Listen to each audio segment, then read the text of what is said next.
monitoring kondisi lingkungan di dalam kanister obu. Saat ini, untuk sensor kegempaan digunakan sensor accelerometer, sensor inclinometer, dan seismometer yang terintegrasi pada baju board.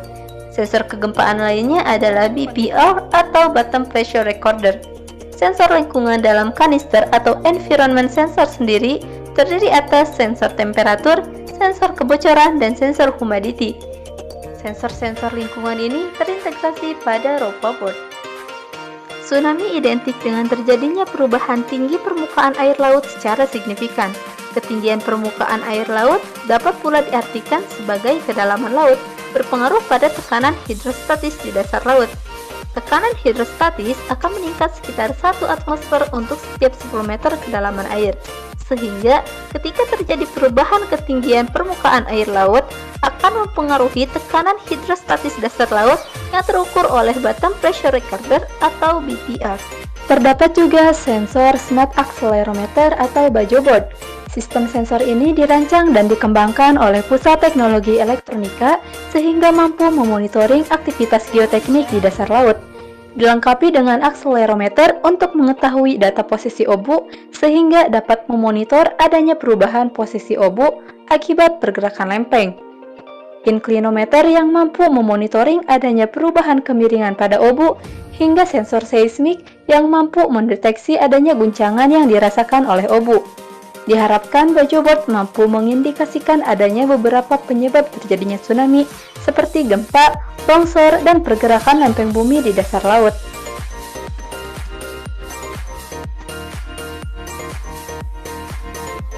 Obu yang dipasang di dasar laut tentu akan mendapatkan tekanan hidrostatis yang cukup besar, sehingga harus diperkirakan kemungkinan adanya crack pada kanister yang menyebabkan terjadinya kebocoran pada obu.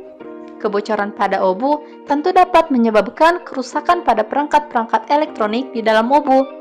Untuk itu, didesain pula suatu sensor yang mampu memonitoring kondisi lingkungan di dalam obu, yaitu environment sensor yang kami beri nama ropa board. Ropa board berfungsi untuk memonitoring suhu dan kelembapan di dalam kanister obu, serta mendeteksi adanya kebocoran pada kanister obu.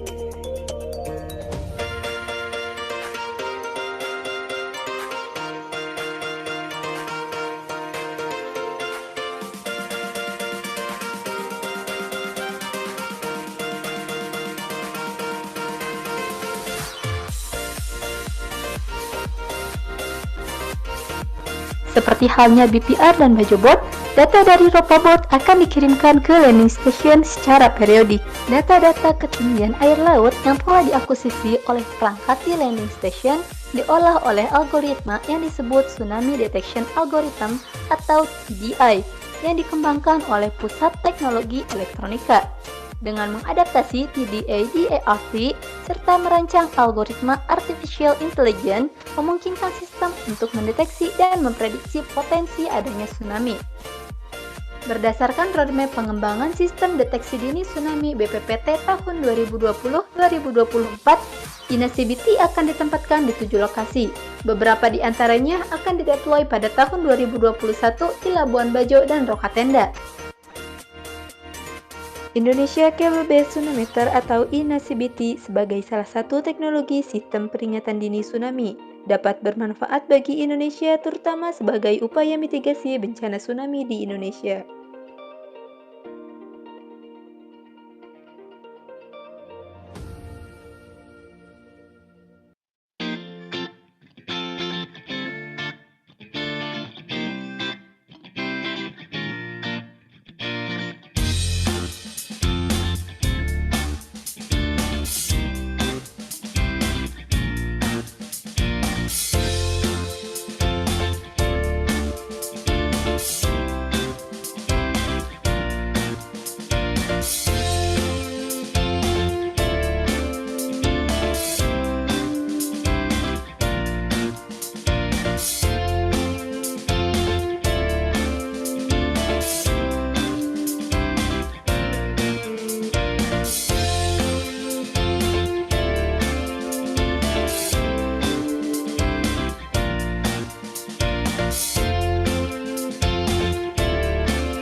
Mendampingi perkembangan teknologi survei di Indonesia, PT Hidronaf Teknika Tama berkomitmen untuk menyediakan solusi baik darat, laut, maupun udara.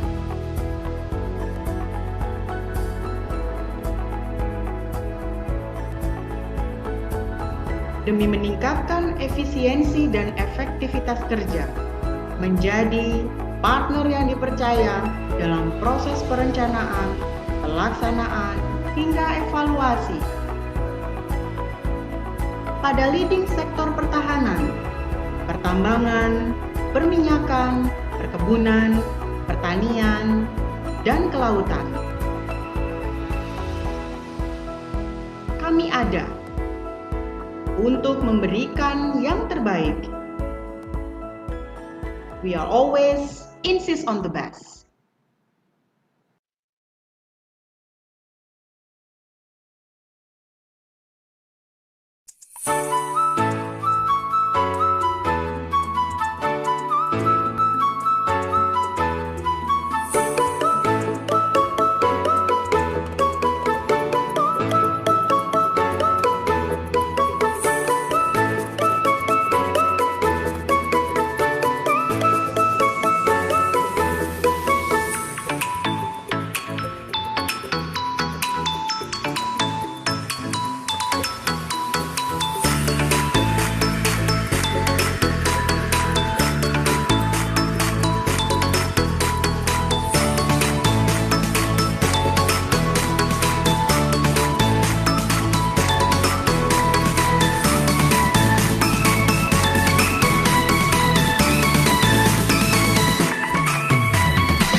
Iya, 15 tahun silam, gempa bumi disertai tsunami dahsyat menerjang Aceh. Di Indonesia adalah negeri rawan gempa. Tsunami menerjang wilayah Palu dan Donggala. Letakkan dengan jarak 5 km dari anak gunung Krakatau. Dibuat juga pusat manajemen ini.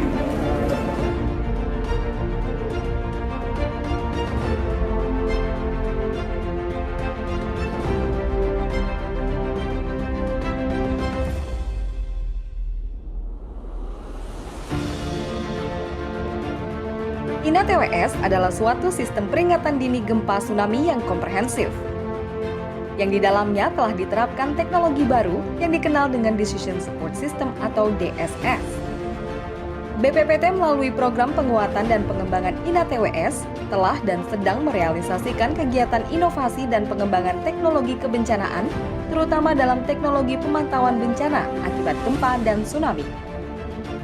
Teknologi pemantauan tersebut meliputi pemasangan alat pendeteksi tsunami, yaitu INA-BOY, INA-CBT, dan INA-CAT, serta didukung manajemen data di Pusat Observasi Data Tsunami INA-TOC. INA-BOY merupakan salah satu sistem peringatan dini tsunami BPPT berplatform BOY atau alat terapung yang dilengkapi sensor pengukur perubahan tekanan muka air laut yang terpasang pada bagian Ocean Bottom Unit atau OBU dari sistem INA-BOY. INA-BOY dapat mendeteksi gelombang tsunami yang dibangkitkan gempa bumi maupun letusan gunung api di dasar laut. Sebelum pemasangan BOY, beberapa tahapan dan proses harus dilalui, antara lain 1. Proses desain, di mana dalam proses ini ada beberapa hal seperti desain floater Ocean Bottom Unit, sistem elektronik dan komunikasi, jatuh daya, dan juga desain integrasi BOY. Selain itu, dilakukan beberapa pengujian seperti pengujian struktur, hidrodinamika, aerolastika OBU, dan floater surface. 2. Proses manufaktur, proses dari BOY dan juga OBU.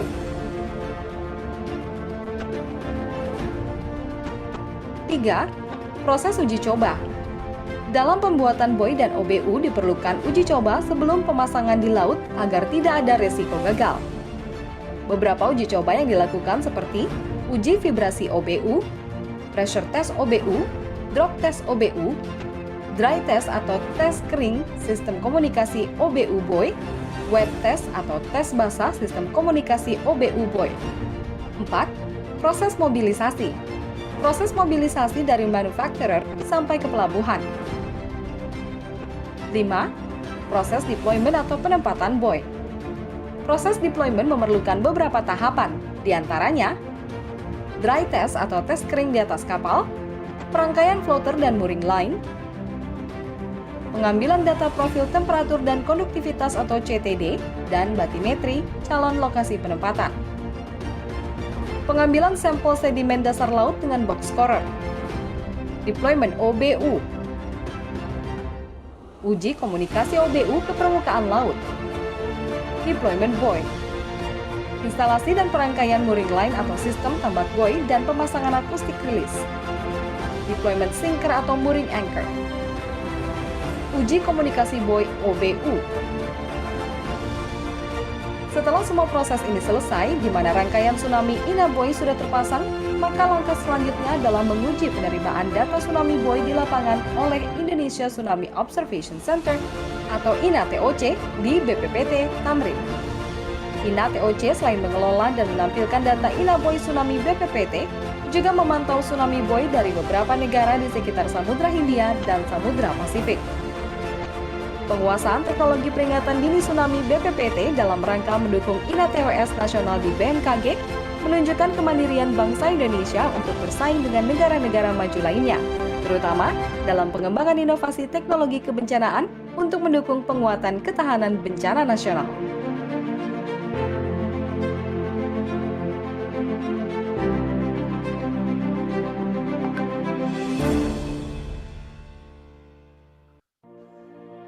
Indonesia dikelilingi oleh cincin api Pasifik dan berada di atas 3 tumbukan lempeng benua. Kondisi geografis ini menjadikan Indonesia sebagai wilayah yang rawan bencana letusan gunung api, gempa bumi, dan tsunami. Melihat historis kebencanaan seperti yang terjadi di Lombok, Palu, dan Selat Sunda pada tahun 2018, upaya mitigasi bencana yang terintegrasi sudah sepatutnya diterapkan di Indonesia, sehingga Presiden Joko Widodo mengeluarkan Perpres nomor 93 tahun 2019 tentang penguatan dan pengembangan sistem informasi gempa bumi dan peringatan dini tsunami, sehingga Badan Pengkajian dan Penerapan Teknologi atau BPPT diberikan amanah untuk mengembangkan sistem peringatan dini tsunami atau INA-TWS. Salah satu unit kerja di BPPT yaitu Pusat Teknologi Elektronika melalui programnya yaitu Inovasi Sistem Elektronika Kebencanaan INA-TWS mengembangkan sistem pendeteksi dini tsunami berbasis kabel atau yang dikenal dengan Indonesia Cable Based Tsunameter atau INA-CBT. INA-CBT terdiri dari Ocean Bottom Unit yang dipasang di dasar laut dan terhubung dengan landing station menggunakan kabel serat optik dasar laut. Data-data yang terukur oleh Ocean Bottom Unit melalui beberapa sensor diantaranya Bottom Pressure Recorder atau BPR, Smart Accelerometer atau bajo board, dan Environment Sensor atau ROPO board akan dikirim melalui kabel serat optik bawah laut ke landing station di bibir pantai. INA-CBT terdiri atas sensor-sensor kegempaan dan sensor-sensor yang digunakan sebagai monitoring kondisi lingkungan di dalam kanister obu. Saat ini, untuk sensor kegempaan digunakan sensor accelerometer, sensor inclinometer, dan seismometer yang terintegrasi pada bajo board. Sensor kegempaan lainnya adalah BPR atau Bottom Pressure Recorder. Sensor lingkungan dalam kanister atau environment sensor sendiri terdiri atas sensor temperatur, sensor kebocoran, dan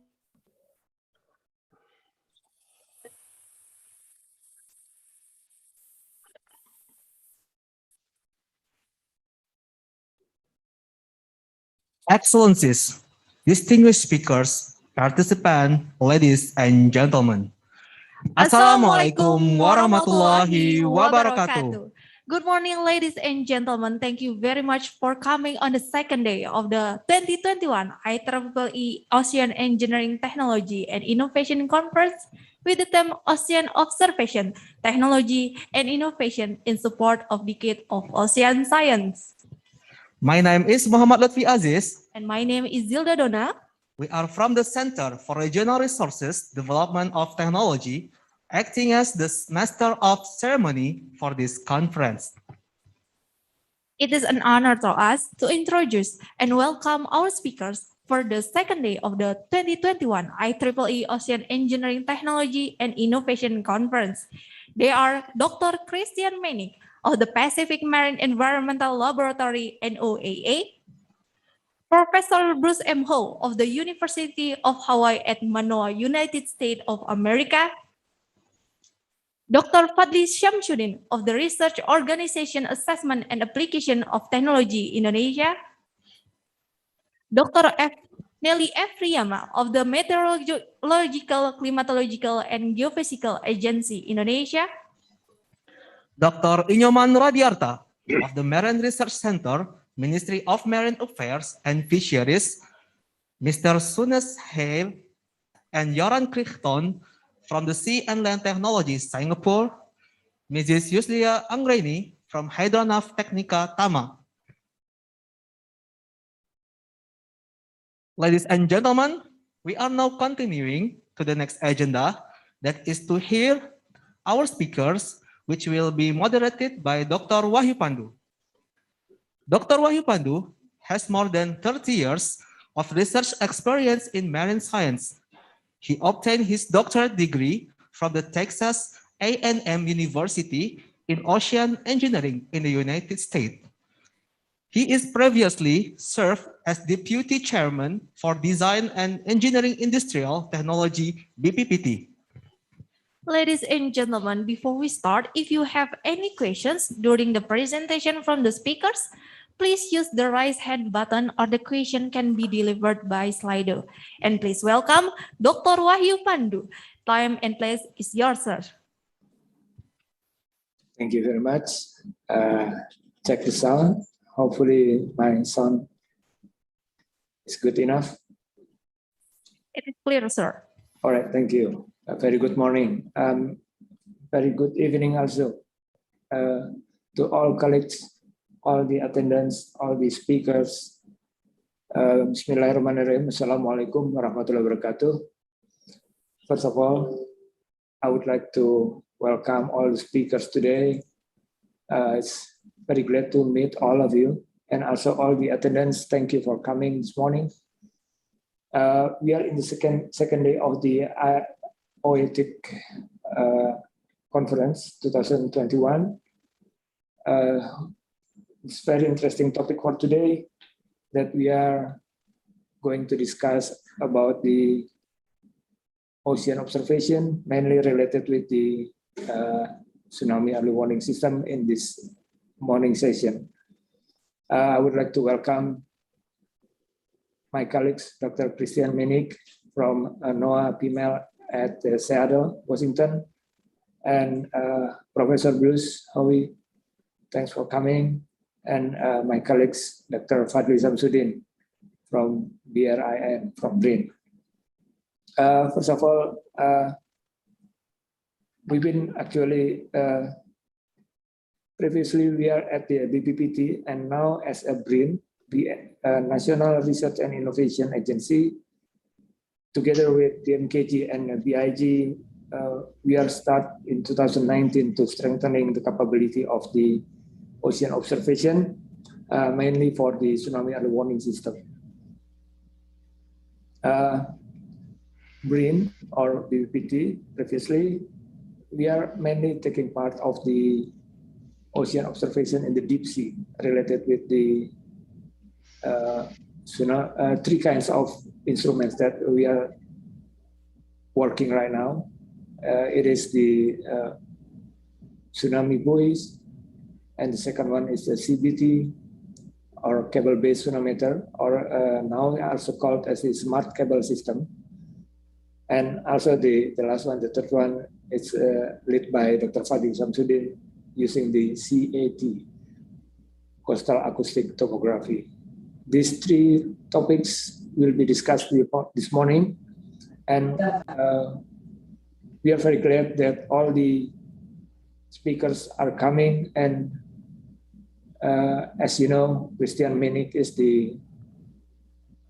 our teacher actually on the tsunami buoy. We've been together since 2006. We are start learning how to build the buoy tsunami, how to operate until now. When we have a problem, send email to Chris, and then he will help us to give a recommendation or technical things that we might have during our operational. And also Bruce Howie, I believe is the, as I know, from University of Hawaii at Manoa, has started to build the joint task force on the smart cable since 2012, long time ago. Actually, SMART stands for Science, Monitoring, and Reliable Telecommunications. So he will give speakers on the second session, and then Fadli Samsudin is a friend of mine. He's very smart on the CAT. And please welcome three speakers for this morning session. For the first speakers, I would like to invite my colleagues, Christian Menik. Hi, Chris, how are you doing? Hope training session in Seattle.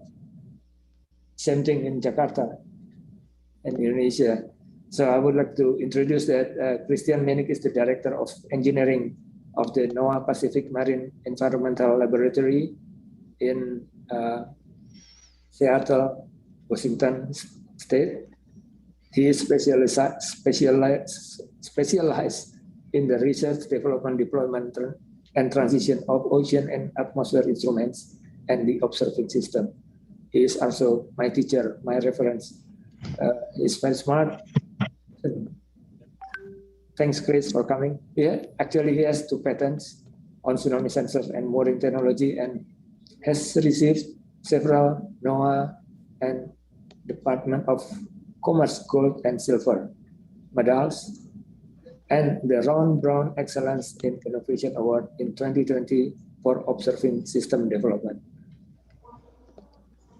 Very wonderful. And he is the fellow of the Marine Technology Society and Washington State Maritime Blue Advisory Committee member. His present focus is the forming public-private partnership to solve weak ocean observing problems. I think this very fit with our situation right now, please. And we must also learn how to include the public-private partnership during the operational of our Indonesian tsunami early warning system. And please welcome, Chris, you have 25 minutes for presentation. Time is yours. Thank you. Wonderful. Thank you so much. Can I do a quick sound check here? Can you hear me okay? Very good. Clear. Wonderful. Wonderful. Thank you, Waihu. That's very kind of you. And I so am honored to be part of this. Distinguished chairs, Dr. Wijiaki and Dr. Frederick, thank you so much for the invitation. I think these type of conferences are so wonderful because we get to exchange ideas with each other. We learn from each other as we go forward in innovation, in buoy systems. And even though Jakarta is on the other side of the Pacific Ocean from Washington State, we share tsunami threats in common. So I'm going to present my screen now, and we're going to talk about, can you see the screen okay, Waihu? Yes, very clear. Good. Okay, wonderful. So we're going to talk about the development of a buoy system that is really now over 22 years old, right? So we've gone through many generations and iterations of the buoy system. So we'll go through that. We'll walk through that together. But more importantly today for the attendants, what I want to share is some lessons on innovation. And the topics, we're going to go through a background on the buoy systems, talk about some of the system development. I'll present some of the lessons learned. And then more importantly, we'll bring a template for future innovations. Indonesia has such unique problems in solving these ocean observing problems. They really are wicked problems, like Waihu said. How do we solve these together? How do we bring together the best of governments, industry, academia to solve these societal type problems?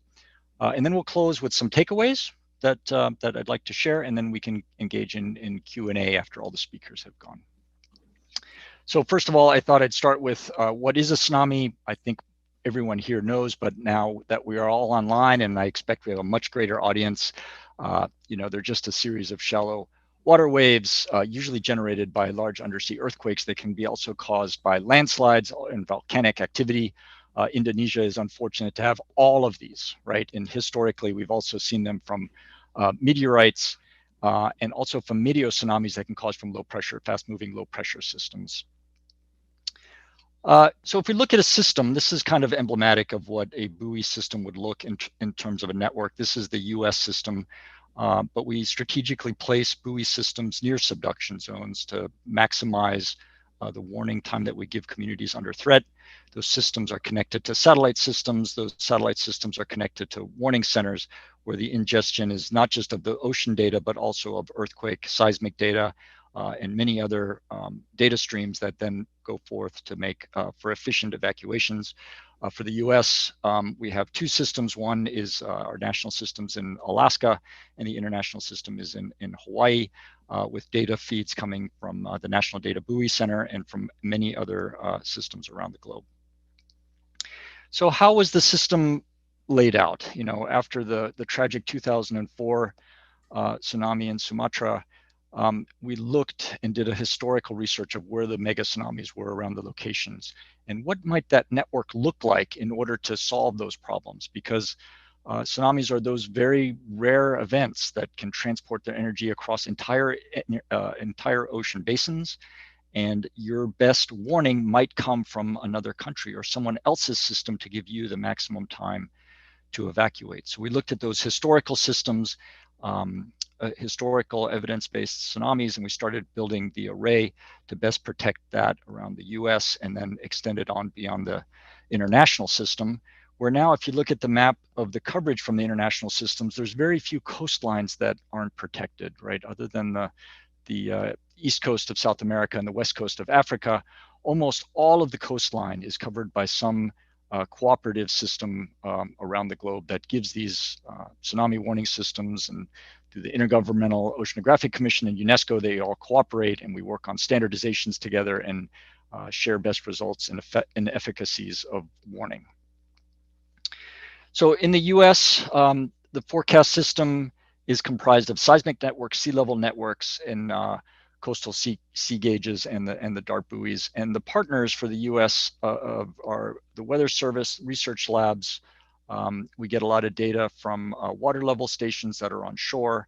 And these all need to be combined to make an effective system. The system is only as good as all these systems can work together when we're talking about avoiding false alarms or warning people, giving people the best warning guidance possible.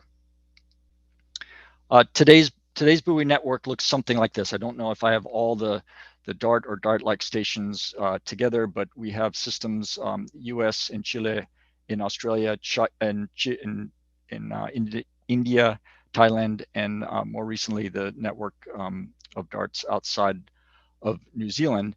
Now these are composed of multiple generations of DART. Presently, we are on the 4th generation of DART system, which we built to solve the most difficult problem. Actually, the far field tsunami is, from an engineering perspective, an easier problem to solve than it is in the near field, because we get less warning time. In order to site near the near field systems, we have to be closer to those subduction zone events, which means we get noise during eruptions on our sensors. For historical DART systems, we wanted to be off the axis by half hour to an hour, something like that, so that we could not occlude and clip our sensor. In this last generation, we developed an algorithm and a much faster sampling pressure sensor in order to measure the tsunami while the Earth is still shaking underneath the BPR. As I mentioned, we're now in the 22nd year and on the 4th generation.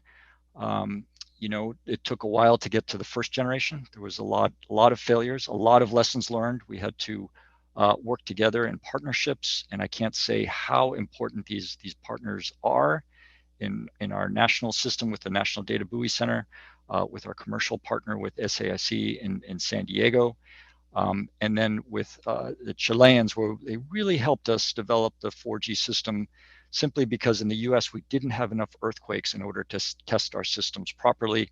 The Chileans have the same subduction zone problems as we do. They agreed to cooperate, so we had 4 or 5 years of cooperations and test beds where we could see how the systems performed right on top of the earthquake. And this is a point I'll come back to later for innovation, is that test beds with reference instrumentation are absolutely critical. These systems, we can't make these work in the lab. We can't test them effectively in pressure vessels. We really need to get out to the ocean just as quickly as practical. So as soon as the engineering's done and we feel like we're 85, 90% there, my own philosophy was, let's get to the ocean as quickly as possible. She's the best teacher there is, and we can learn so much by doing deep ocean deployments. So all phases are required, where we need to design and build and stage these systems. Sometimes these are on the back deck of the ship, sometimes they're outside of containers. This one here was in Valparaiso. This is actually one day after the tsunami hit Valparaiso, and we are back on the ship. And I'll say, talk about motivating a team. There's nothing like an actual tsunami warning to motivate a bunch of engineers and software developers to get the system right. So that was a really motivating experience. We then deploy those systems, we evaluate their efficacy, and ultimately it's only as good as the forecast model that we can ingest this data in. So understanding the data, getting the data formats to be interoperable and comparable amongst all DART buoy systems, so the forecast centers can use these both effectively in warning, but also ingested into the models properly, is critical, because we have so little time to do most of this work.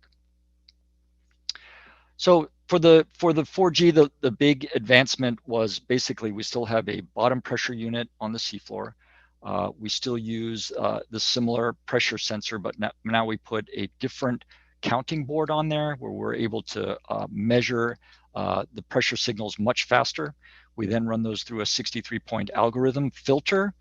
So we filter out basically the energy of the earthquake, and we capture the very long period tsunami energy that's in the pressure sensor. This is a DART 4G system. This is in the easy to deploy version, where we couple the buoy with the spool. We put those all together, and we take a typical deployment that might take several hours, and now we can tip it on the back of the ship and get a complete buoy deployed in under a minute. Everything is built together on the factory. That's just one variant to think of. This works for some countries really well because they have smaller ships. They don't necessarily have mooring expertise. And this way, the whole system can be done and checked out and loaded into containers and deployed off. But it's important to note the same electronics can go in any number of systems. It could be a separate BPR. It could be a very different buoy. It could be what we've done this time is on, say, a normal METOC buoy, we've now made the DART just another sensor. So with a small bolt-on thing, we can take input from solar panels and just add that on just like you would a wind sensor or a pressure sensor or anything else, and still have the bottom pressure that's coupled to an acoustic modem on the bottom. It's all about understanding the guidance here, right? We're trying to give a best of a forecast. This is from the Tohoku event, and you can clearly see the energy gets transported all the way across the Pacific. And the whole purpose, every day we're motivated by this, is try to prevent life and property and give communities under threat the best warnings that we can. So test beds are really important. I'm going to talk about 3 different instances where we took advantage of test beds, and I'm going to show the one on the left-hand side here is the Chilean test bed, where they have many more. I'm sorry, that's the Northwest test bed. You can see that in the early days we had cabled systems that we could take advantage of, and the spine of the black diamonds is where we would want to put the 4G systems. Offshore, we had normal traditional DART 2s out there. So as we were developing the system, we could compare it from cabled systems. So we got high resolution cabled data from the OOI cabled network. We had our developed systems in the water, and then we could see offshore what was going on as well from the traditional buoys. So important in a test bed to have reference instrumentation. Our problem here off the Northwest was during our 2 years, we didn't get a single earthquake. So we had no way to test the system to see what the noise signal to noise looked like. We didn't even get a tsunami. So we knew at that point, in order to accelerate it, we needed to go and find a partner where we could develop with more earthquakes. And that at the time was, it worked out really well with Chile. New Zealand, after we got the DART 4G system working with several years after Chile, New Zealand was the first one in 2020 and 2021 to have a large-scale deployment of the DART 4G. So they have 12 of the 4Gs deployed now, and I'll show an animation later of a Kermadec ARC deployment, what that looks like in the system, and compare it to some of the satellite observations. But very critical, we work well with them together through our industrial partner. We're sharing the data, we're looking at new things. I can say one thing, every deployment region we go into, I learned something new, and New Zealand is no different in seeing what we thought was an artificial signal, but it actually ended up being natural signals in New Zealand between the North Island and the South Island. And then just this summer, we had our very first freshwater deployment in Lake Michigan, where we're trying to understand mideo tsunami. So these are very fast moving pressure fronts that can cause atmospheric disturbances enough in the water to send waves out to major cities. We have Chicago and around the Great Lakes are under threat from mideo tsunamis. So here's a comparison, and I'm going to bring this up because this was not that long ago. This was just in March of this year, where we have, I'm going to play the animation, and you're going to see the tsunami move from the arc around, and then you're going to see the bands of satellite passes that go over here. And the object of this is to show that we basically aren't there with satellite technology yet. We just don't have the time step resolution. The black squiggly lines here are from the DART 4Gs. You'll notice these scales are not all the same. So what looks like a very big noise signal is only 4 centimeters actually. And over on this far panel, you'll see the satellite resolutions. So there's the tsunami. You can see at the time they had 4 of their buoys deployed. And you can see when that signal hits there, and just the time differences. Those satellite passes are the ones that come over. And the crux of it is we're just not there with satellite resolution and time step yet, and processing abilities yet.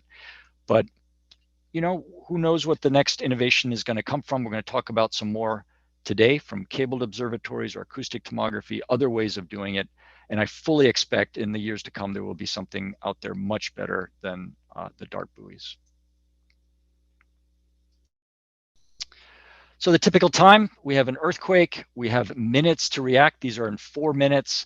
This between 4 and 120 minutes is really the warning from the warning centers, that part of where they want to manage the uncertainty. They want to gather as much data as they can, and where the focus is going to be on the US side of R&D investments to help with that warning guidance time. When we look at goals for the coming years. You'll see steps from 2004, where we were both in warning and guidance time, 2019, where we were just a couple of years ago. We're getting much better. Our target is this 2030, where within 10 minutes, we want to be able to predict and fully characterize the tsunami source. And again, this is the area, and especially in the near field, where we just need to do better. We need to be able to warn much quicker than we are, and the near field problem is much more difficult. So challenges, what have we incorporated over the time? Well, we knew that the high reliability required the system to work across global ocean conditions, which are some of the most harrowing on Earth, really, and the illusions of trying to keep systems reliable and working the whole time. We cannot simulate this in the lab environment. We need to get to the ocean to do this. What we've noticed over the generations is that backward compatibility can be very difficult as we're trying to insert and meet new capabilities like we did in 4G, which had a completely different data format, but we wanted to keep it backward compatible with the warning systems and also with the forecast systems. Of course, cost and ship time are extremely important. We realize these are costly systems. We're continuously looking at how do we get better at that and how do we reduce costs. And in the US right now, R&D funding for tsunamis is extremely scarce. We haven't had any tsunami funding for 2 years now on the R&D side. We just haven't had a tsunami more recently. We'll see what's going to come up soon. Hopefully we can get back to working on our next generation system. Okay, so let's talk about future generations. This is a conference all about innovation, and we have a bunch of innovators in the audience, I'm sure. What might be some characteristics? These are just my lessons that I've learned over the time of how you can apply things that go towards future innovations, whether it's this ocean observing system or really any other thing. I've noticed certain characteristics. So I'm going to give a few examples of end-to-end ocean observing system developments that really have some commonalities that go together. The first thing is, do we have the requirements proper? Are we evaluating the opportunity? Does it fit the vision? In this case, it's the OAR vision. We form partnerships around that, whether those are funding partnerships or public-private partnerships. Then we start actually getting into the work of the innovation. We start innovating on the design. We build prototypes. We build fast failures in the field, right? We get to quick minimum viable products that we can do local testing. We're fortunate here to have Puget Sound, where we can get a lot of our water depth up to about 180 meters done. Eventually, we need to go to the full ocean. At that point, once we feel like we have working something in local, we think about our partners who will be transitioning this to, whether it's our National Data Buoy Center or in industry. The next step is you get to launch, you're fabricating, you're integrating. In the end, we're talking about getting scientific feedback all along the way, whether it's from the warning guidance centers or from the scientists that are using the data. The impacts are going to be cataloged in science and engineering publications, and we're using those to sustain research and operations and enabling the blue economy. And of course, it's all about protecting lives and property. On another timeline, it looks something like this. This was a more recent example of how we did an innovation for an uncrewed system, which is a sail drone. Again, the steps are this requirements driven is the very first thing. Let's make sure we're meeting the design requirements that are laid out. We'll integrate the platform. We'll find the right sensors. We'll operate. We'll think about operations and field testing. It's very important to think about automated workflow and data validation. Ultimately, these result in integrated missions. We're trying to put as many sensors on a single system so that we can do this properly. And then we for those few projects that get to that late stage, we think about transition and how do we get those out of the research environment and into more operational hands. So fail, right? It's part of innovating. Nobody likes to fail, yet it's a necessary part of our process. For these conferences, what I found so often was more helpful was to hear about people's failures rather than what's worked well together. So I feel fortunate to work in an organization where, while failure is not wanted, we recognize it is an important part to have a license to fail. And that gives us freedom in order to explore and innovate without being constrained. And I feel like I'm very lucky that I am working in the best place in NOAA. My boss and my organization support this. I feel like I give this license to my entire team. And in order to innovate, we're going to fail a lot. It's something just to get comfortable with and embrace. We're not pushing ourselves. I always feel like I'm not pushing the team hard enough if we're not failing enough, which means we're reaching for not a high enough innovation level. So what do those innovation levels look like? Well, here's a typical engineering innovation S-curve. We have value on the y-axis, time on the x-axis. You start down here at the early days, a very low value system. You start climbing up the curve. Eventually you come to some breakthrough. That's also the aha moment. As people say, then we're trying to make it work. You're trying to make it work well. You maximize performance, maximize efficiencies. Eventually we climb this curve where we are on the DART system now, where we're at a very mature system. But we didn't start there, right? We started at the very end of it now. And I show you this because this is a natural progression of most any technology. And at times you will be faced with a conundrum. And it looks something like this. You're going to get to a point with your certain generation 1, and you'll feel like it's working really well. The question then is, how do we go on and make it work and optimize it, bring the cost down, operationalize, transition those, get all your documentation right? Or does a new opportunity come along where you're like, oh boy, I could either continue on this curve, or we could jump curves here and get to a brand new system over here in generation 2.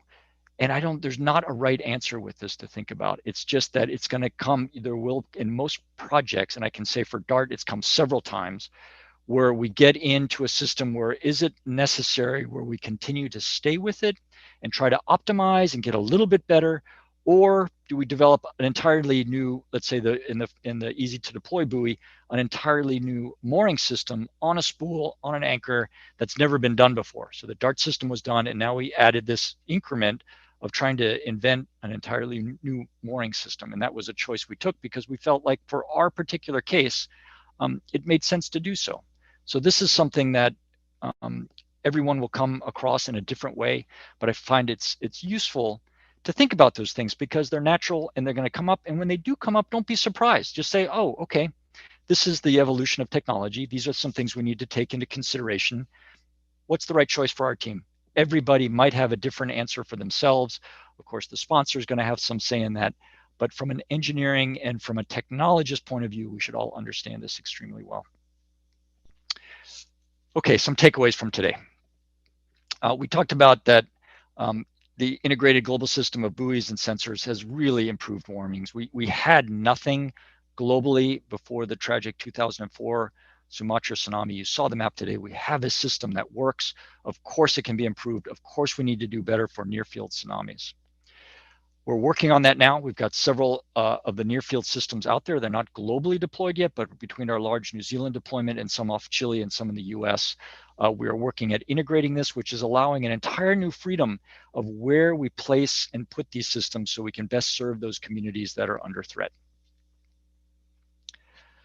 This is going to reduce warning time again, right? Most of the deaths happen from near-field tsunamis. If you historically look at it, Tohoku, you only have minutes to warn. If we have another arrow in our quiver, so to speak, of another system, another technology we can deploy, let's deploy those where it makes sense and integrate and make the best system possible. Innovation is a team sport. We talked a little bit about that. What the nature of that is of having the entire team on board, whether the technologists, the scientists, the sponsors, industry, academia, we're all in this together, especially today with the tremendous lack of knowledge of ocean observing systems that we have. It's extremely important to understand that. And also that test beds are important, whether it's for a tsunami problem you're trying to solve or for something else. Remember to use your best available standards to look at your innovative systems. That's your check that you know you're doing well. For tsunamis, it's really difficult because they're so rare and hard to measure this. Systemizing the innovation process is possible. You know, as I looked at it, the characteristics that I've learned over the years, whether it's from the global climate observing arrays or from the tsunami buoys, or more recently, these last couple of years, from developing uncrewed systems that have traveled around the oceans and around the globe now, it really is a systematized process. You can get through it and manage it effectively. And then I encourage you to do this. I don't know what the cultures are like in each of your organizations, but ask for your license to fail. I'll say that you can at least ask for it. we need more innovators, right? We're only going to get to the point with innovations if we have more innovators. And that's what I have today for you. And thank you so much for your attention. And I look forward to the Q&A later. Thank you, Chris, for your presentation. Very interesting. So many points that we should discuss more detail. I think the questions will be written on the chat rooms, and please stay in this room waiting for the Q&A session in the last subsession, Chris, if possible. Yep. Yes, I will. I'll be here. It's interesting to that you state failure is possible, but when we get fail, try to innovate. Innovation is a must. So I agree. Don't give up. So many things to do for this tsunami early warning system. Okay, let me move forward to the second speakers for today. Introduce Bruce and Howie from the University of Hawaii at Manoa, USA. He's now as the chair of the Joint Task Force Smart Cable Initiative. SMART again stands for Science, Monitoring, and Reliable Telecommunications. And this joint task force was developed by joint committee between ITU, WMO, and IOC UNESCO in 2012, I believe, in the late 2012. Past projects have included the basin scale acoustic thermometry and planning, development, and operation of cable observatories at Station Aloha, 100 kilometers north of Oahu. Dr. Howie and his team installed and operate the Aloha Cable Observatory. This could be our learning today, how it works, and because we are planning to deploy quite a lot of and long cable system in Indonesia very soon. And yeah, we need to learn and get prepared to minimize the risk and to make the deployment successful. So we would like to hear from you, Bruce, to giving our lecture. Good. Okay, Thank you for that. Thank you. Yeah. 25 minutes. Thank you for that introduction. Chris, your talk was really great, and I encourage the audience now to maybe sort of take what I talk about and project it onto your framework of innovation and so on. So let me let's see here. There we go. Can everyone see that and hear okay? Yep. So okay, so greetings and aloha from Hawaii, and thank you again for this opportunity to talk with you about smart cables. SMART stands for Science, Monitoring, and Reliable Telecommunications. The Joint Task Force is sponsored by the International Telecommunications Union, World Meteorological Organization, and the UNESCO Intergovernmental Oceanographic Commission. And we're now endorsed project by the UN Decade of Ocean Science program. So just an outline, what, why, how, systems underway, and steps, and then finally comment specifically on Indonesia. So I'm going to present an overview of the SMART initiative. And this is a summary kind of slide, so I'll spend some time on it. The basic mission of the Smart Cable Initiative is to, over time, over the next decades, construct a global array that will serve climate, oceans, sea level, earthquakes, and tsunamis. And in doing this, we'll be creating a planetary scale sensor and power and internet network. And this all depends on sharing the infrastructure of submarine cables. And this is only possible because of that. And yes, a benefit to the observing community is hopefully the cost will be less and provide a economical way of doing this. So there are roughly 1.2, 1.4 million kilometers of cable deployed operationally, 400 separate systems, roughly 20,000 repeaters deployed in the ocean now and operating. And these have engineering life of 25 years and typically replaced over 10 to 25 year timeframes. And if we're successful in doing this, this will truly be a first order addition to the ocean and earth observing system. These repeaters, there's this little picture inset here, down here in the corner, and they're roughly 70 kilometers apart. And to keep things simple, we're suggesting initial sensors would be bottom temperature, pressure, and seismic acceleration. And this will produce not only oceanographically and disaster directly relevant data, but it'll provide data that will help improve the network itself, the telecommunication cable protection, knowing the environment the cable sits in, and so on, will improve the communication network itself on global scale. And the first system that likely will be installed, a major system, is CAM, Continent Azores Madeira Island, 3,700 kilometers, government funded in Portugal, to be installed probably now 2025.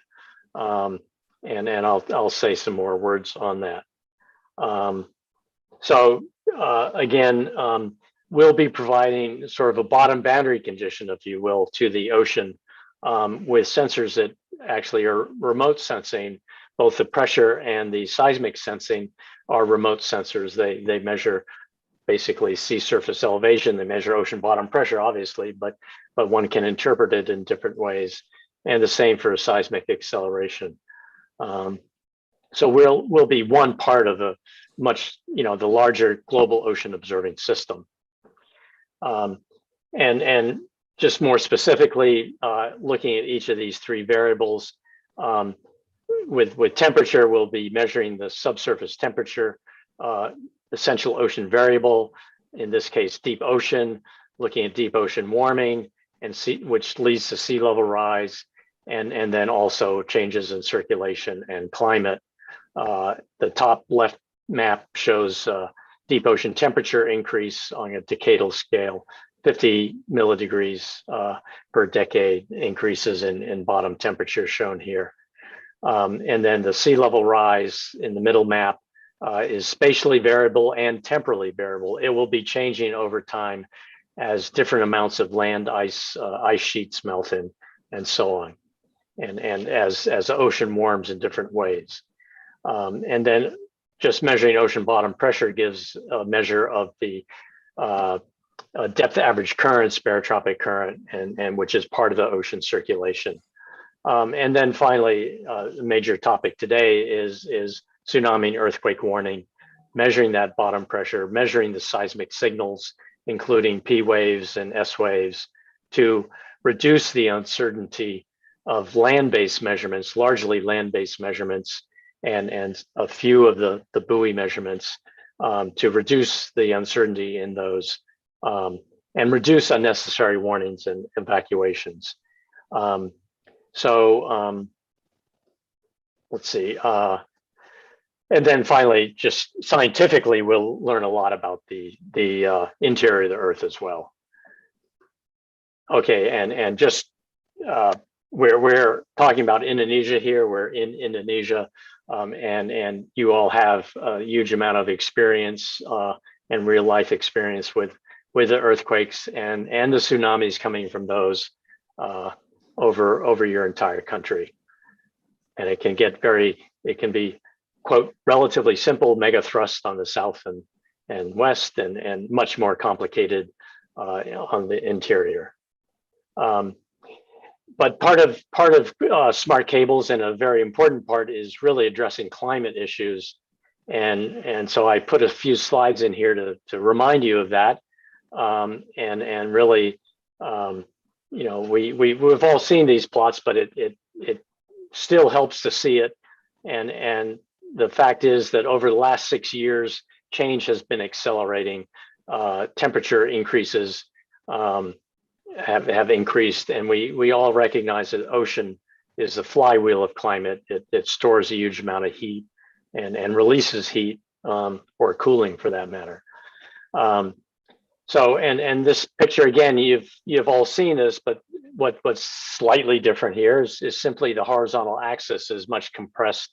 So one really sees much more clearly the exponential increase in CO2 emissions that we've had over just the last decades, really. And then also to mitigate this, to reach these often talked about goals of 1.5 Celsius and so on, 2 degrees, will require a huge change in our entire society. And you know, that's this kind of plot sort of illustrates that very graphically of how huge a change we really need to implement.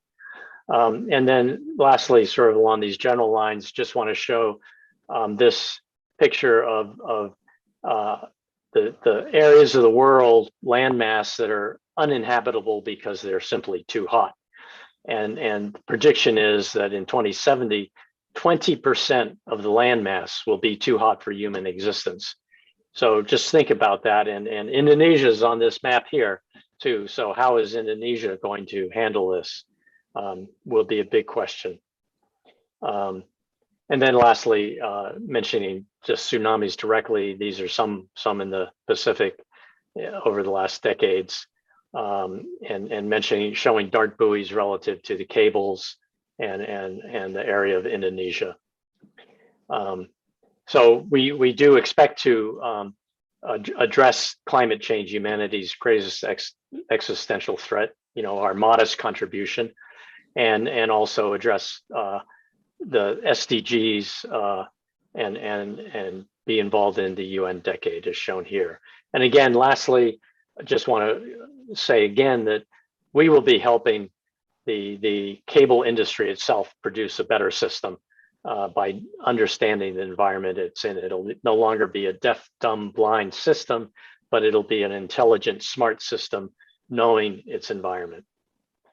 And this just reinforces the connection with the UN decade, and emphasizing here in the middle of the early warning services, tsunamis, and then coastal flooding and so on is going to be a huge change, and we need to understand that as well as possible. And absolutely, we will be contributing to a sustainable ocean observing system. So next, moving into the more technology side, how are we planning to do this? Well, this is engineering, and much of engineering is incremental, but again, innovation plays a role in adapting an existing system and components into something new. So here we're using these existing early warning systems as a example and a guide to how we want to make smart cables, which combine telecom plus sensing. So here we have dedicated cable systems. SNet and DoNet are, well, SNet is 100% geared towards early warning. It's a dedicated system just for early warning. And then DoNet off Japan also includes a science component, but it is largely for early warning as well. And the lower right shows the Neptune OOI systems off the North America West Coast.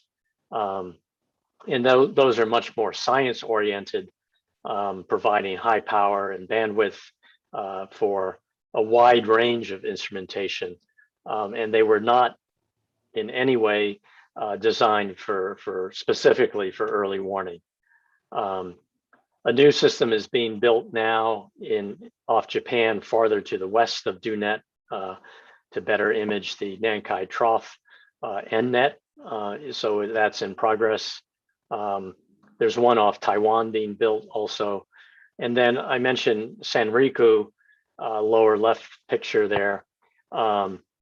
this is a research system produced by the University of Tokyo, and but it is at extremely lower cost, and it is close to a smart kind of system, simple Ethernet, and I'll say a few more words about that, and I'll mention also in a bit a wet demonstration project. So here's a cartoon of a repeater, and then lower left there's a picture showing a whole bunch of repeaters. This was for the Brazil to Angola system, all lined up for testing in the warehouse. And so this shows a cartoon of a repeater, and the accelerometers for seismic detection and so on could exist inside this repeater. They do not need to be in contact with water directly. However, pressure and temperature sensors in one way or another must be in contact with water, and so that means a penetration in the pressure case to the outside, either here in this end cone, a flooded section, or in one way or another a sensor pod tens of meters away perhaps, and then temperature sensors, making sure that at least one sensor is in the water, and furthermore that they are away from the heat island of the repeater and so on. So all these factors have to be taken into account. And here I'm just taking a few slides from a previous paper by Steve Lentz and myself, discussing some of the problems, and the overarching requirement of smart cables is to isolate the smart components, the science components, from the telecom system. So if any smart components fail, telecom system continues operating without any change, because that is the primary mission of these cables. And two of the problems: electrical sensors must be in seawater, but there's up to 18,000 volts in a repeater. And then communications, we have to make sure there's no risk of crosstalk with telecom. This shows a simple, overly simplified block diagram of what needs to be in a smart repeater. Basically, the sensors, some in water, an accelerometer can be inside, and processing, embedded processor, and then some form of communication. Here we show Ethernet switch going on dedicated fibers, and then obviously it needs to get power. So these are some of the challenges, but all tractable. This is a summary of the challenges. So data communications, we're suggesting separate fibers and Ethernet regenerators. So in some ways, we're going back to first generation fiber optic systems in a way. Power consumption limitations, we can't be too greedy and taking power away from the telecom mission. And same for volume, instrument volume. We're sort of arbitrarily saying there might be 4 liters of volume available. That's sort of equivalent to 1 fiber pair. And there's several options for mounting sensors. And we need to provide power to these external systems. And then reliability is absolutely a consideration. And it depends to a large extent on lasers, communication lasers in the units. And again, we're to some extent reinventing first generation fiber systems. Okay, so that describes how we're doing this. Let me move to systems underway. And so here 11 systems in various stages. And the first one, wet demonstration, is three units with just using telecom repeaters, but just Ethernet switches and so on, to demonstrate reliable science data coming back from that mechanical and physical setup. Then the Portugal system I mentioned, and then Indonesia, also I'll say more about that. In the Western Mediterranean, a system is now in RFP process, and there is an option on the table for smart capability, and we're in the process of trying to raise money for that. French Polynesia, Vanuatu, all these others are possible systems in discussion phase at the moment. And I do mention at the very bottom here that Alcatel Submarine Networks intends to supply smart capability cable systems. They have made public announcements to this effect, and all the discussions indicate they are fully behind that. So there's demand as illustrated above, and then there's a supply capability as illustrated in the last line. So this is just a map showing the Portugal system, a domestic system with international connections, showing some of the earthquakes. They were motivated by the 1755 earthquake that Chris showed on a map before. This is expected to go into service in 2025 with 50 smart repeaters. And one thing that's been done here is to actually Vita Silva ran simulations to basically from one such event over 25 years, how many people would be expected to die and injuries, and then assigning economic cost to that. And the conclusion was with just improving the early warning for the earthquake early warning just by tens of seconds will save on the order of the cost of the entire cable system itself, not the incremental part, but the entire cost. And then if when he does include tsunami aspects, expectation is this will be a much higher number and therefore much more cost effective. So here are some other systems. Again, the wet demonstration off Sicily, New Zealand, Chatham in discussion by the Ministry of Business, New Caledonia, Vanuatu in discussion at the highest levels of government there. And I mentioned Antarctica to New Zealand. The U.S. National Science Foundation is proposing such a system, and there are workshops in progress. The National Academy of Science will hold a second workshop in April that will include this discussion.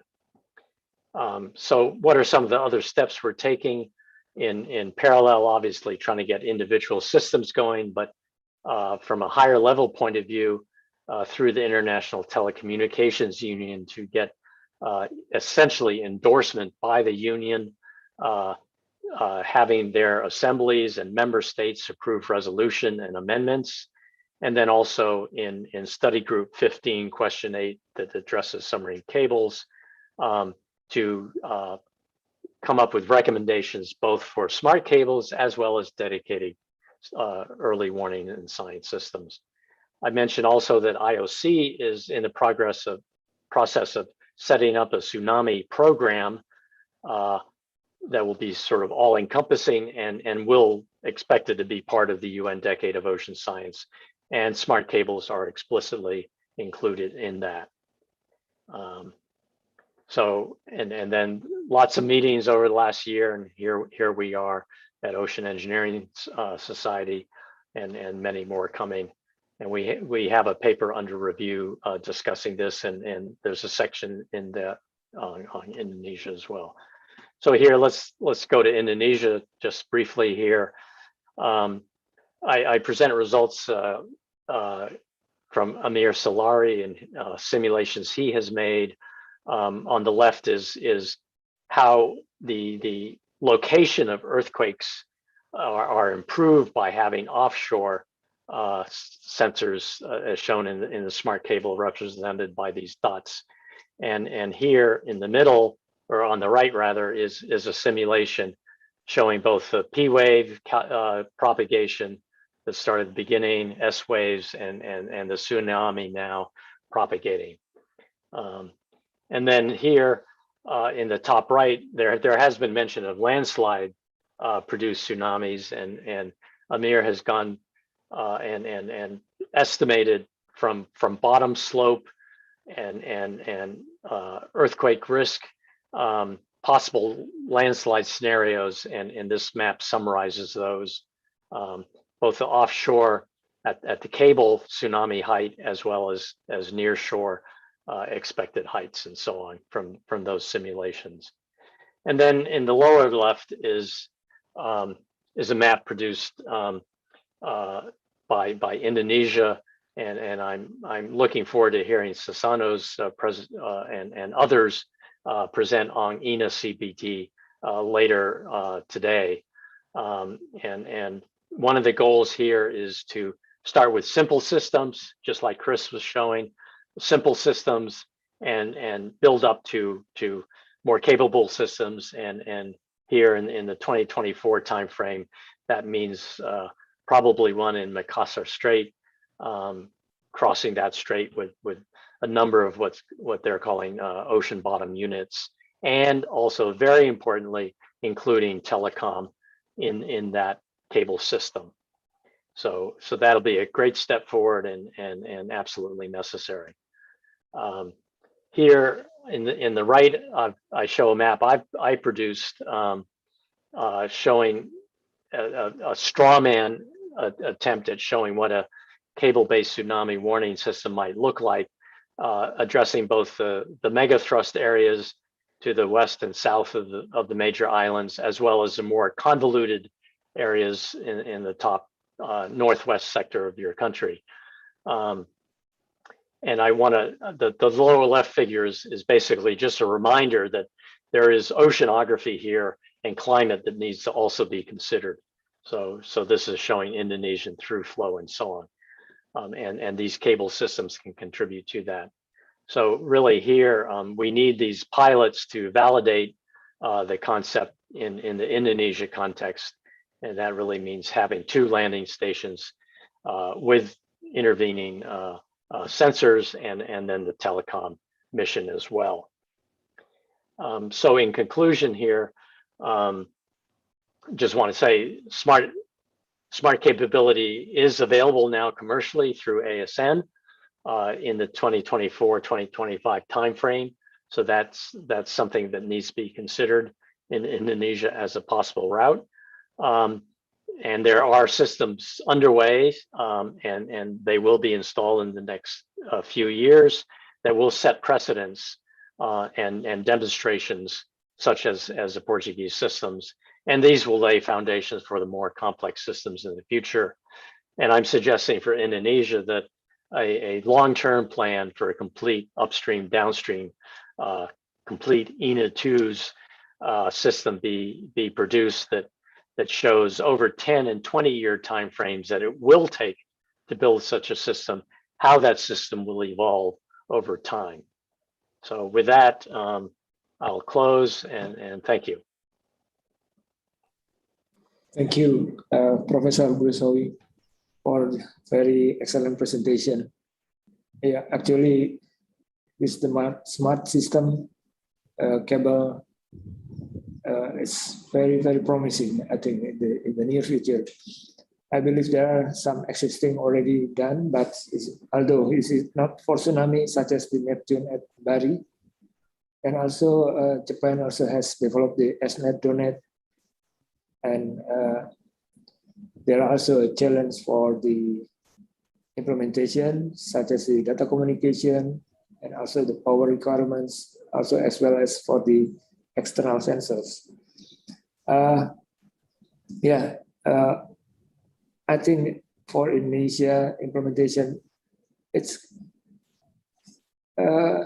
is a great idea if we need to reconsider about additional sensors, such as we prepare only for the pressure, basically, but there are additional sensors such as the temperature and seismic accelerometer. It's probably another option that we need to consider. This will also study for the ocean circulation, ITF, and you mentioned about the flywheel of climate. It's important also to so the long-term study, because when we put the cable, it's not only for 1 year, but this must be last at least 20 or 25 years. So a lot of challenge of it, and a very interesting presentation. So please stay in this room, Q&A after the last speakers coming in. Thank you, Professor Bruce. And I would like, for the next speaker, I would like to invite Dr. Fadli Samsudin. Pak Fadli. Yes. What are you doing? Thank you so much. Yeah, Pak Fadli. Hayu. Yeah, please allow me to introduce a little bit about your curriculum vitae. Dr. Fadli Samsudin is currently the Director of Marine Affairs and Fisheries Department in West Sulawesi, Indonesia. He earned his bachelor degree in physical oceanography from ITB Bandung Institute of Technology, Indonesia, got master degree in numerical ocean modeling at Rutgers University, USA, and his doctorate in ocean atmosphere social environment at Hiroshima University, Japan. Amazing. Indonesia, US, and Japan. He got Fulbright Senior Research Scholar developing ocean acoustic tomography at Hawaii University, USA. He has pioneered on the development of the coastal acoustic tomography that Pak Fadli will explain and will give in the presentation today. He was working in WPT until now, but now the name is a new organization, BRIN, BRIN. Yeah, I think there's many experience from Pak Fadli. It's not enough to mention one by one, but I would like to welcome Pak Fadli giving his presentation. Please, time is yours, 25 minutes, Pak Fadli. Yeah, thank you so much, moderators, Pak Wahyu. Do my slides already solved? Not yet. Not yet, sorry. It's okay? Wait, still waiting. Okay, it works now. Okay. Please. Yeah, thank you so much. Sorry, I am turned off the video because of the weak internet connections here. So somewhere out there in Sulawesi. Glad to be here with you, Bruce. I hope you are going well. And also all the colleagues here from BPPT Brains. So I just go quickly, a bit maybe not so tsunami, but I will mention some story about that. But here I want to introduce like a new proposed method for feedstock assessment using innovative coastal acoustic tomography.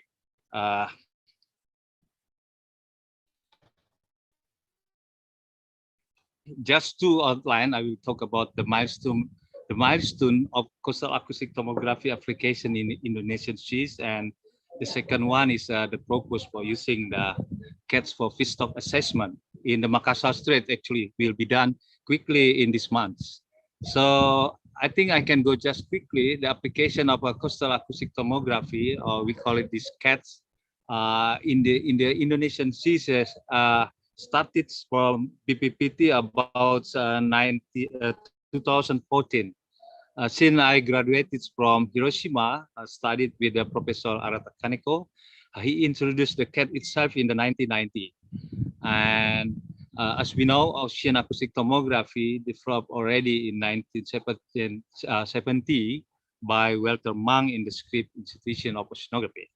And the principle actually quite simple. We use the multi-station put in the coastal. So the transducer just put in the waters, say like 5 or 10 meters. And we use the reciprocals of this acoustic transmission to derive this to get the temperature, salinity, and any others contraction of the currents and some phenomena in the ocean. So some experimental we did already, mostly in the Bali Strait and Lombok Strait. So some here, mostly doing experiments. Why we Bali Strait at the time? Because Bali Strait by topography is very complex. Ocean current structure, something like that. And this is how the ray fed actually struggle in the surface. We can see here in the profile, the vertical profile of this ray reflection. And here, some signal we can derive to get from reciprocal station here, like a B3 to B4 and vice versa. And then we reconstruct the current profile based on the depth. This is actually 3D because the left side say like this is only in the surface from 0 to 5 and 10 to 5 to 10 or something like that in the second one.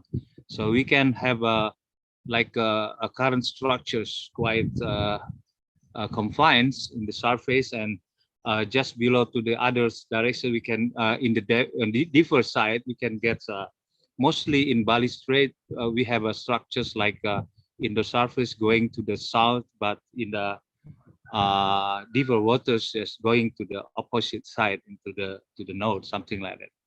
And we can these structures is very much also together with a strong internal tide. So you can imagine this kind of like a vertical and horizontal current is quite complicated here in Bali Strait.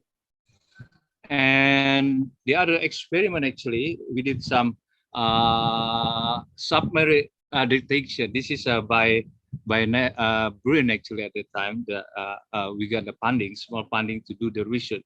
And we use this CATS capability, try to say like to detect some kind like underwater objects, moving objects here, and occasionally we get some like submarines, Navy submarine at the time doing some exercise in the Sunda Strait, just by accident at the time, and we put this technology, try to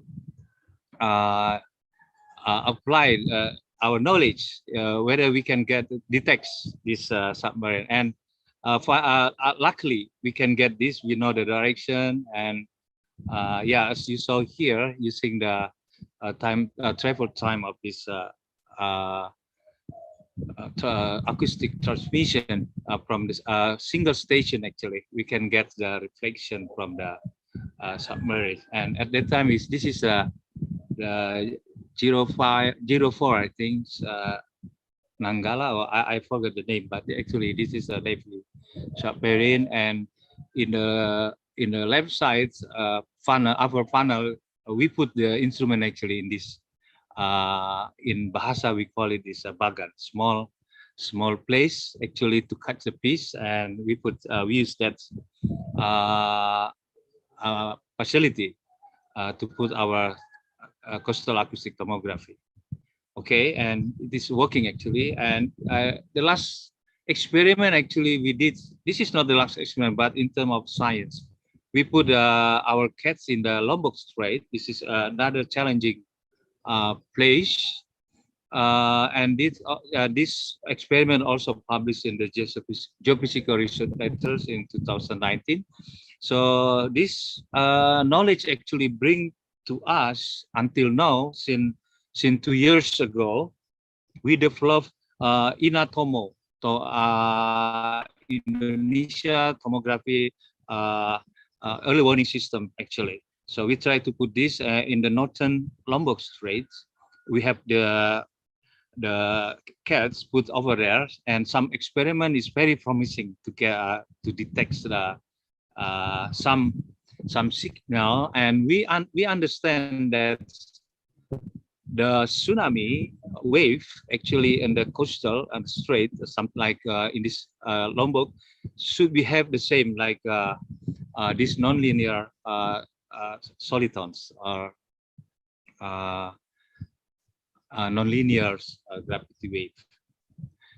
So using this analogy, we try to set up our tomography Indonesia tsunami early warning system, and the progress has much been done in the BPPT Green Group until recently, and we plan to put other instrument in the northern Lombok Straits with a new improvement actually, some progressing here in terms of tsunami early warning system using acoustic tomography.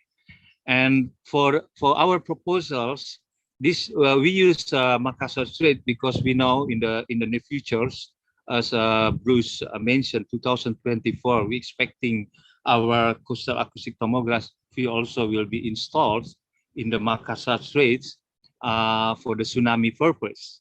And in this time, this month, we will try to conduct experiment, but this is for feedstock assessment. I mean, we use acoustic tomography to detect the piece amounts. So the idea actually like this, we put our cats in the coastal regions, and we just send acoustic signal to get the piece reflected back. And yeah, this is, I think, just going quickly for the concept. Anyway, we can get the signals from this equation that's actually we derive. So say like as a rough estimate for the 1 kilometers detection, and say like the piece is a bit big, like a tuna, 100 centimeters.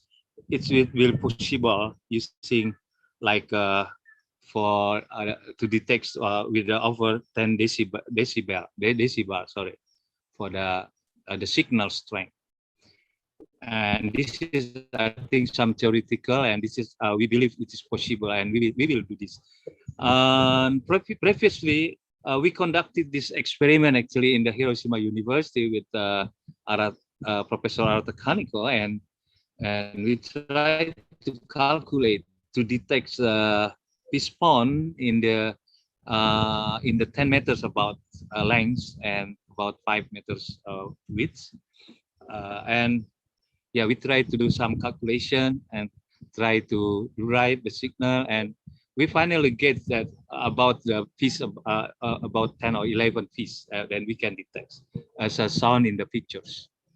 And also we conduct some experiment a bit bigger in the pond, in the artificial pond actually in the university, with the length longer, like 128. So some promising actually we get this, and this is why we try these methods to count directly how much actually the fees using this technology for the purpose to get the feedstock assessment in one region, in this case in the Makassar Strait.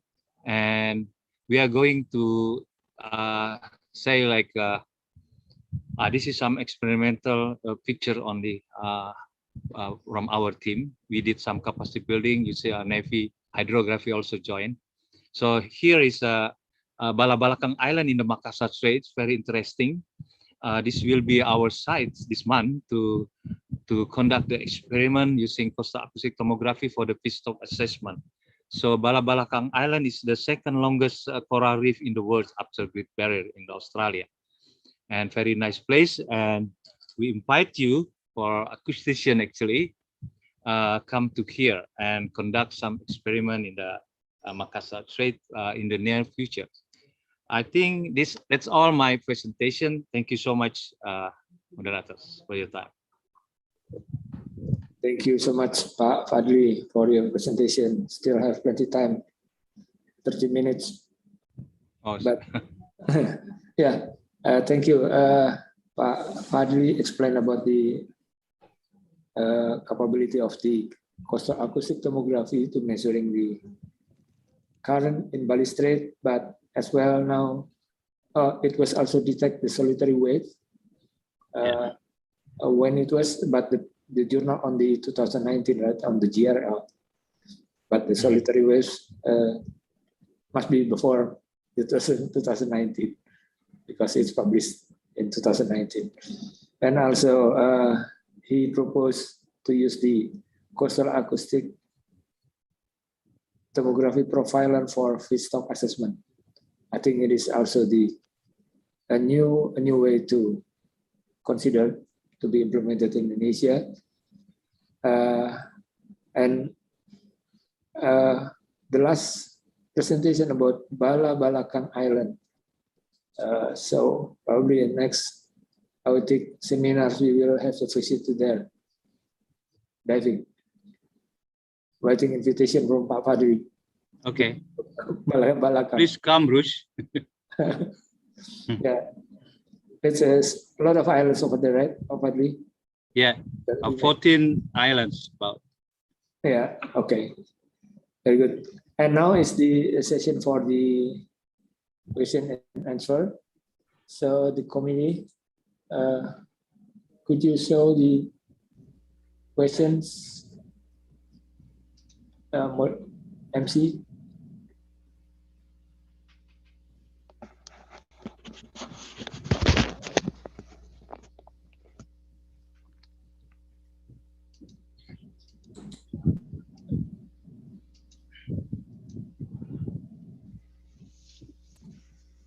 Back to MC, Mr. Nico, could you hear? Please wait a minute to share the question from Q&A. Okay, yeah.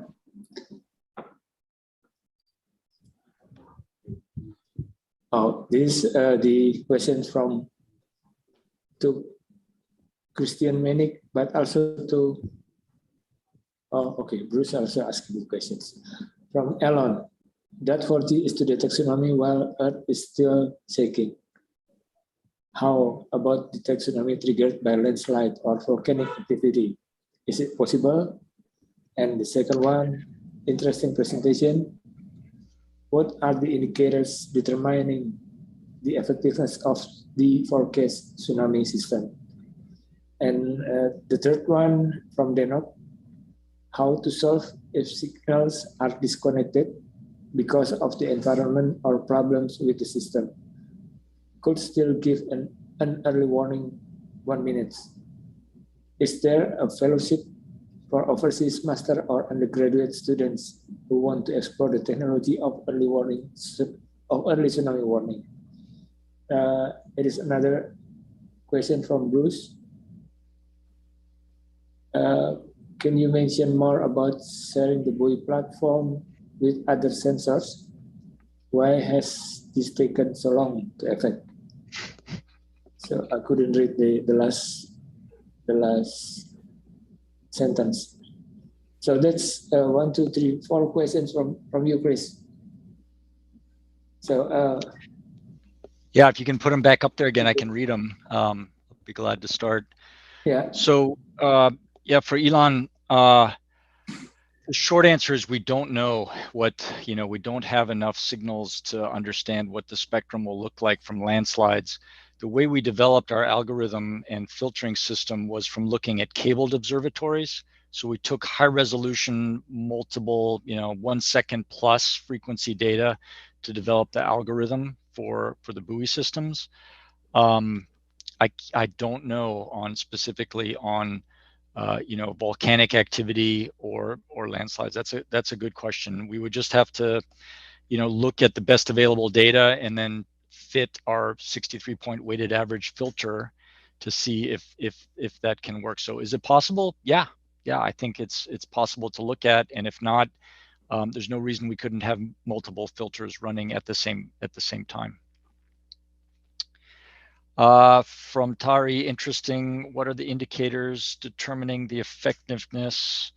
Well, the efficacy, I'll tell you what we were given, right? So when we started in the late 90s, it was barely envisioned that we could actually have a forecast system, right? A lot of the global telecommunications and the speed of processing just wasn't available in the late 90s. The number one thing that we were doing was avoiding false alarms. So what they really, really wanted to avoid for the state of Hawaii, the senator says, is there any system you can put out there that right now we had very few systems, sensors in the water other than coastal tide gauges. So say from Alaska to Hawaii, there's nothing in between there that's going to give any type of warning. So that was our very first mission with our small 6 buoy array, was try to avoid false alarms. So detect, monitor the ocean, and if there is no tsunami, say with confidence, since we're measuring the water, when you're interested in a phenomena, I always contend it's important to actually measure what's important. So earthquakes are not a good measure of tsunamis. Measure the water. That's a good measure of what the tsunami is going to be like. So that was initially what it was. And we had to have a reliability of 80%. So 80%, no matter what, whether it's a technology problem, vandalism, anything, that our mark was set really high at 80% efficacy. So of all the possible data, we had to receive 80% of it in the early days. That was the mark.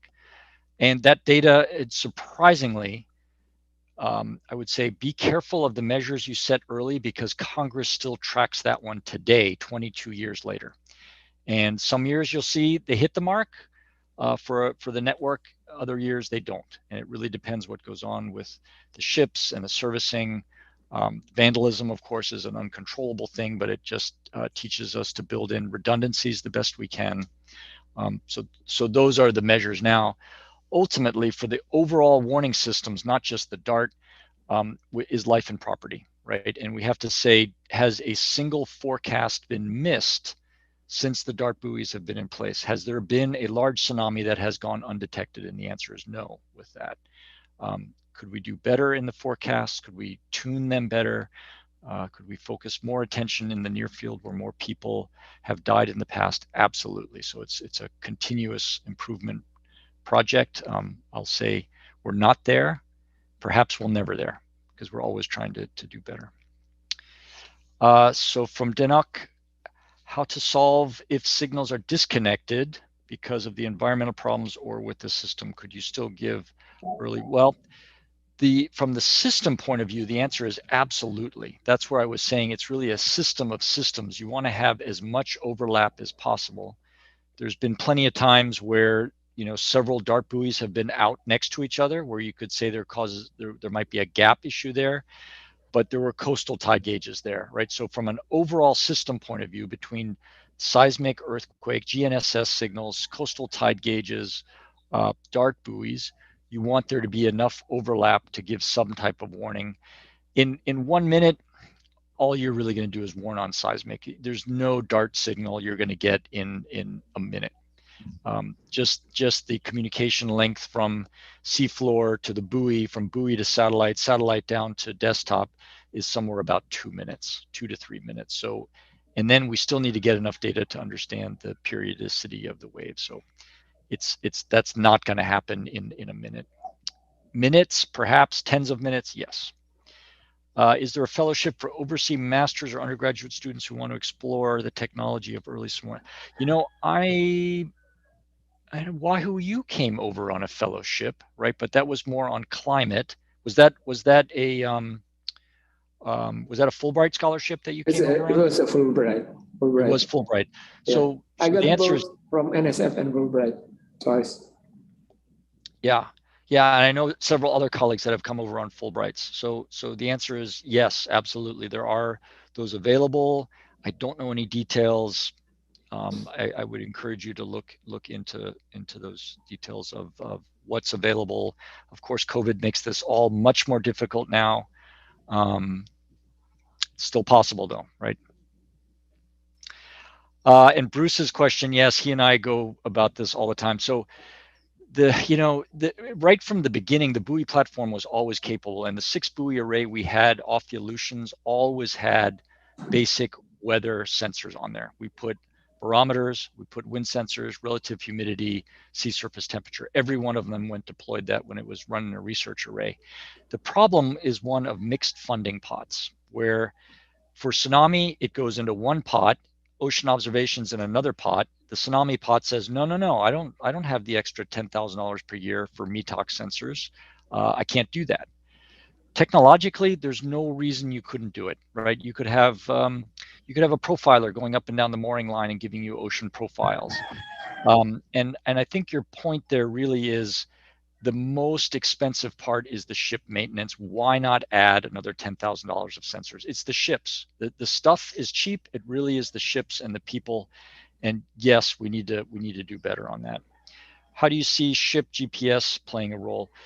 Well, I'm not so keen on ships GPS. I will say and I didn't present any of that work today, but we've been working with JPL for the past 6 years on a GNSS solution from a buoy.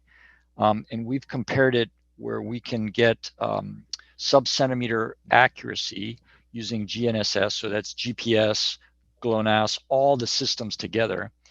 at about a cost of about 2 watts continuous now. So we've got these very new receivers, very good antennas, and as part of the a new satellite getting launched in early 23 called SWAT, where they're going to be doing surface ocean water topography. So it's going to be a satellite altimeter. We're going to be deploying an array of 8 of those. I have the data available. There's tsunami signals probably in there somewhere. I think we've captured 1 or 2 tsunamis from our early GNSS work. There's just no research money to look into that data. And then the last one, why has seismic data been included in DARTs over these years? Why has it not been included? Yeah. Why has seismic data not been included in DART over the years? Not been, has not been included. Well, because it's a sampling problem. We are severely undersampled. So in the old systems, we are highly aliased. So you're not actually measuring the frequency high enough to make sense of it. So those spikes that you would see typically out there that are not real, those are highly aliased pressure spikes because we're not oversampled, would not be an accurate reflection of the P wave at all. Now, in an effort, again, we're still trying to hit our mark of ultra long endurance. So we want a system that can last 3 years on the seafloor. We still cannot send that much data up through to get the seismic data back. We've been asked to do that now and think, for earthquake early warning type stuff, could we possibly send more earthquake data back? The mark is kind of hard. It's within 10 seconds. So how do you send something back from the seafloor? It's going to be a cable. We can't do that today. To send back for earthquake early warning off the West Coast. So with DART 4G, potentially right now we build in the filter system right in. We don't send that data back, but potentially we could do it with the new sampling board and the newer sensors. We could do it. The old one, no way, just severely undersampled. Thank you. Yeah. Okay, Samuel, please. Chris, it is to clarify the issue of the graduate and undergraduate degrees. It was a question from Denok. Will it be possible to do research in NOAA, but they took the degree in UW, University of Washington? Or because as I know that NOAA is not the university, right? So is it possible for undergraduate or graduate degrees to study at UW, University of Washington, but they took this tsunami early warning system in NOAA, at NOAA PML as the, let's say, the thesis or project for them? Potentially. I mean, we have a very close relationship with the university, and we have what's called a cooperative institute with the University of Washington, Oregon State, and University of Alaska. So we are very closely coupled to our cooperative institute, and many researchers. More than half of our lab is actually University of Washington employees. So I would say contact me, and I can put you in touch with the right people. All right, thank you very much to clarify this issue, because I believe there are many new scientists or new engineers that willing to study more about the ocean observation in Indonesia here. Thank you, Chris. Okay, next, Bruce. From VIA, apart from increased air temperature, is there any other climate feature considered to be important for the early warning system? And again, from Alan, is the data from smart cables expected to be open and freely accessible? And how to handle the large data and generate it? That's actually three questions that you might respond, Bruce. Okay, so the first one, I'm guessing maybe it's we're talking about the ocean. So one other signal that there may be overlap with early warning is current velocity. as Fadli said, you know, I mean, a tsunami wave has a current signature, water velocity signature, and so if instruments are out there measuring current velocity, then presumably that will have, you know, tsunami signal just like bottom pressure. That has not, to my knowledge, has not really been used so far, but I guess from a theoretical point of view, it's perfectly plausible. I don't know personally what the, you know, a signal down deep would be, and whether, again, a signal noise ratio questions might come in. So let's see. Then the second question, data. Well, the Joint Task Force absolutely encourages and highly recommends that all data is open and freely accessible and follows the FAIR guidelines. I can't remember what FAIR stands for, but basically open data. And so we encourage that, but at the same time, at least for the smart cable situation, clearly, you know, governments are going to be involved, and really it'll be up to the governments where the cable lands and you know, in some ways pays for the data. So if the local governments are in favor of making the data open, then it shall be.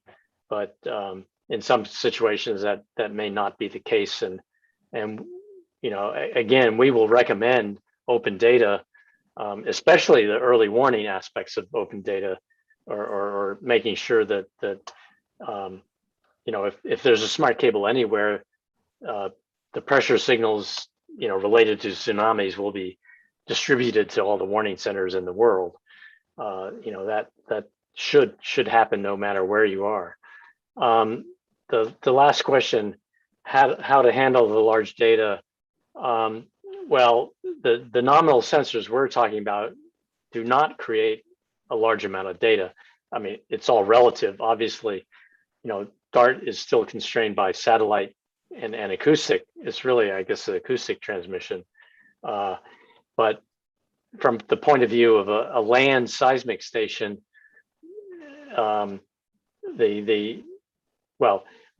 one smart repeater would produce less data than a land seismic station, likely.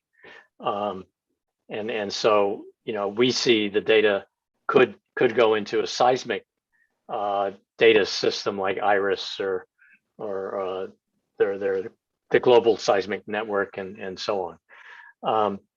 There's one application where I can see large volumes of data, and that's if hydrophones are implemented in smart cables, that they could start producing larger amounts of data, and that's still really an open question of how best to handle truly broadband acoustic data, especially.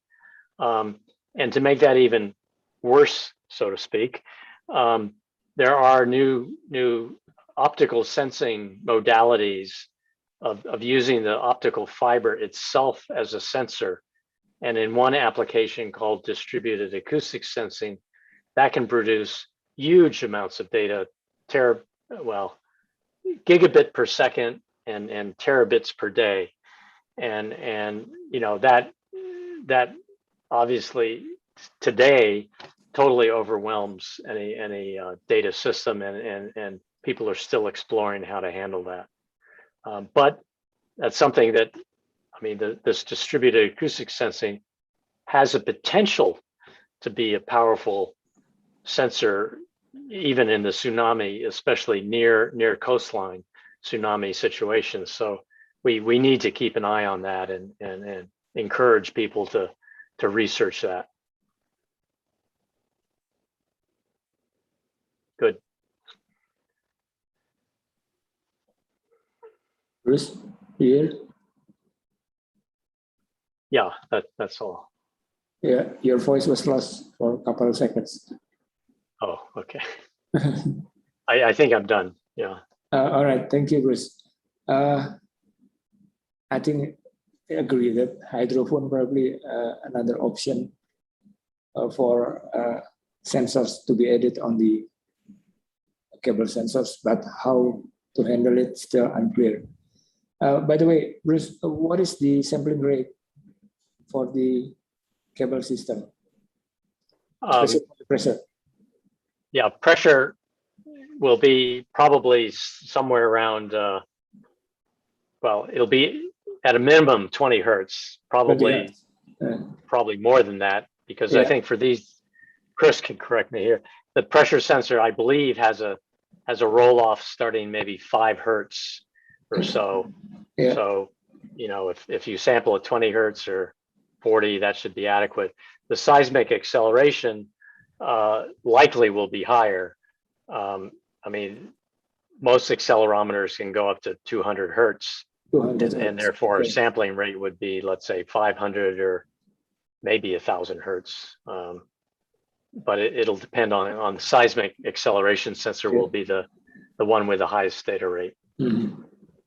Yeah, I mean, we are going to deal with a big data as well, because even though only 20 hertz, but it's a lot of data. But it's going to be another topic interest that probably needs to explore a little more, because we can do the spectral analysis to learn about where is tsunami, where is the high wave, low frequency, and others, and as well as the sea level rise, probably another issue that, yeah, it's many things to do. Okay, thank you, Bruce, Professor. Masih ada? Sorry, operator, MC, another questions, Pak Fadli. Anonymous. Is the CAT tomography possible to detect water leaks from lake, river, dam, beside of tsunami detection? If possible, what methods will be used? A second one from Rizky, how well CAT can detect tsunami compared to other instruments?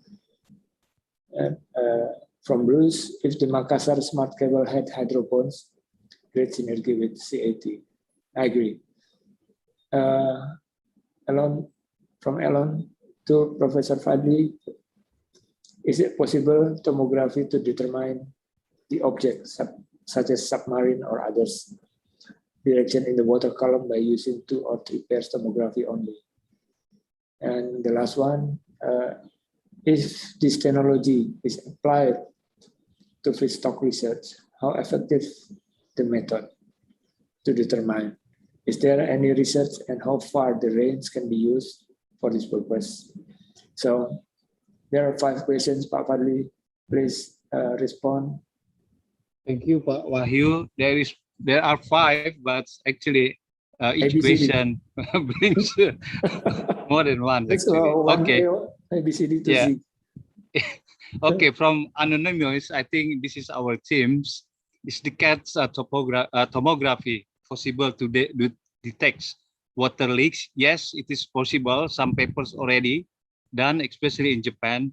So we try actually 2 years ago, we make a presentation in the public works governments, Indonesian governments, and they are interesting, and we are going actually to go to the East Nusa Tenggara for this kind of experiment to put some like big lakes leakings already. And actually BPPT, BRIN at that time, and until now we are really ready. What method? Actually is using coastal acoustic tomography. So the idea is very simple actually. With some leakings, it should be some like fresh waters cap. We can detect this using the 3D coastal acoustic tomography. And from Rizky, how well CATs can detect tsunami compared to other instruments? This is the same way actually as other instrument like INACATs. But using CATs, using coastal acoustic tomography, we applied the tsunami, say like wave is detects from the transmission lines. So if the transmission line is look like a pen, so if the source of this tsunami wave propagating near this transmission line that should be we can detect directly because of this acoustic sound speed is quite good, right? 1,500 meter per second, something like that. And from Bruce, if the Makassar smart cable had hydrophone, yes, we agree that would be great synergy with CATS in terms of Makassar Straits. So we're expecting this kind of like a collaboration in the near futures can be implemented there. And from Elon's, is it possible tomography to determine the objects moving, a submarine moving objects, something like that, underwater moving objects, direction in water column by using 2 or 3 phase tomography? Yes, we did already some directions from how the submarine moving. At that time we use 2, and we can detect. By 3 actually we can exactly locate the coordinates using triangulation. And from anonymous again, if this technology is applied to feedstock research, how effective is method to determine? I think it's very effective because as we know, feedstock assessment until recently we use using biomass methods. It's not it is like indirect. So using the tomography, because the acoustic tomography, we can calculate, we can count the piece directly. So the accuracy of this stock assessment will be very good. And is there any research? Not yet until now, but we believe with our experiments in the lakes, we can apply this. So hopefully in the near future this month, we try to conduct this experiment in the Balabalakang Islands. Very interesting with very abundant demersal fish. So we expect it can be again published in the international scientific journal. I think related to the how far the range is very much related to the threshold, the strength of this transmission we use. So as a sample, with 1,000 kilometers range, 1 kilometers range, say like 100 meters diameters of the fish, we use this the threshold about 10 decibel. I think that's all, Pak Wahyu, moderators, for my answers. Yeah, thank you, Pak Fadli.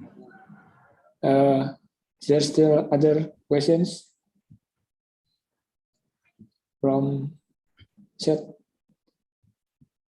Or would somebody raise hand to ask another questions? Just last questions.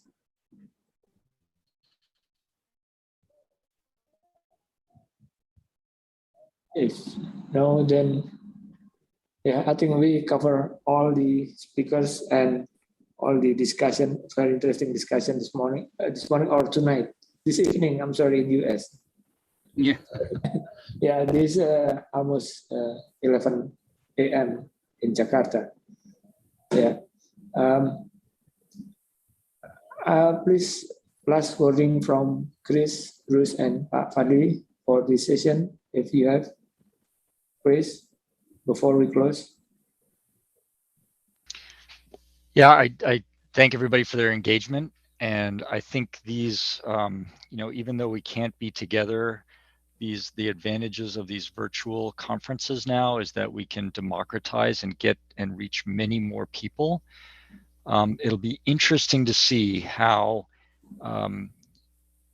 cooperation and advancements happen from the past 2 years during COVID times compared to prior. So I'm interested in understanding that. I hope your technical conference is been fruitful to you. I hope you develop the partnerships. I appreciate the questions and the engagement from everybody. And thank you again. It's been an honor to be part of this. So thank you. Thank you, Chris.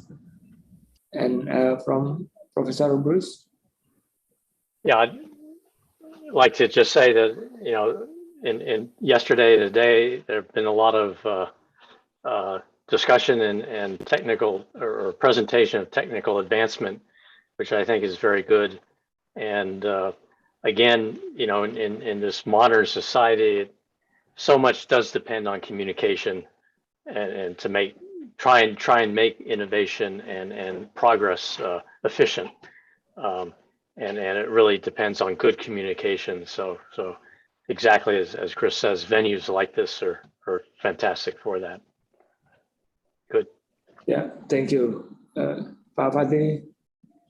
Yeah, our group in BPPT have been proving using this new innovative technology of coastal acoustic tomography for the tsunami early warning system is very effective actually. So we expect our group under the new GREENS organization will have more enthusiastic funding actually to get more collaboration with others, like as Bruce states, with the smart cable, and also of course with the INA tsunami voice. Thank you so much. Thank you, Pak Fadli. Thanks for all, Christian, Bruce, and Fadli, for giving a very interesting presentation. Also, we learned a lot from the presentation today. And we look forward to see Chris and Bruce. If you come to Indonesia, please. We have a lot of things to discuss. Yeah. Yes, I'm looking forward to that. Especially the tsunami, even CBT and the tsunami buoy, always different side, there are different problems. So it's amazing. But yeah, we keep going, we keep moving. Okay, thank you very much again for your coming, and please stay here for a few minutes. The committee will give a announcement a little bit. Thank you again very much, Pak Bruce, Professor Bruce, Chris Minik, and Pak Fadli.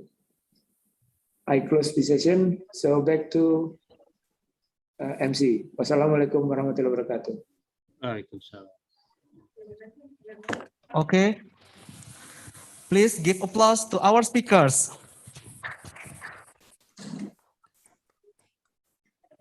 Now, we would like to give our appreciations to our guest speakers. And after that, we will have a photo sessions.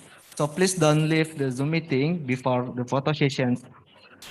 The certificate will be given by Dr. Endang Wijarti from the Indonesia Hydrodynamics Laboratory of BRIN.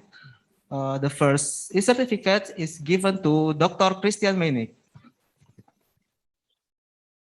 Okay, Dr. Christian Mening, if you can turn on your camera, so we have the photo session with Bu Endang too. Okay, thank you, Doctor. Okay, we have a big applause reaction.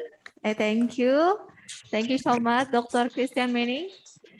The next certificate will be given to Professor Bruce M. Howe. Thank you. Thank you so much, Professor.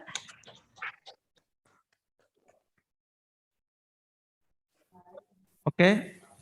The next certificate will be given to Dr. Fadli Shamsuddin.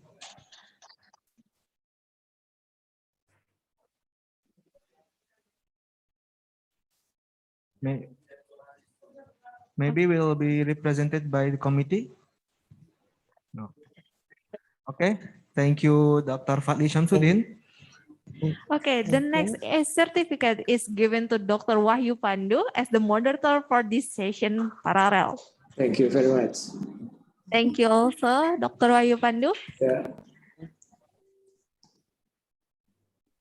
Thank you so much for all the speakers and the moderator. And now we will hold a photo session with all you participants and all the speakers too.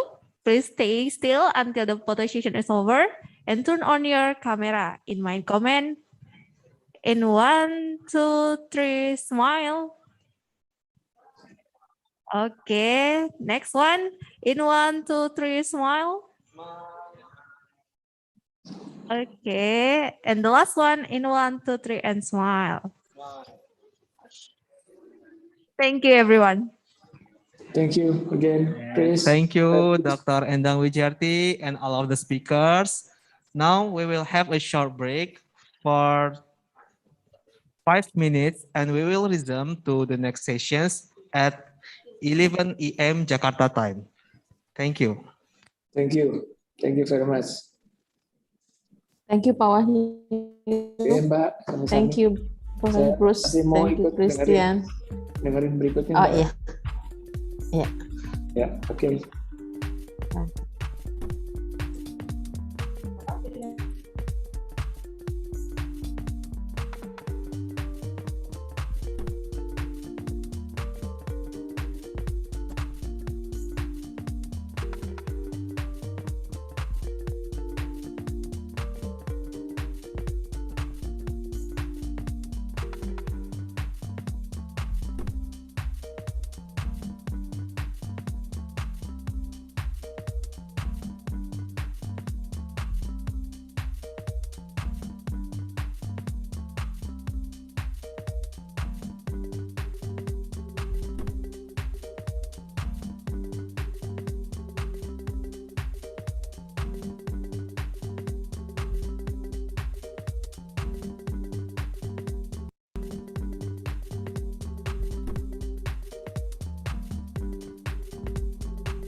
Mendampingi perkembangan teknologi survei di Indonesia, PT Hidronaf Teknika Tama berkomitmen untuk menyediakan solusi baik darat, laut, maupun udara.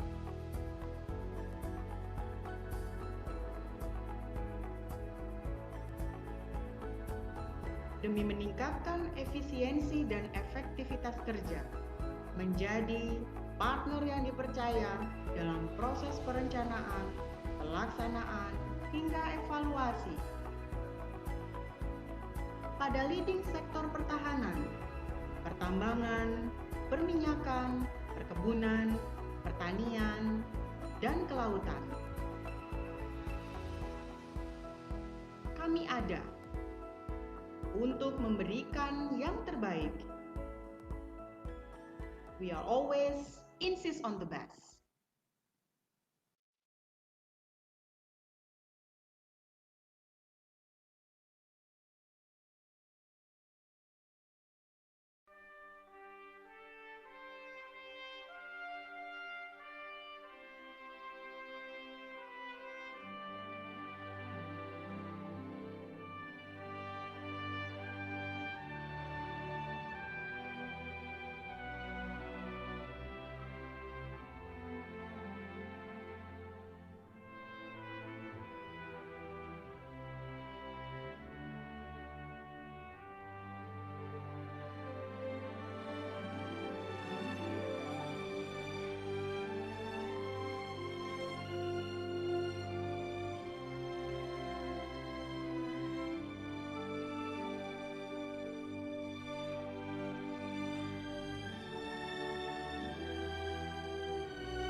Welcome back. We are now continuing to the next agenda, that is to hear the keynote speeches which will be moderated by Dr. Agus Sudaryanto.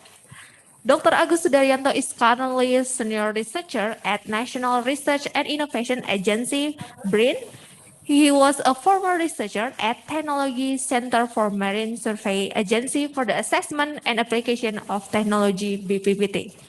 His bachelor was in IPB University, Indonesia, and graduated in 1993 master and doctoral degree in Ehime University, Japan.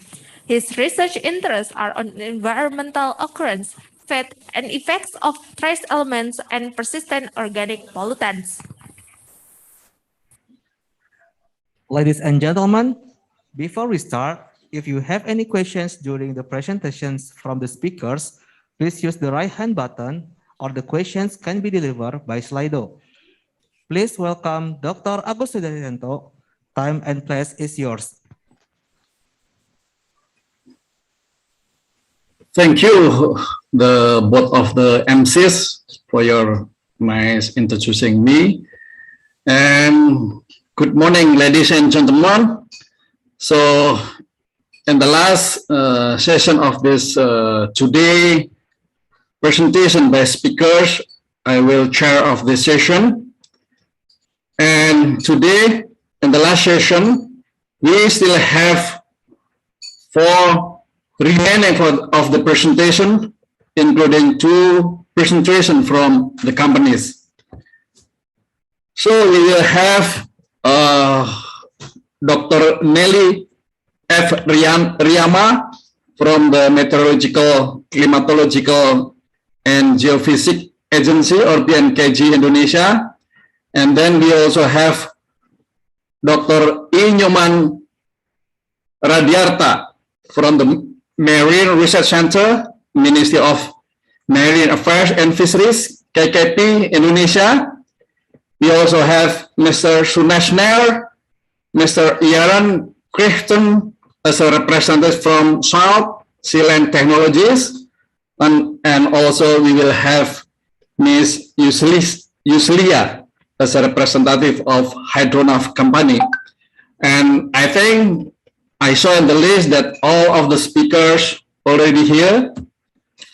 And I think we can start for the last session of the presentation. So first, we will invite for Dr. Nelly, but before we start the presentation, I would like to introduce you about her profile. So, Dr. Nelly is currently the Director of Center for Research and Development of BMKG. So, she is responsible for coordinating and conducting research, development, and engineering in the field of meteorology, climatology, and geophysics. She started her career as a staff of meteorology analysis subdivision since 1998. So she was then promoted to be head of climatological network observation subdivision and continued as the head of agroclimate and marine climate information division. So in 2016, she was appointed as the director of Marine Meteorology Center, which allowed her to manage the provision of information services of marine meteorology and ocean climate. In recent years, she has been working on several national and international research activities, including in marine meteorology and oceanography. One of her accomplishments is to develop the Indonesian coastal inundation forecasting system by the assistance of the WMO. And since 2017, she has been appointed to be the Vice Chair of GCOM's expert team on disaster risk reduction, and currently she has also been appointed as the Vice Chair Working Group on the buoy vandalism since 2020. So she will present it of some of, I think, various research activity that they have collaboration with national and international research collaboration. But I would like to tell to you that today Dr. Nelly could not join directly to this presentation or meeting because he now is in the Business trip, still on the fly, so he could not join directly. But we still have his presentation using the recorded presentation. So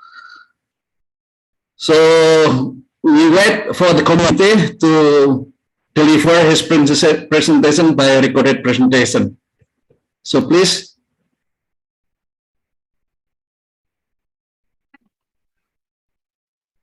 Hi all, my name is Nelly Florida Riama. Right now I work for Indonesia Agency for Meteorology, Climatology and Geophysics, or BMKG. It is really a great honor for me to be here at the conference on ocean observation, technology and innovation in support of Decade of Ocean Science. The title of my presentation is Strengthening Ocean Research Capacity to Enhance the Accuracy of Early Warning System. As I work for BMKG, our task is to provide information on weather, climate, and geophysics, including earthquake and tsunami. So it is very important for us to improve the accuracy of our early warning system. I will start with the geographical complexity of Indonesia. Considering Indonesia sits in the middle of the warmest body of water known as the Indian and West Pacific Whirlpool, the maritime continent plays a pivotal role in the global weather climate continuum. As an archipelagic country, the complex land-sea distribution and topography make the prediction of high-impact events in this region extremely challenging. For weather and climate, at least we need to consider monsoon, ITCZ, tropical cyclone, ENSO, IODO, MJO, and of course, local condition. We also noticed that the maritime continent precipitation is the key variable to predict correctly for global weather and climate, as the maritime continent precipitation has very large error on climate models. On the other hand, Indonesia is also considered as one of the zones prone to earthquake and tsunami. This situation comes up due to the position of Indonesia in boundary of three major tectonic plates, Indian, Australian, Eurasian, and Pacific. Therefore, our country is also very prone to earthquake and tsunami event. With all the circumstances, we really need to consider the improvement of our early warning system based on ocean research. So from this slide, I will introduce you to several activities on ocean research. The first one is the Year of Maritime Continent. This is a multi-year international program to study the weather climate system of the Indo-Pacific maritime continent and its global impact. Systematic biases in regional rainfall produced by numerical forecast and climate models and incomplete knowledge of the regional weather climate system motivated this program. Many national and international collaborators are involved on this program through many activities that you can see on the table. The other activities is the Terra Maris, the maritime continent driver the global climate system. As I have already mentioned, precipitation over maritime continent associated with huge latent release from condensation of water vapor in atmosphere. This provides a heat source that drives a large part of the global circulation, like hepticel, monsoonal flows, NGO, extratropical Rossby waves that change wind, temperature, precipitation over the extratropics, like North America and Europe, both directly and indirectly. Hence, if there are model errors over maritime continent in the vertical and horizontal heating structure, this will lead to errors in weather forecast and climate prediction over the globe. In this activity, we will have ground observation and at Pamengpeuk and Cilacap as our super site, and also we will do the flight observation. We will have 3 sorties. First, the intensive observation. Second, land sea breeze, and the third one, northeast monsoon cold surge. Because of the pandemic situation, we plan to conduct this activity in 2023. Other activities is the equatorial line observation project. In this project, the interaction within atmospheric equatorial convectively coupled Kelvin waves, the leading modes of eastward moving convection on timescales within several days and 3 weeks will be investigated. So we will have the observation actually in late 2021 this year, but because of the pandemic, we will postpone it to next year.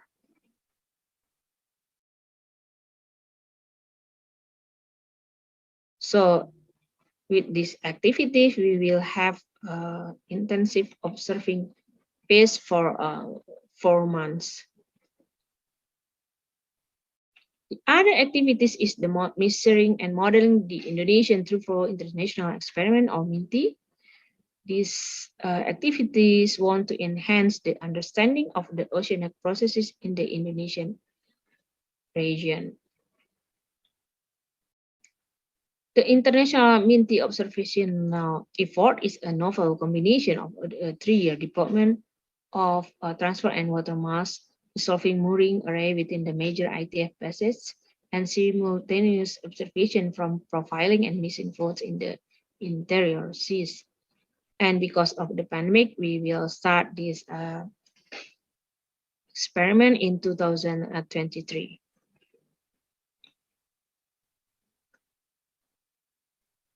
Through this experiment, we have many international collaborators from USA and also from Australia and also from China. Our next activities is the Indonesia Prima, Indonesia Program Initiative on Maritime Observation and Analysis. This is the cooperation between Indonesia, BMKG here, and with USA, with NOAA. This is to support the global ocean observation system and to support the government priority program in developing maritime meteorology. The objective of this activity is to conduct a weather and ocean and quality observation over Indian Ocean. And the second one is to utilize the ocean observation data to improve weather and climate information in Indonesia. And we do the maintenance of particular rama buoys in the Indonesian Ocean, and also conduct the capacity building in ocean instrumentation and data analysis. This is the cruise that we have already done since 2016.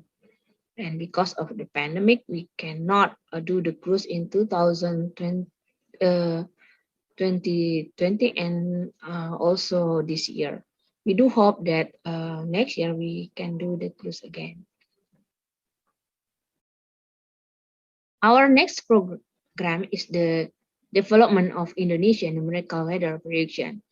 This is a regional model developed by BMKG, which employs the weather research forecasting assimilated with BMKG observation data. So within this program, we believe that we can improve our accuracy and resolution of our prediction. The next activities is related to tsunami research that we have investigate how the Manila Trans Tsunami source modeling will affect the West Kalimantan nuclear facility mitigation. So this is the preliminary study, tsunami modeling, to estimate the head and arrival time of the tsunami at the closest tidal initial points of a prospective nuclear power plant. This is the result of the research, and we can obtain here that the estimated tsunami head at Kosong Beach is in West Kalimantan around 0.3 to 0.5 meters, and the arrival time is around 550 minutes. So after we have conducted several activities on ocean research, we have two main challenges, in my opinion, how we can develop our early warning system regarding our geographical location of Indonesia that consists of more than 60% of waters compared to the land. So the main idea is at least are two here. First one is on the observation, and the second one on the partnership.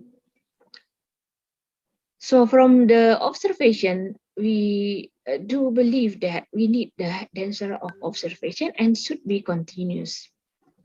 Our effort right now in BMKG, we develop what we call the maritime observation infrastructure through Marine Meteorological System Project. Within this activity, we will improve our observation network to cover phenomena related to air-sea interaction.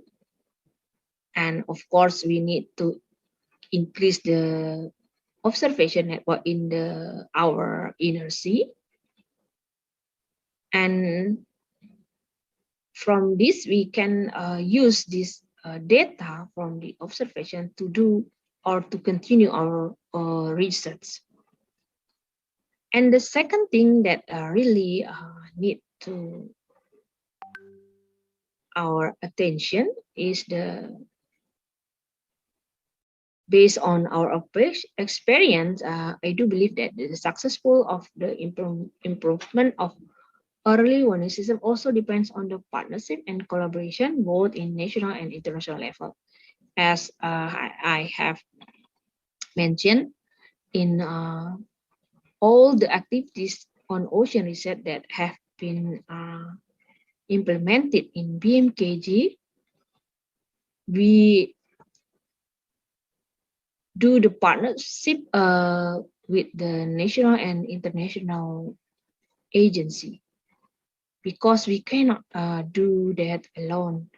And we also noticed that we need to have collaboration, not just with the government agency, but we need to work hand in hand also with the university and the private sector. I think it will be expedite our goals, especially for BMKG, to improve our early warning system. That's all of my presentation. Again, thank you very much for the opportunity.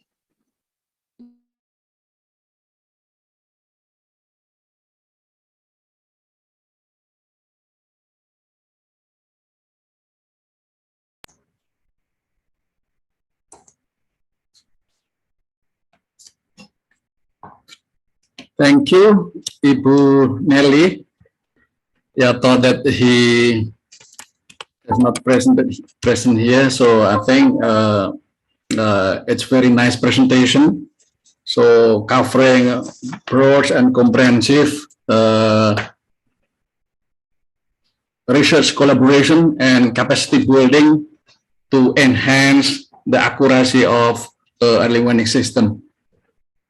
So if you have any question, please I remind you that you can give question through the Slido.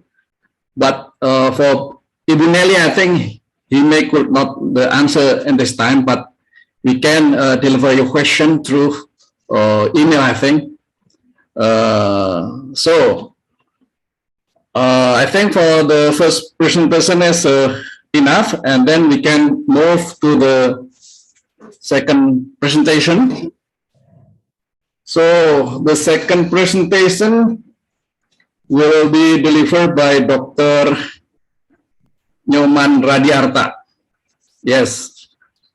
So Dr. E. Nyoman Radiarta is a director of Marine Research Center, Agency for Marine Research and Human Resource, Ministry of Marine Affairs and Fisheries, Indonesia.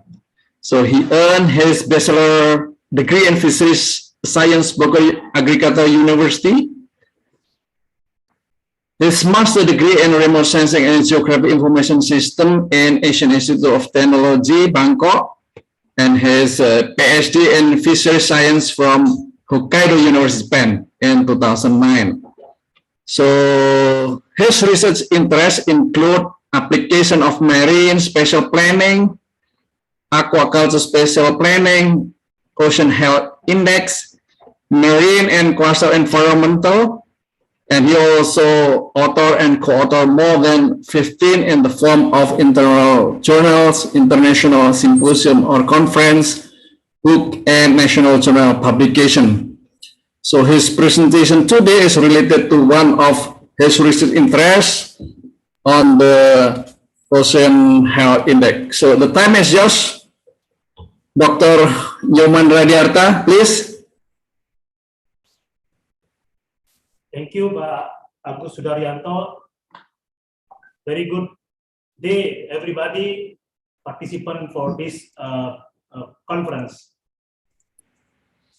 I would like to thank to the committee of the IEEE Ocean Engineering Technology and Innovation Conference, Ocean Observation, Technology and Innovation in support of the decade of ocean science, that giving us an opportunity to be able to contribute to this excellent international conference. My name is Nyoman Radiarta. Right now, I'm a director of Marine Research Center, Ministry of Marine Affairs and Fisheries. This morning, I would like to talk about Ocean Health Index program in Indonesia. Next slide. Let me introduce the content of our talk. First, I will describe about the Ocean Health Index and Ocean Health Index Plus, followed by the Ocean Health Index Plus in Indonesia, including population and its benefits. At the end of this talk, we will discuss on the pilot project of Ocean Health Index, or in Indonesian names we call IKLI assessment that will be implemented in provincial level. Next, please. Ocean Health Index is a tailorable marine assessment framework to comprehensively and quantitatively evaluate ocean health. Ocean Health Index measures progress toward key goals representing the benefits and services people expect to provide by healthy oceans. The key goals, there are 10 key goals, including food provision, artisanal fishing opportunity, natural products, carbon storage, coastal protections, tourism and recreation, coastal livelihood and economies, sense of place, clean water, and biodiversity. The Ocean Health Index is analyzed by scoring the goal from 0 to 100 and shown in the rose diagram with the different color to be able to be communicated. As we can see here, this is an example of the result of Ocean Health Index calculation. Next slide, please.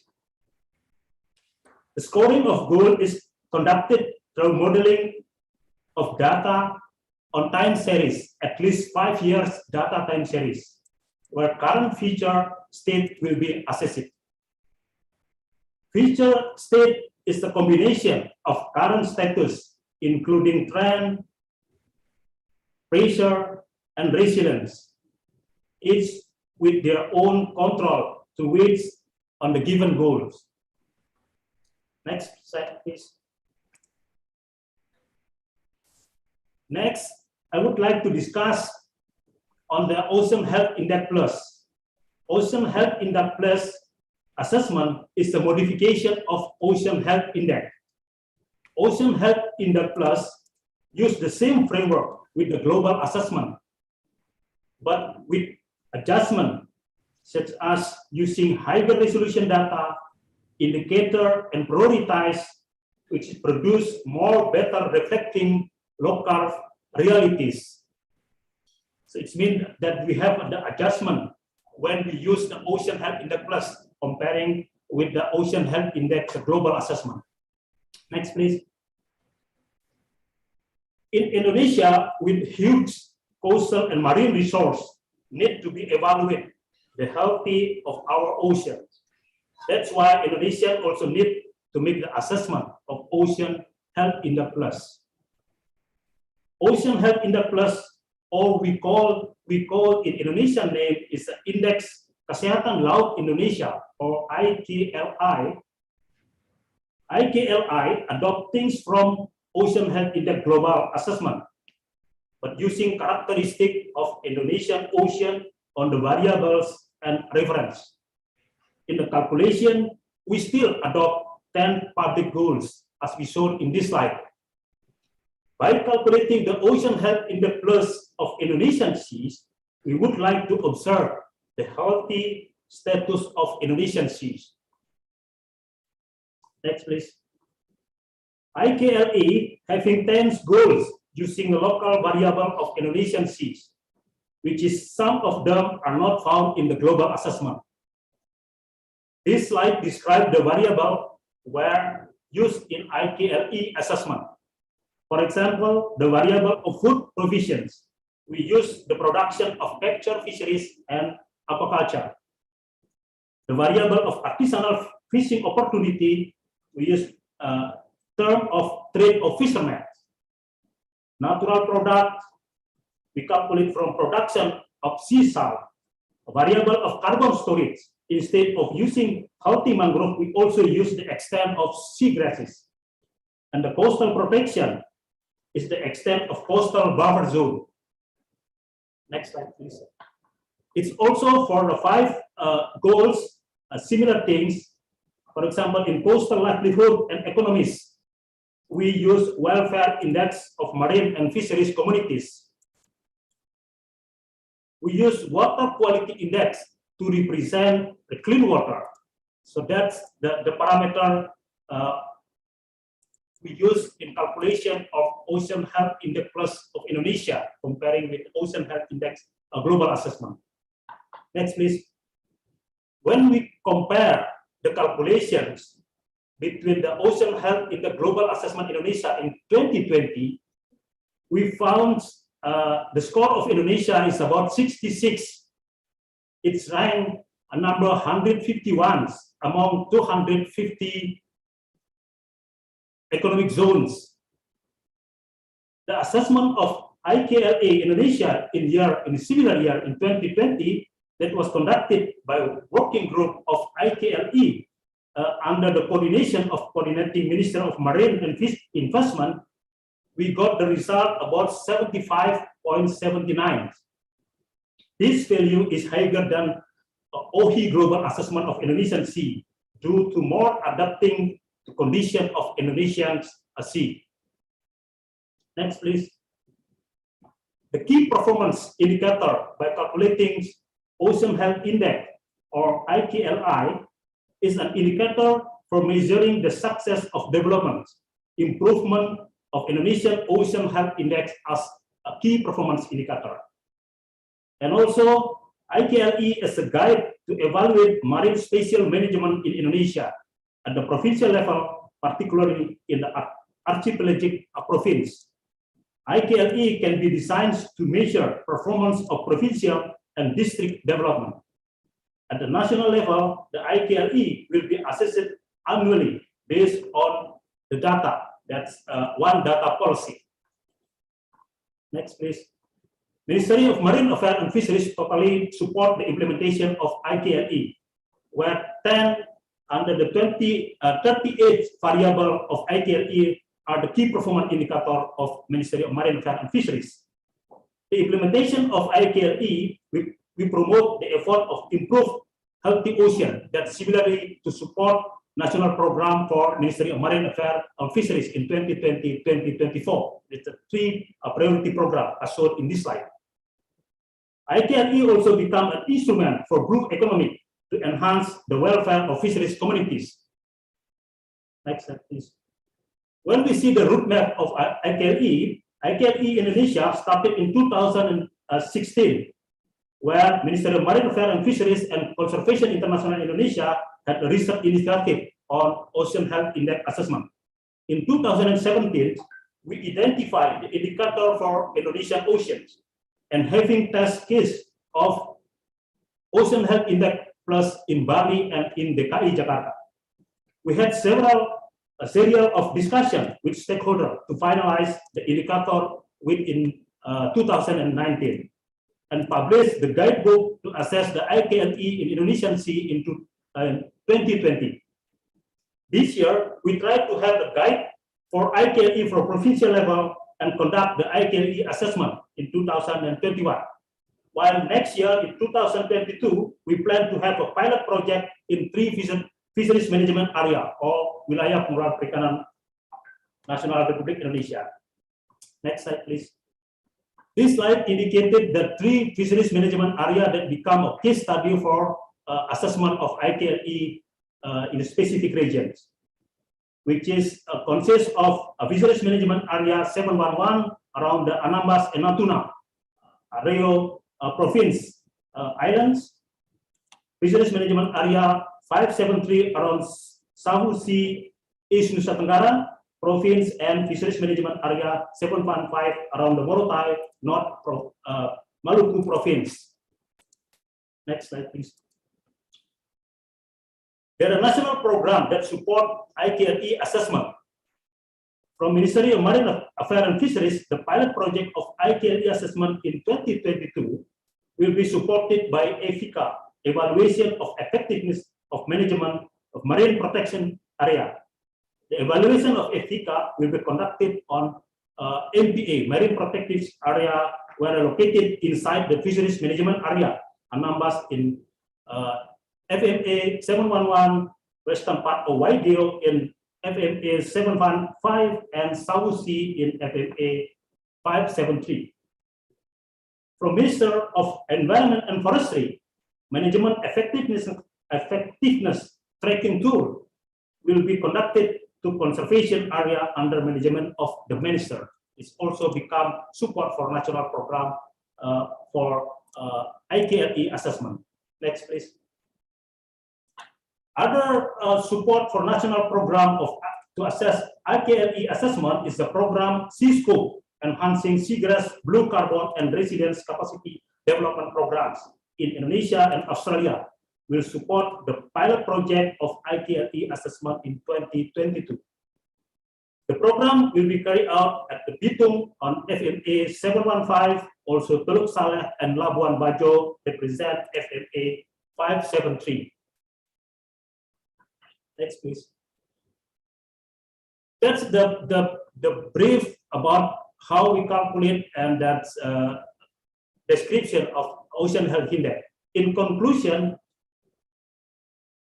IKLE is one of the indicators for the development of coastal and marine area, marine and coastal space management, including RZPP 3K. IKLE is one of the important data in successful implementation of Indonesian sustainability goals or SDGs. IKLE is adopted in each province as a material for consideration in national development planning. In the recommendation, next please. As a new concept, IKLE needs to be socialized to both local and regional governments, universities in each provincial level.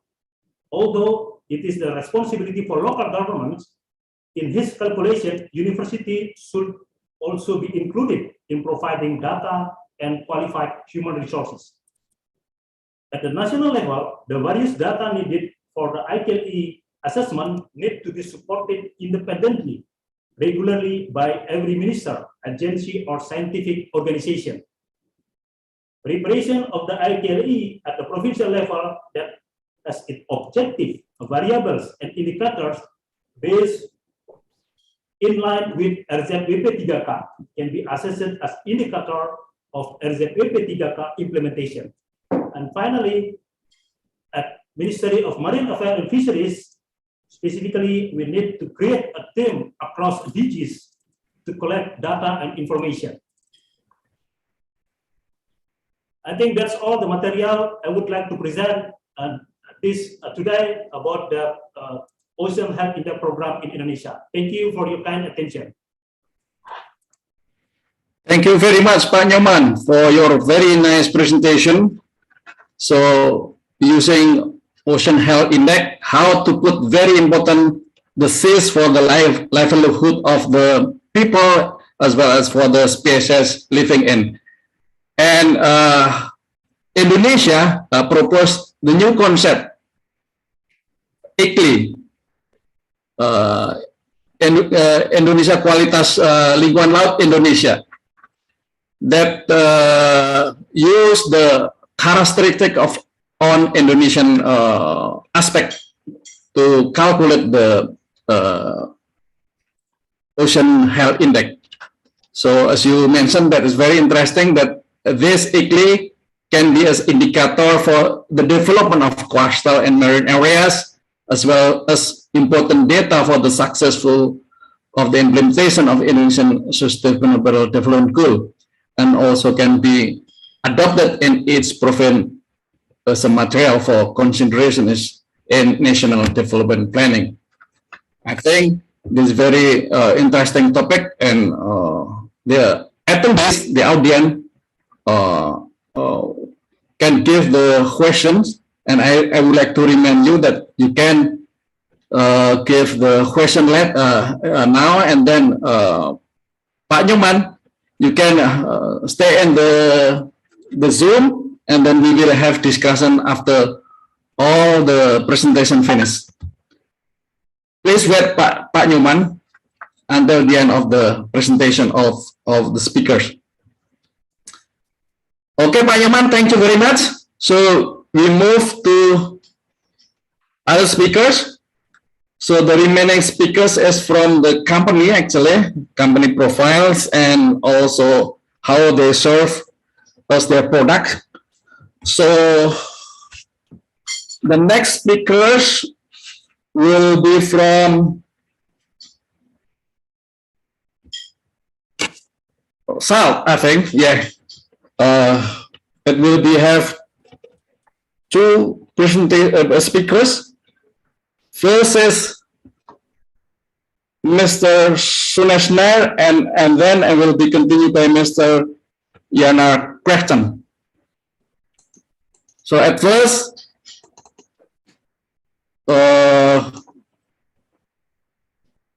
Mr. Suneshner has over 20 years experience in the offshore or marine instrumentation industry, and he has experience working on several projects with top research academic institutions and commercial organizations in India and Southeast Asia.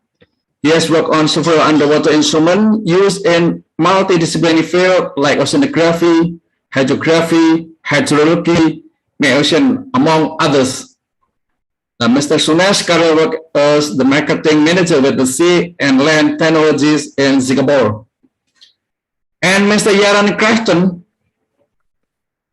has over 10 years experience in varying scientific roles, including the management of specialist multidisciplinary teams.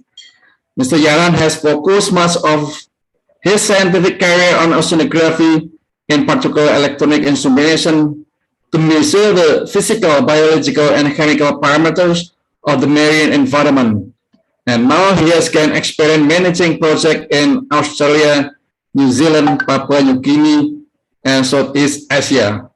So he now as the director of sales at the Nortec Australia. So please, time is yours.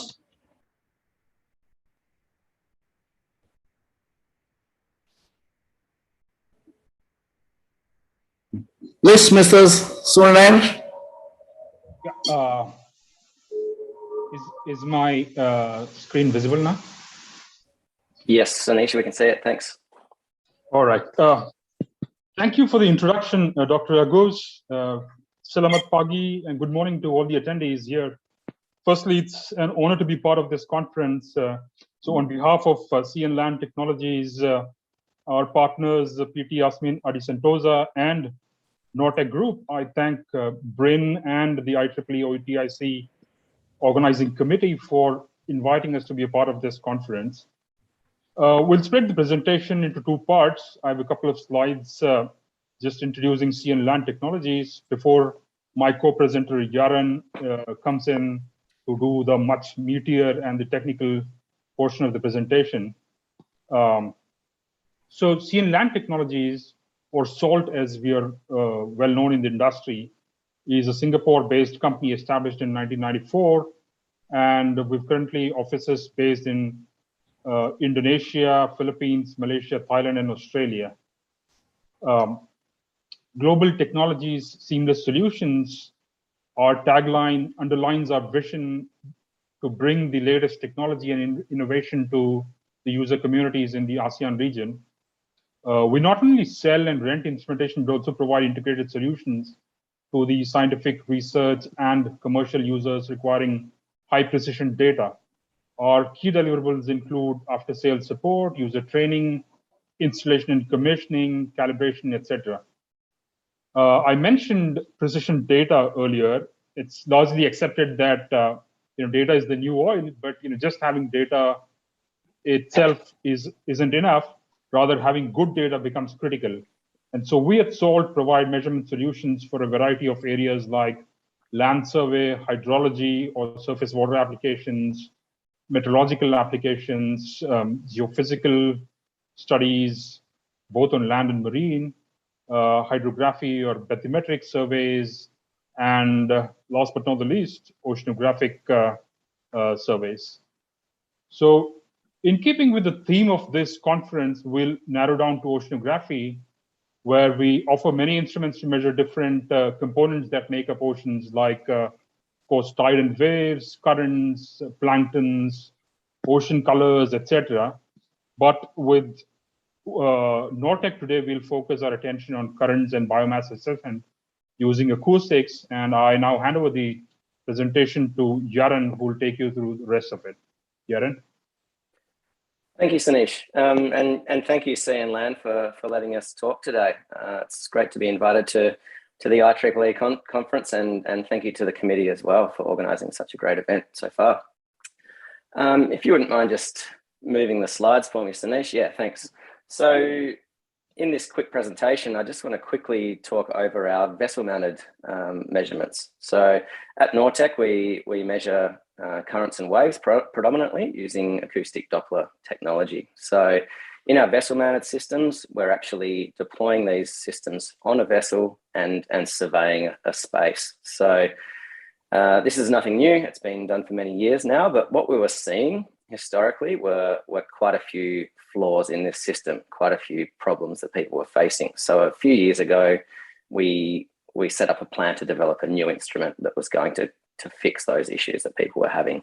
So in this presentation, I just want to cover that quickly, and I also want to cover some new developments in our vessel-mounted systems. Next slide, please, Anish.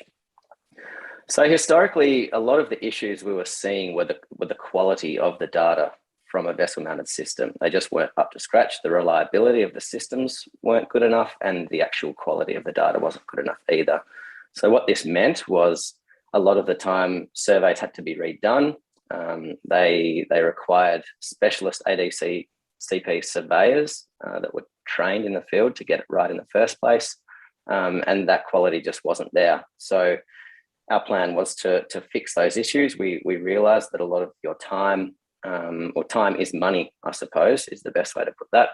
And the quality of the data is the most important thing at the end of the day. So next slide, please. So what we developed was a complete turnkey solution, everything that you need in a vessel-mounted system to measure accurately and reliably every time. So this includes a DGNSS system, a deck box computer with visual aspects, real-time software and post-processing software all on the deck. So you can not only visualize data coming through in real time, but you can process the data on the deck of the vessel as well to make sure that you're getting what you need. Also a bracket for the instrument as well, so that it's all ready to go. This means that not only are you getting more reliable data and good quality data, but it's also very easily movable from vessel to vessel as a complete system as well. So yes, another development that we've added quite recently is an accelerometer heading and reference sensor, which replaces our standard compass and tilt sensor. And what this does is compensates for any dynamic movement and dynamic tilt of the instrument while it's surveying. And this creates much cleaner data as well. So this was first developed for our ADCPs, generally used on surface buoys to compensate for that dynamic movement, but it translates identically to the vessel-mounted application as well. Next slide, please, Nate. This is just a quick look at the quick visual, I suppose, of our real-time software. So this is what you see as the data's coming in real time. So you've got graphs for current speed, bathymetry, and current direction on the right, along with your GPS information and all of the physical sensors for the instrument on the top left as well. Thanks, Sanish. So none of that's particularly new. That system has been around for about 4 years now, but it did revolutionize and change the way that a lot of people did things. But what we have changed, if you wouldn't mind going to the next slide, Sanish, is we've incorporated that technology into our longer range instruments. So now you can essentially do all of what I've just said up to 1,000 meter range. So it really does open up the door to ocean-based applications, which I'm assuming a lot of you need that range. And also with the combination of the new echo sounder on the Signature 100 as well, which I'll go into a bit more now. So this is a graph of amplitude, a single beam amplitude from our Signature 100. You'll see that it's about just under a 250 meter range in this particular application. And there's quite a bit of data and information that you can get from that, but it is quite grainy at the same time. You're looking at a profiling cell of around a meter in this case. So there is that staggered graininess to the graph. If Sanish goes to the next graph, you'll see if we use the new echo sounder function that we've incorporated, the quality of that data and the resolution is just so much higher. And what we can find from that data is there's just so much more we can find, especially in terms of biology and in terms of sediment plumes, which is really interesting. And then incorporating that with the standard current speed and direction data that you're used to seeing, there's a lot of information we can gain from that. So this particular system, the Signature 100, if you could just click through a few times, Sanish, this is a bit of an interactive one. Yep, that's perfect, thanks. You'll see that the yellow transducers are our slanted standard current beams for measuring just like a normal ADCP. And then the black beam in the middle is the echo sounder. And that echo sounder is a broadband system that can actually measure at 3 different frequencies in monochromatic mode, 70 kilohertz, 90 kilohertz, and 120 kilohertz, or it can actually operate in a broadband chirp, which centers around 90.9 kilohertz, but operates throughout that 70 to 120 kilohertz range. So it's quite a versatile echo sounder. Just keep clicking through to the next slide, if that's okay. Thanks. This is a deployment from about 2 years ago now in the Mediterranean, which is a great proving ground for us because the scattering conditions, which we rely on, are very, very low in the Mediterranean. So it's a great proving ground for our equipment that we're going to get good quality data elsewhere in the world as well.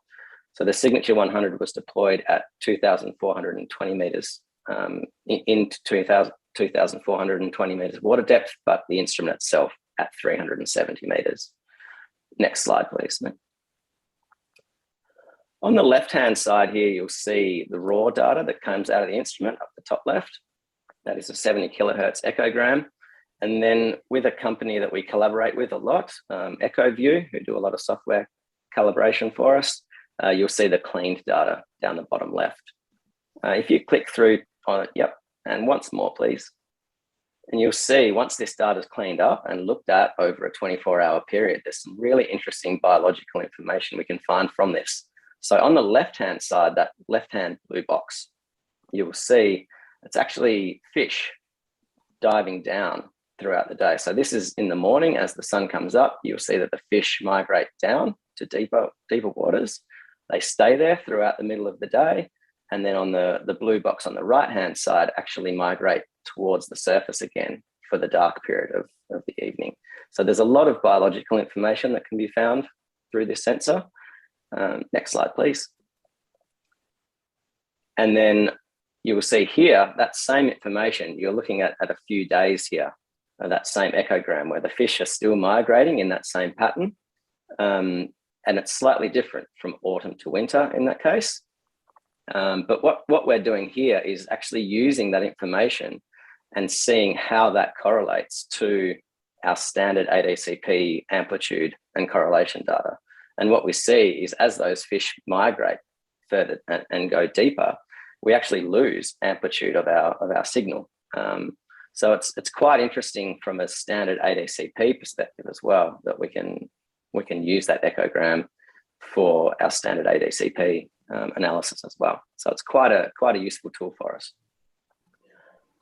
Thank you, everyone. A very quick overview of that. But if you have got any questions, feel free to contact Sunish or myself. And thanks a lot for all your time. Cheers. Thank you very much, Mr. Sunesh and Yaran.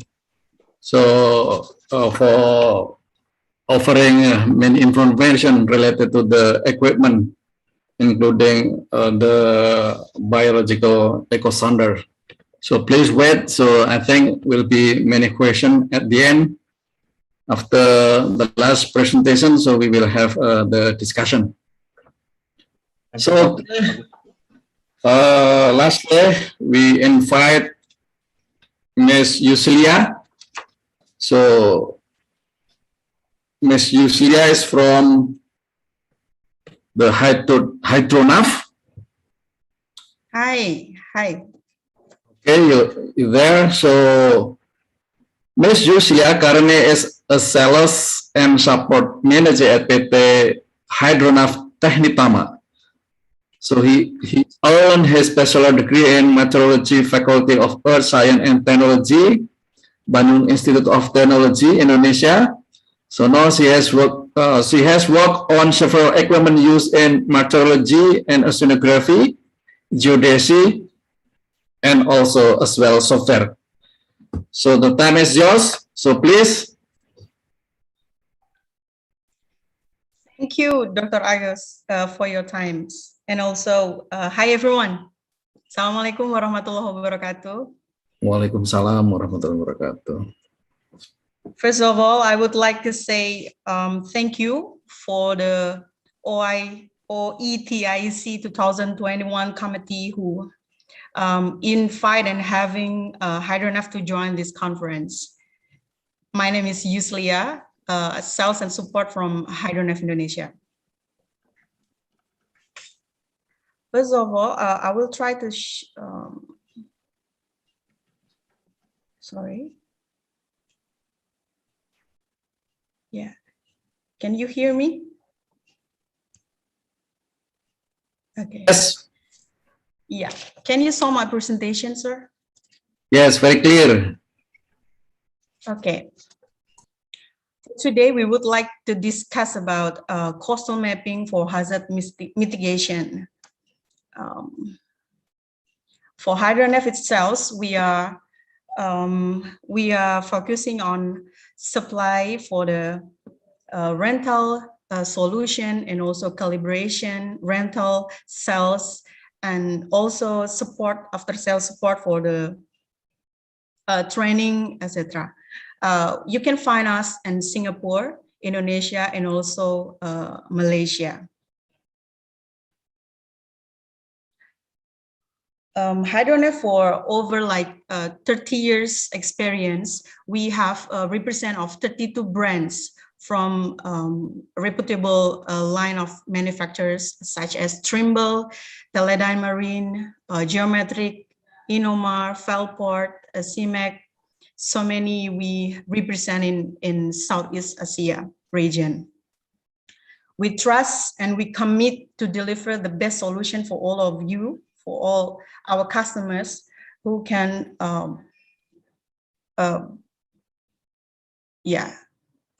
and who we work with. Most of our customers in here in Indonesia, especially like Puts Hydrosal, BMKG, BPPT, BIG, PT Vale. So many of our customer here for over past of 30 years ago, and hopefully we still can doing our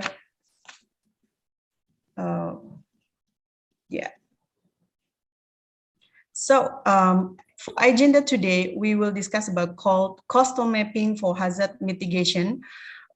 We will propose like 4 different solution within bathymetric system solution, aerial system solution, mid-ocean system solution, and also software and database. For bathymetric itself, for coastal mapping, we have unmanned surface vehicle, and also autonomous underwater vehicle. For the aerial, we have UAV, a multicopter with LiDAR, topo, and bathymetric sensor.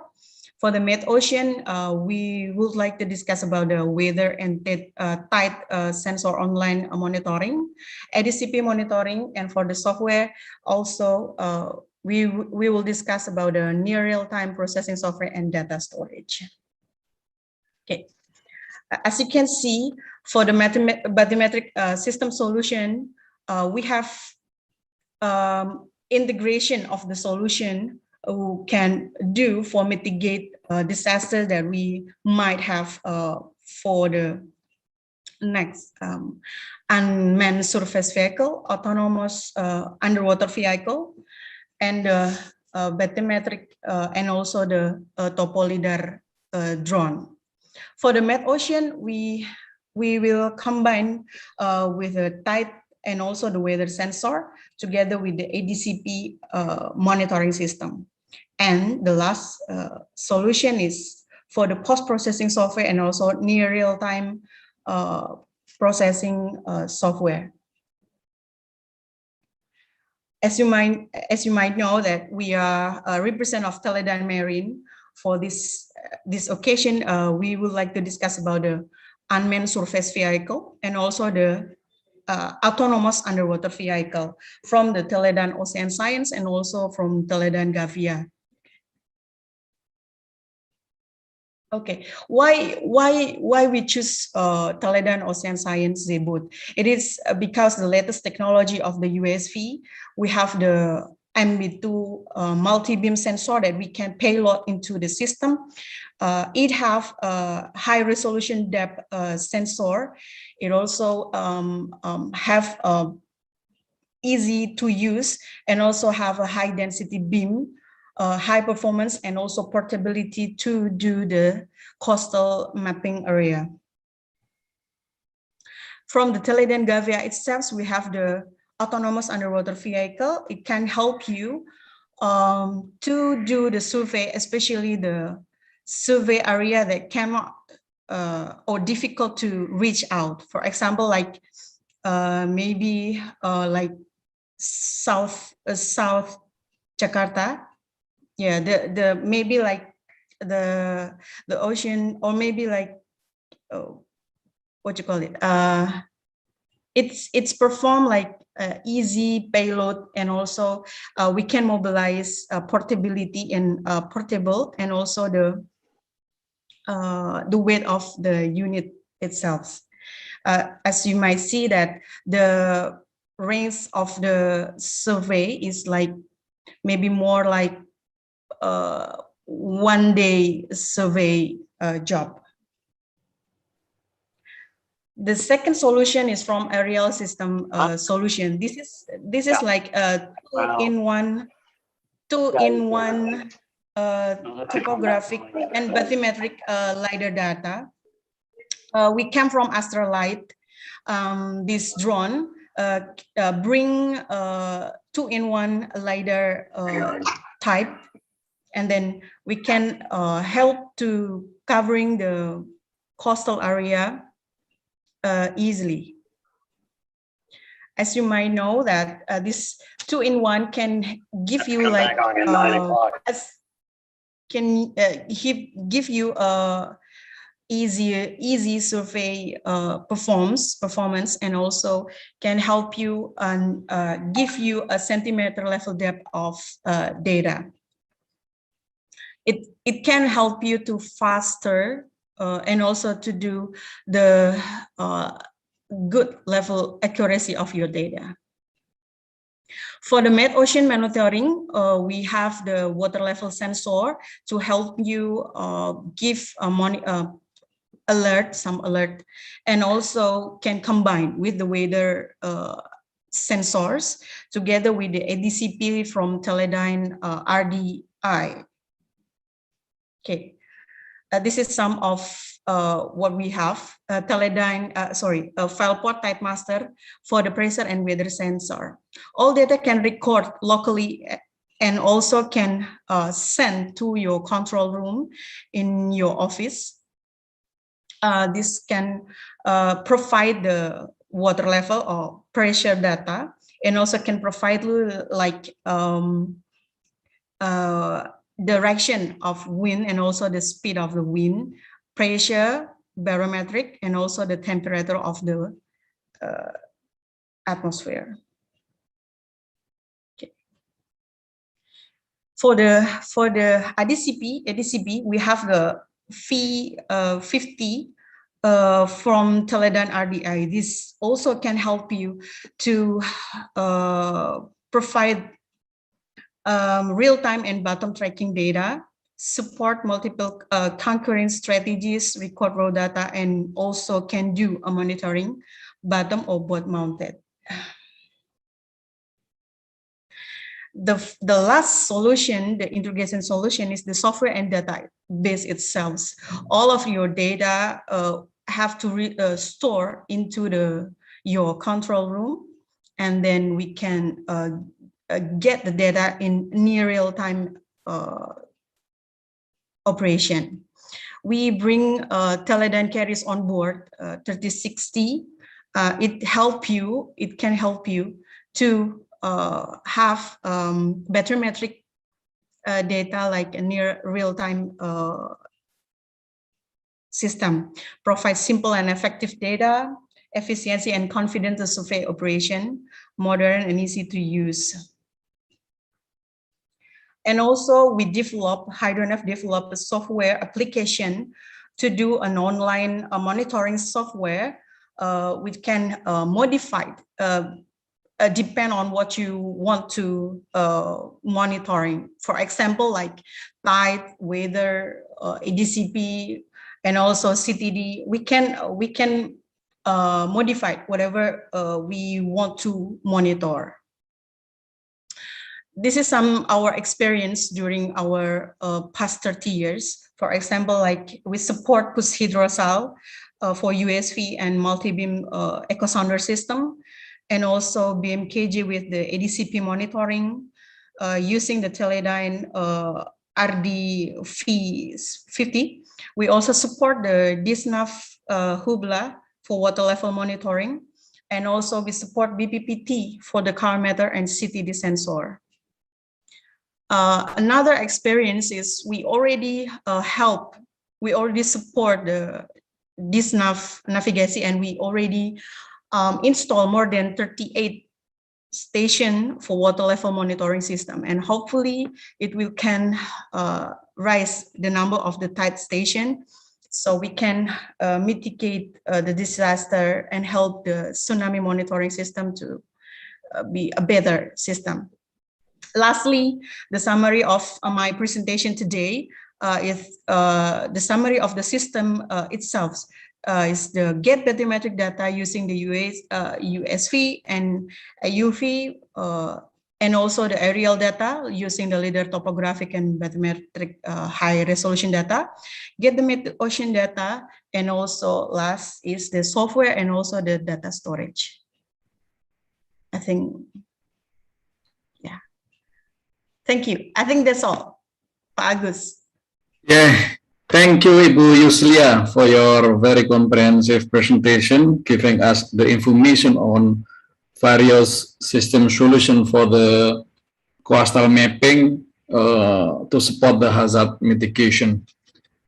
But I think time is for the discussion, question and answer. I think many attendees have given questions to the Slido, so we wait for the committee to show the question that have already give. So the committee can show the question.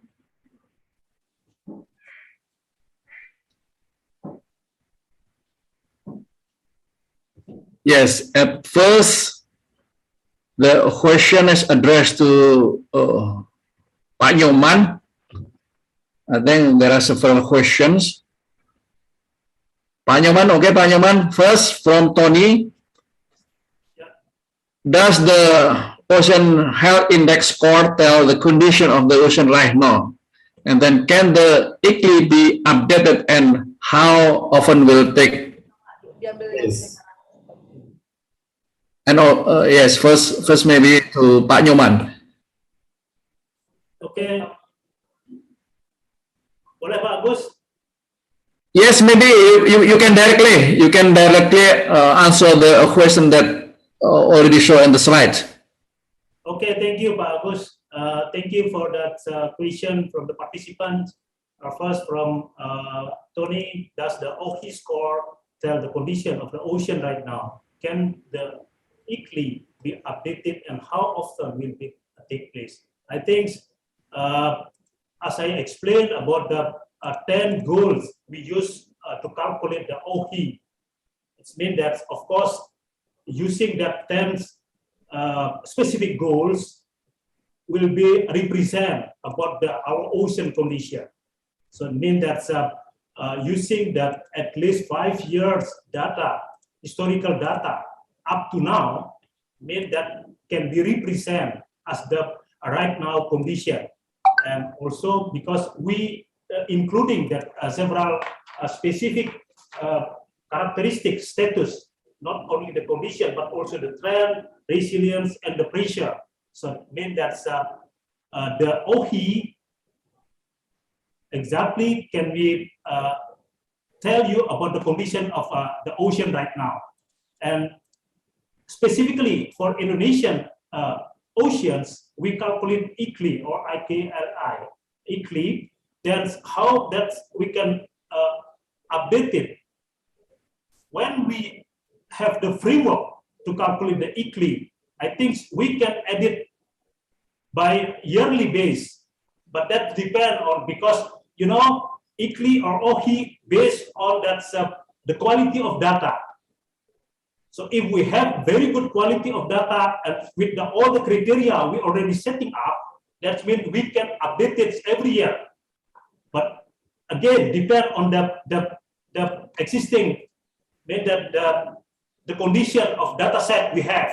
So in the national level, we use the one data policy, while in the provincial level, that will be responsibility each provincial to collect that data with the collaboration with other university locally in the provincial. So it means we can update ICLI yearly, but based on the availability of data.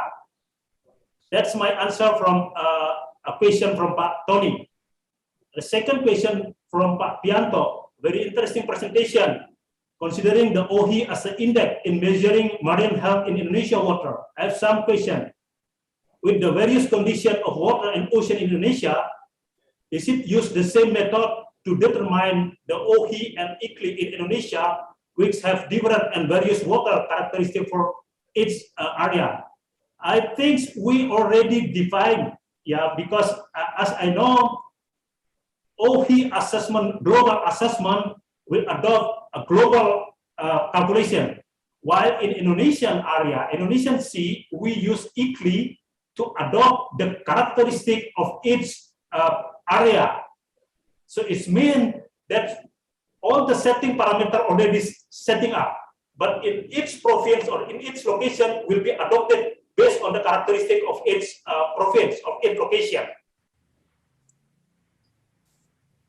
Is there any place or server currently to compile the ICLI data as it has been carried out since? Yes, of course. Under the Conservation International, they are provided, they store all the database. So Pak Pianto, you can assert OETIC Global Assessment Conservation International that will be linked on that data and also the algorithm or the software to calculate based on each country, because we store all that information together in that a specific server. We hope with the completion of measurement manual book of OETIC Plus can be applied in national water. Yeah, that's our dream. That's right now we already calculate ICLI in a specific national level. And then next year, we already have a guidebook for the ICLI national level.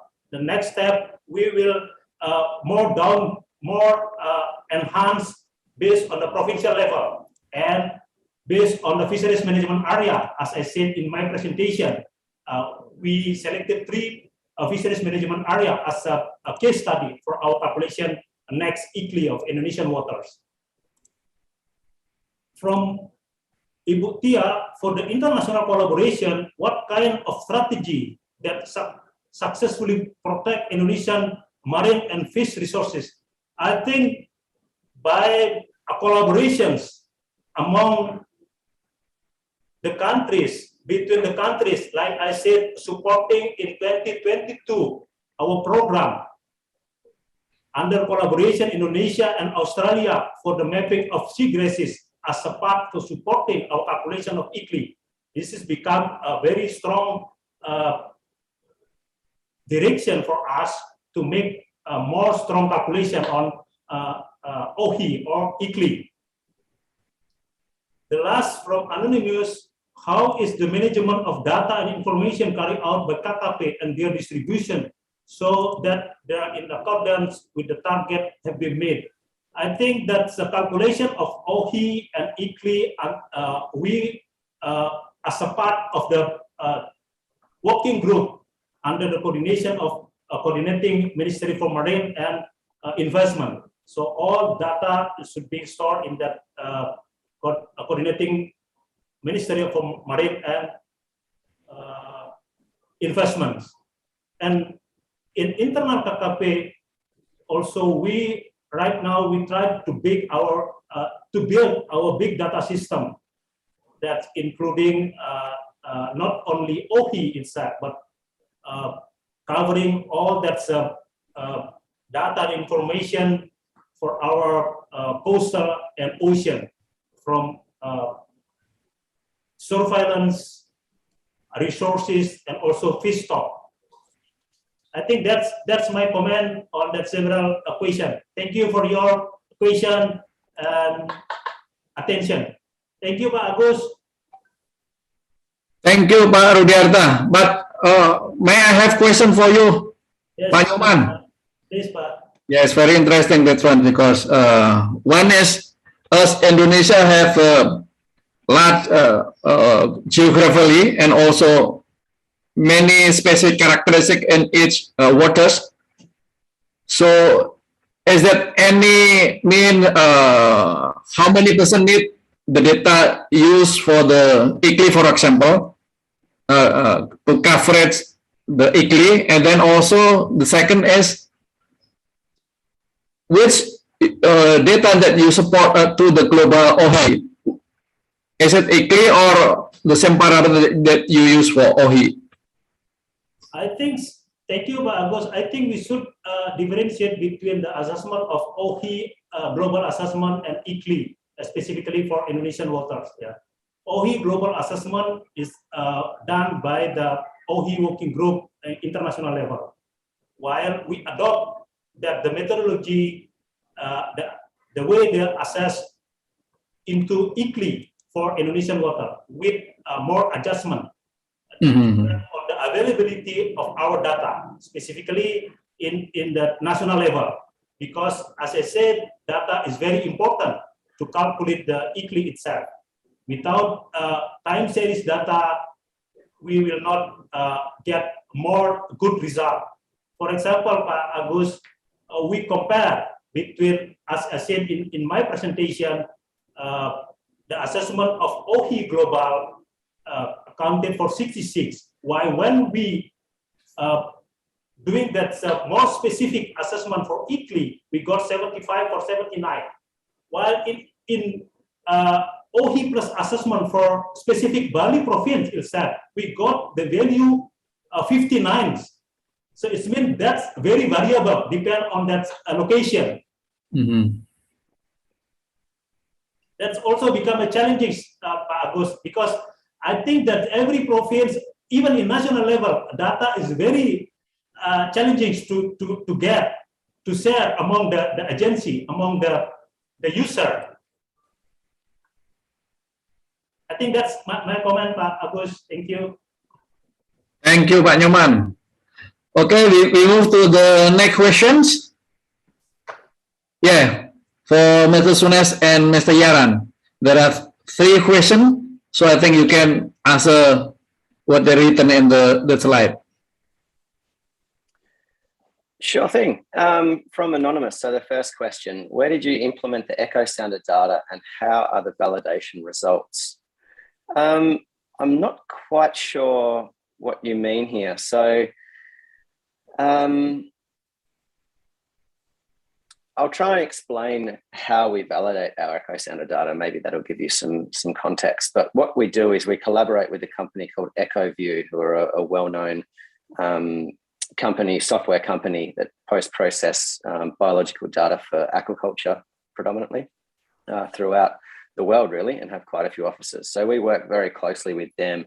They take our raw data from the echo sounder and process it, clean it up for us and process it from there. So essentially, if you're using the Nortec echo sounder, you should be using the EchoView software with it. I hope that answers your question. Rita, how large the echo sounder data bias before and after the calibration? I'd have to get back to you on that one. That's not something I know off the top of my head. I'm sorry, Rita.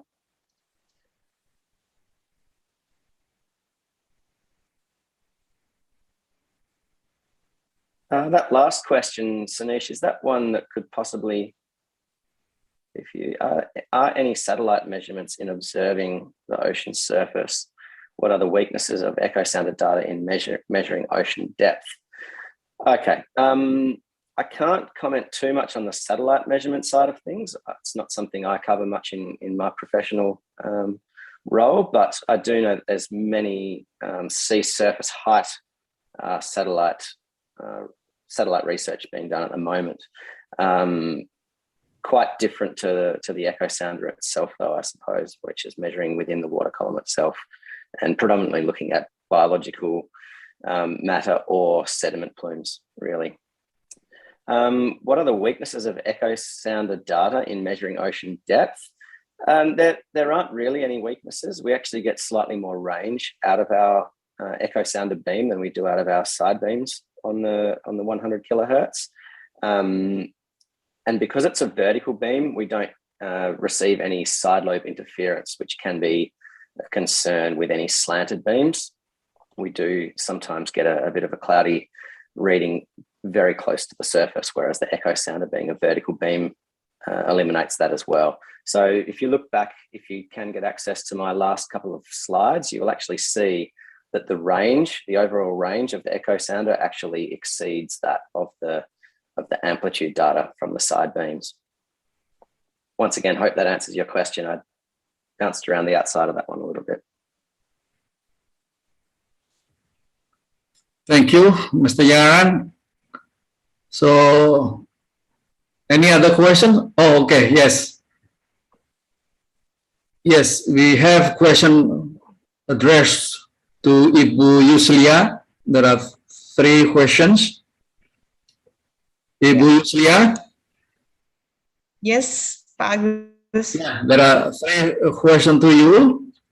First from Nina, second from Listio, and then the other is there. Okay. Thank you, Pak Agus. Okay, for the first question is from Ibu Nina. Nice presentation. Thank you, Ibu Nina. ZBOD MB2 has a high resolution in which range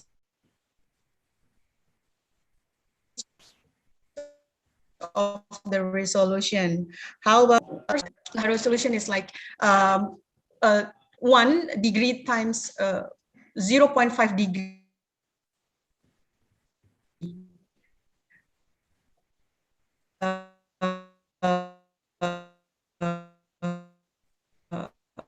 Of the data means the water depth of the data. Near time, real-time kinematic of the data processing from Teledyne carriers on board. That's why from that resolution we can, the surveyor in the land, we can like remotely saw what is the ZBOD sensors take the data. That's why we the data that read from for the surveyor is like near process. Yeah. And then from the second question is from Listio. How does the maximum depth of the IUV can measure the underwater bathymetric? Okay, this is depend on what we need, what we want to look at. For example, like if our survey area is like near shallow water, we can provide you the Teledyne Gavia. And if you want to be survey like more than 500 meter, then we can support you from Teledyne Gavia Sea Raptor. It can be like 6,000 meter underwater. Yeah. Have you, for the third question, have you installed the current and weather instrument? If yes, where? Yes, we ever do the installation. So many sites we already installed. For example, is in private sector like Weda Bay and also the Petrosi, yeah. For the government institution is about like DISNAF, Hubla, if you know about them, Hubla. And for the weather, we also have installed for the Indonesian Navy. Thank you, Pak Agus. Thank you, Ibu Yuslia, for your answers. And I think time limited. I think the committee gave the time actually until 12:20, and I think no question anymore. So, but the thing is, from the all presentation, we have much learned and impression of what they're doing. First, how to enhance the accuracy of early warning system by BMKG through various national and international collaboration on ocean research capacity and activity. And also the work of Pak Nyoman is very, very nice to propose the Indonesia own ocean health index through ICLI. That's very nice. And also some companies who give information of various equipment to support many agencies doing research. And I think before we close, as what we did by Pak Wahyu before we close and give to the MCs, I think we need some comment or impression of each speakers to this meeting. So I think first I give to Pak Nyoman. So please give some word for the comment or impression to this meeting, Pak Nyoman. Thank you, Budi. I think that's yeah. I'm glad to be joined with this meeting. Yeah, we got that. I'm joined since yesterday when the opening. Following the opening, I got that several information, very valuable information, especially today presentation, starting with Bu Nelly, myself, and the company. I hope that we can enhance more the collaboration among the institutions, yeah, the institution, research institution, the minister, and also the university, specifically to enhance our research activity. Not only for OHI or ICLI, but for all that research activity. Thank you so much. I hope that this event can get a more fruitful result. Thank you, Pak Agus. Thank you, Pak Nyoman. Terima kasih, Pak Nyoman. And then from South, I think, please. Yeah, firstly, thank you, Dr. Agus, and thank you, Bryn and IEEE for this wonderful opportunity for letting us be a part of this conference. Like I said earlier, it's been some very nice learning, and it's also important and nice to learn that Indonesia is actually investing a lot of resource and money into looking at oceans and developing new technologies to ensure that the oceans around Indonesia are good to go for the future. And so I think from our point of view and working with companies like Nortec, I mean, it's important that we're also part of that growth strategy, and we can bring in some new technologies with some of the equipment that we supply, and help some of these ministries and the Indonesian people in general to look after the oceans and the climate change and all of that that gets affected because of oceans. And so we're glad that we could be a part of this conference, and good to see many good presentations as well. Thanks. Thank you. And then from Nortec. Thank you, Agus. Thank you for having us. I'd like to give particular thanks to Sunish for inviting us to present with him today as well. Not only to attend the IEEE conference for the first time, but to present was a very good thing. Yeah, I look forward to future events, and also look forward to continuing to work with Sea and Land in your region, which we have a great relationship with. So yeah, looking forward to it. Thank you, Agus. Cheers. Thank you. And then Bu Yuslia, please.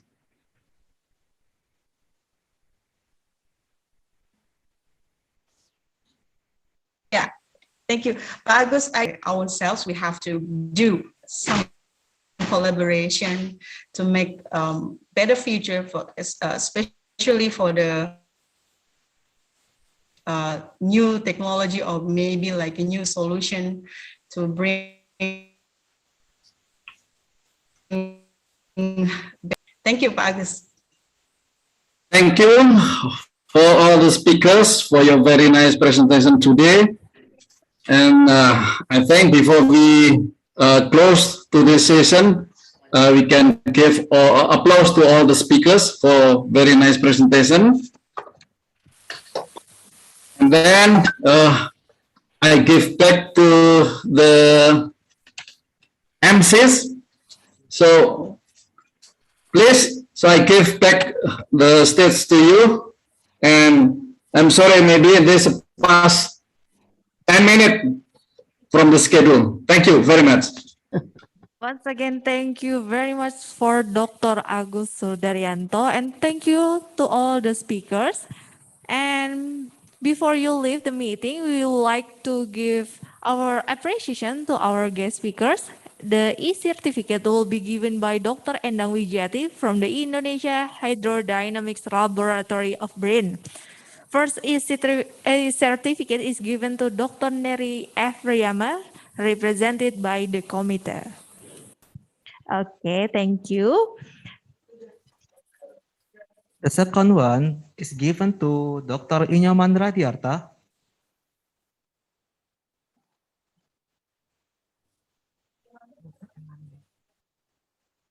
Yoman, apa kabar? How are you, Pak Yoman? Long time no see. We see here. Baik, Bu Endang. Ketemu lagi, Bu Endang. Iya, Pak. Keep healthy, Pak.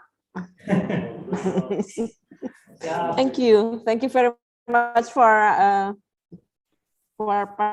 participating in this conference, Pak. We really appreciate it. Thank you. Thank you, Dr. Inyoman Radiarta. Next, a certificate given to our patrons. The first one is given to Mr. Sunes Nair and Yaran Crichton from Salt. Thank you very much for participating in our conference. Nice to meet you. Thank Nice you. to know you. It was an honor being You're part of welcome. this. Thank you for Me the too. opportunity. Thank you. Thank you Thank so you. much Thank you. For Mr. Sunes Nair and Yaran Crichton from Salt. And second one is given to Mrs. Julia Anggreni from Hydronaf Technica Tama. Thank you, Ibu. Thank you, Ibu Endang. Thank you. Thank you. Thank you, Dr. Endang Wijati and all of the speakers. Now we will have a break around 1 hour, and we will resume to the next sessions at 2 p.m. Jakarta time. Ladies and gentlemen, we would like to inform you for the following matters. And today's parallel session will be held in the parallel Zoom meeting. Please kindly review your email to know about session location and also time. At the end of the conference, we will have announced the best paper and the best presenters award. Please pay attention to on your screen for the details of the announcement meeting. If you have any difficulties joining the parallel Zoom meeting, please raise your hand and the committee will help you. Ladies and gentlemen, we would like to remind you that the conference will continue after the parallel session to the main room on the same link. Please don't forget to fill the attendance form by link on the chat room. Thank you.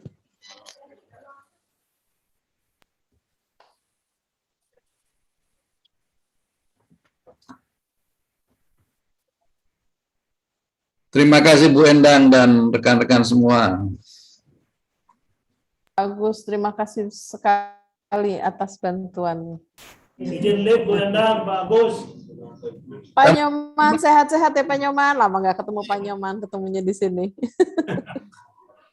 Aduh, Pak. Iya, betul, Pak. Ya, saya izin Makasih, live. Pak. Monggo, Pak. Makasih. Terima kasih.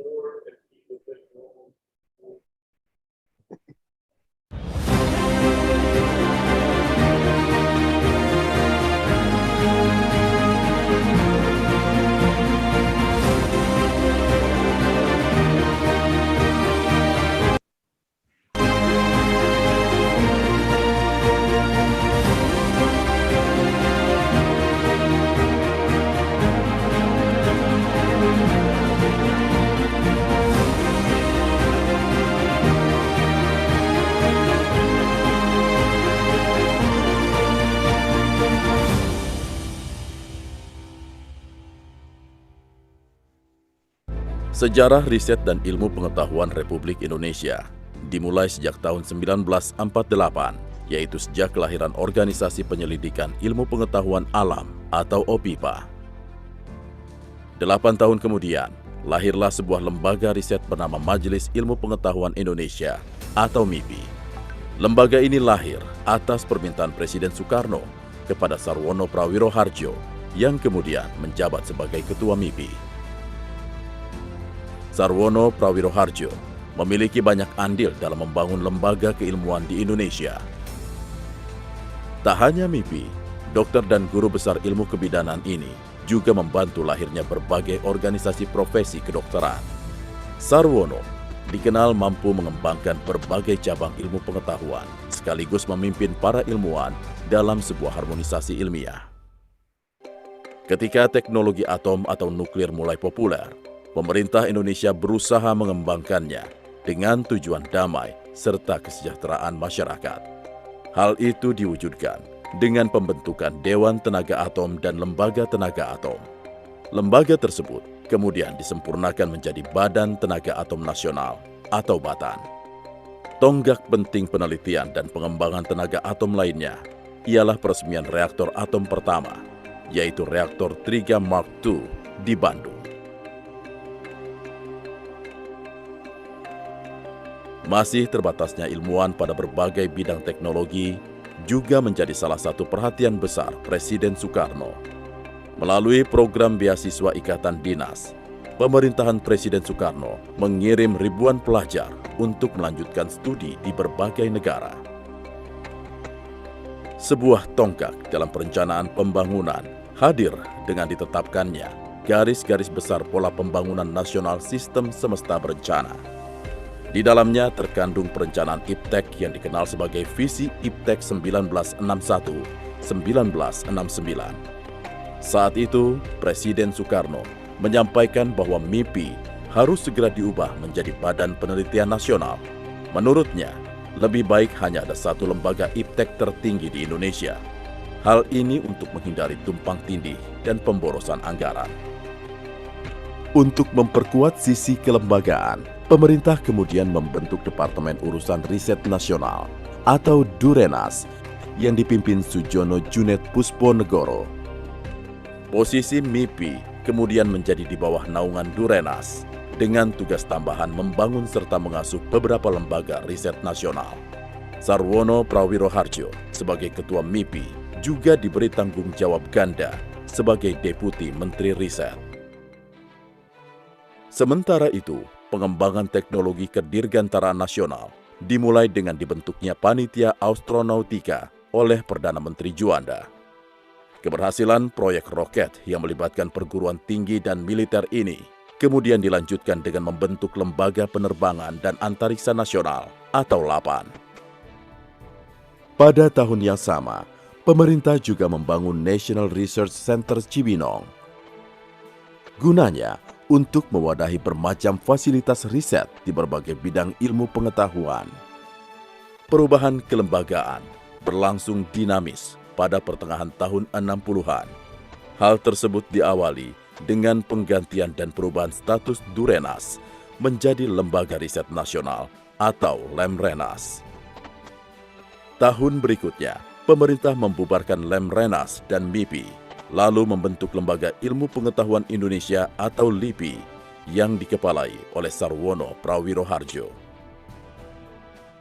Aktivitas riset dan pengembangan IPTEK kembali menggeliat ketika pemerintah menunjuk Sumitro Joyo Hadikusumo sebagai Menteri Negara Riset.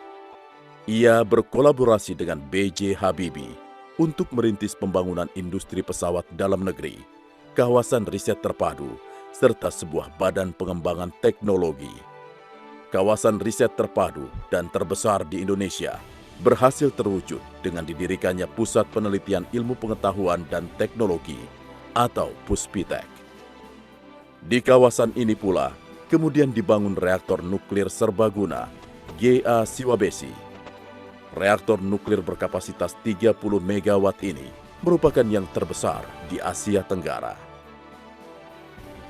Sebuah institusi untuk mengembangkan dan mendayagunakan teknologi kemudian juga dapat terimplementasikan dengan pendirian Badan Pengkajian dan Penerapan Teknologi atau BPPT. Pada saat bersamaan, B.J. Habibie juga dilantik menjadi Menteri Negara Riset dan Teknologi, Kepala Badan Pengkajian dan Penerapan Teknologi. Ilmuwan dan negarawan Seperti itulah masyarakat dunia mengenal B.J. Habibie, pakar aeronautika yang sedang berada di puncak karir internasional, namun bersedia kembali untuk membangun negeri. Ia terbukti mampu membawa Indonesia menuju era tinggal landas dengan mengorkestrasi pembangunan di bidang riset dan teknologi. Semangat dan kerja keras untuk selalu menghadirkan inovasi membawa pengabdiannya mencapai posisi puncak di negeri ini. Pemerintah juga sempat mendirikan Dewan Riset Nasional. Melalui lembaga non-struktural ini, digali pemikiran dan pemandangan dari pihak-pihak yang berkepentingan dengan perkembangan iptek di Indonesia. Di tengah derap laju pembangunan, Indonesia masih menyisakan persoalan pada bidang sumber daya manusia. Saat itu, rasio antara insinyur dan penduduk masih terlalu rendah. B.J. Habibie melakukan terobosan dengan menggelar serangkaian program beasiswa ke luar negeri. Program yang sukses dilaksanakan hingga puluhan tahun ini dikelola oleh Pusat Pendidikan dan Latihan BPPT. Pada dekade 80-an, Indonesia mulai banyak mengembangkan industri berbasis teknologi maju. Untuk membangun pola manajemen yang lebih terintegrasi, didirikanlah Badan Pengelola Industri Strategis atau BPIS. BPIS membawahi 10 perusahaan di bidang kedirgantaraan, kemaritiman, metalurgi, transportasi, telekomunikasi, dan elektronika. Pada era Habibie, beberapa hal yang sempat terhenti kembali dibangkitkan, seperti ide lama untuk mendirikan Akademi Ilmu Pengetahuan Indonesia atau IP yang akhirnya dapat terwujud. Kemudian juga dengan dibukanya kembali Lembaga Biologi Molekuler Eijkman yang sempat ditutup pada tahun 60-an. Lembaga yang didirikan ilmuwan Belanda penerima Nobel ini memiliki fokus utama dalam memajukan penelitian dasar dan terapan di bidang biologi molekuler. Puncak keemasan teknologi Indonesia terjadi pada 50 tahun setelah kemerdekaan, tepatnya pada 10 Agustus 1995. Saat pesawat N250 sukses melakukan penerbangan perdana di Bandung. Mengudaranya pesawat yang dirancang dan dibangun sepenuhnya oleh anak bangsa ini menjadi sebuah tonggak sejarah yang kemudian diabadikan sebagai Hari Kebangkitan Teknologi Nasional atau Hakteknas. Memasuki milenia kedua, untuk melompat dan mengejar ketertinggalan dari bangsa lain, terbitlah Undang-Undang Sisnas P3 Iptek. Undang-undang ini menyebutkan kelembagaan ilmu pengetahuan dan teknologi, terdiri atas unsur perguruan tinggi, lembaga penelitian dan pengembangan, badan usaha, dan lembaga penunjang. Sebuah pendekatan untuk meningkatkan kemajuan iptek dengan melibatkan perguruan tinggi sempat dilakukan melalui penggabungan antara Kementerian Riset dan Teknologi dengan Direktorat Jenderal Pendidikan Tinggi. Kemenristek Dikti mewadahi terciptanya inovasi dengan mensinergiskan dunia riset dan dunia kampus, termasuk mendorong hilirisasi hasil riset pada ekosistem industri. 5 tahun berselang, lahir Undang-Undang Sisnas Iptek sebagai pengganti undang-undang yang terbit di tahun 2002. Undang-undang baru ini mengamanatkan pembentukan Badan Riset dan Inovasi Nasional atau BRIN. Badan yang didirikan untuk memastikan ekosistem riset nasional berjalan lebih baik dan maksimal ini ditindaklanjuti dengan Peraturan Presiden tentang pembentukan Kemristek BRIN. Tantangan utama yang langsung dihadapi Kemristek BRIN ialah merebaknya pandemi COVID-19. Sebagai respon, dibentuklah Konsorsium Riset dan Inovasi COVID-19. Fokus utamanya memberikan solusi terhadap wabah sekaligus meningkatkan kemandirian bangsa melalui kolaborasi dengan berbagai lembaga. Produk inovasi yang hingga kini terus dikembangkan ialah vaksin merah putih. BRAIN telah ditetapkan sebagai badan otonom yang bertanggung jawab langsung kepada Presiden. Hal ini dibarengi dengan pelantikan Laksana Trihandoko sebagai Kepala Badan Riset dan Inovasi Nasional oleh Presiden Joko Widodo. BRAIN mengintegrasikan 4 lembaga riset, yaitu LIPI, BPPT, BATA, dan LAPA, termasuk mengkoordinir riset yang dilakukan oleh Litbang Kementerian serta Balitbang daerah di seluruh Indonesia. Keberadaan BRAIN diharapkan dapat membuat alur koordinasi riset lebih efektif dan efisien, sebagaimana amanat yang pernah disampaikan Presiden Soekarno tentang lembaga iptek tertinggi di Indonesia.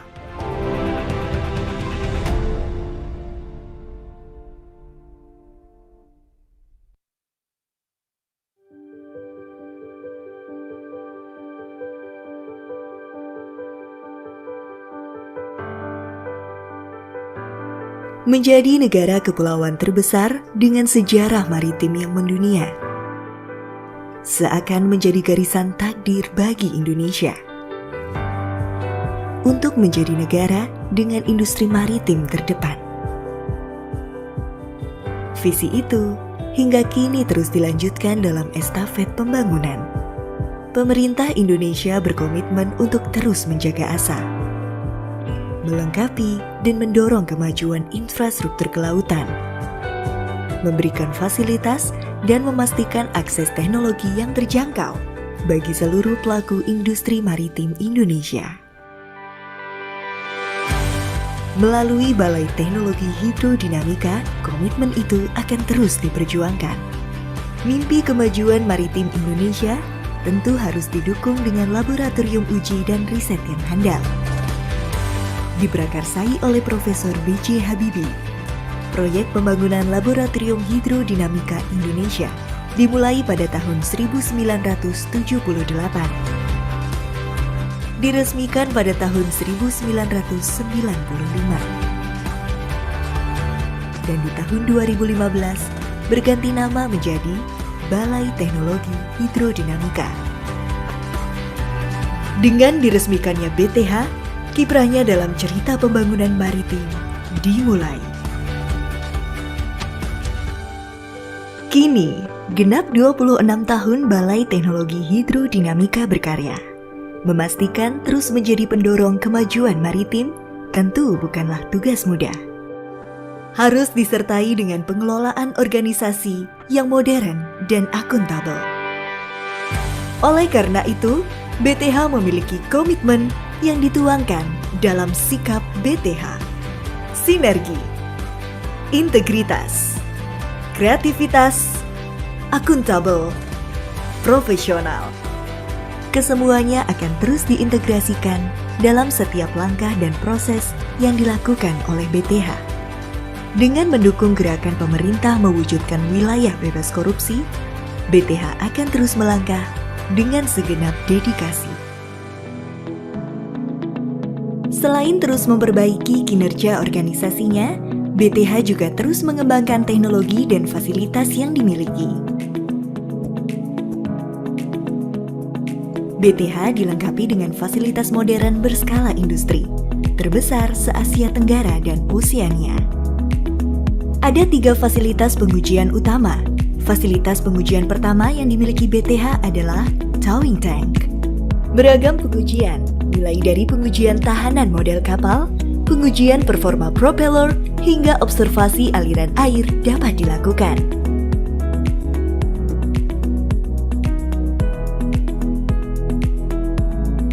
Fasilitas pengujian yang kedua adalah Maneuvering in Ocean Engineering Basin atau biasa disingkat dengan MOB.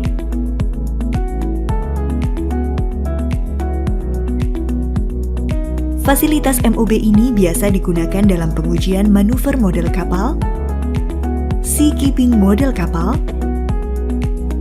hingga beragam pengujian offshore. Fasilitas pengujian ketiga yang dimiliki oleh BTH adalah Cavitation Tunnel yang mampu melakukan beragam pengujian propeller.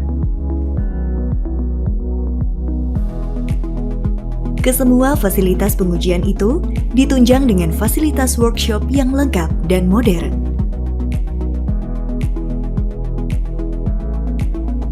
Terdapat ship model workshop, mechanical and propeller workshop, instrumentation and calibration workshop, serta numerical simulation laboratory. BTH juga terus mendorong sumber daya manusianya untuk terus berkembang dan piawai, menggunakan beragam teknologi dan sistem instrumentasi terbaik, serta menggunakan bisnis proses yang dirancang demi kepuasan para pengguna jasa BTH.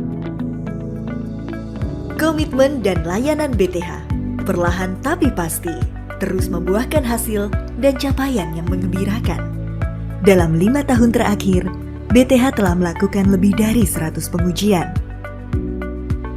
BTH mendapatkan penghargaan dan ditetapkan sebagai pusat unggulan IPTEK pada tahun 2017 oleh Kemenristek-Dikti.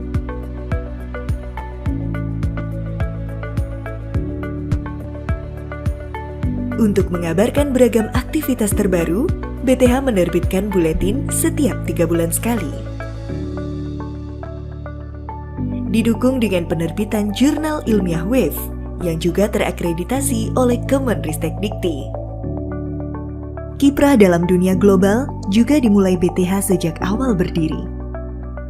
BTH tergabung sebagai anggota International Towing Tank Conference atau ITTC dan juga tergabung sebagai anggota Institute of Marine Engineering Science and Technology atau IMARES. Berbagai sertifikasi ISO sebagai lab penguji juga berhasil diraih oleh BTH untuk memastikan proses yang sesuai dengan prosedur standar terbaik. Namun seluruh perkembangan dan capaian tak akan menyurutkan langkah BTH untuk terus bergerak maju, terus berbenah demi mewujudkan pelayanan yang modern, terjangkau, dan terbaik bagi seluruh pelaku industri maritim. Balai Teknologi Hidrodinamika akan terus bekerja penuh makna, memastikan kemajuan teknologi dan industri maritim Indonesia.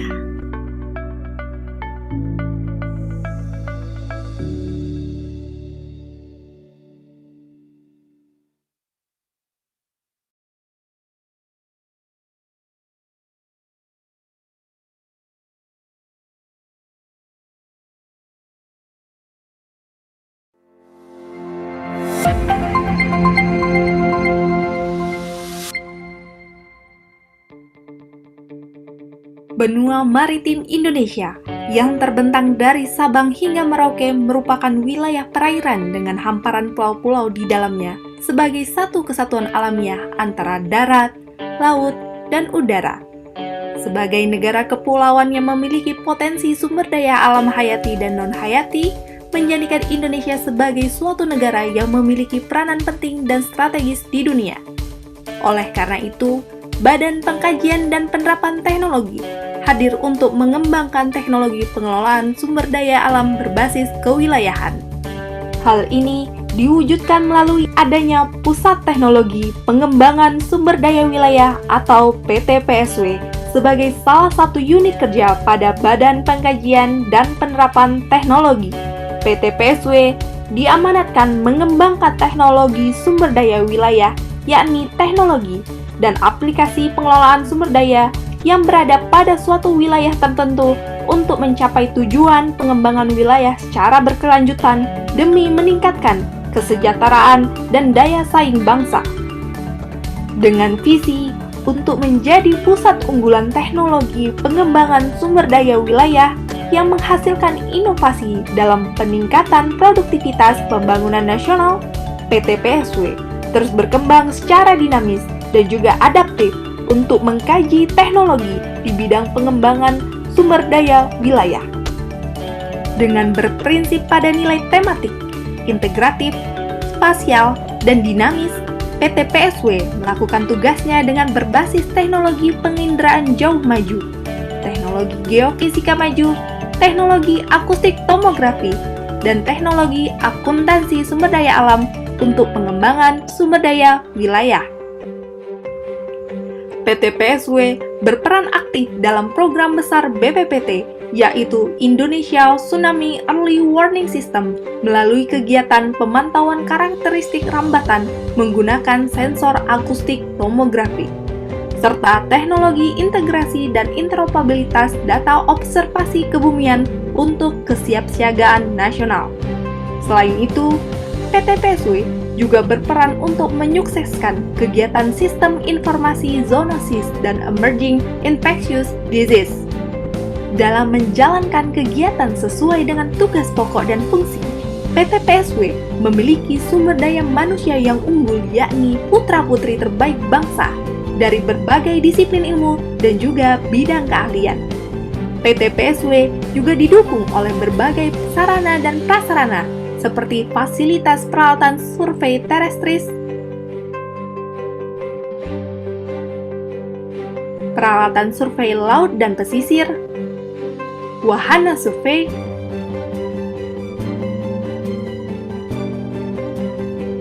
radar cuaca,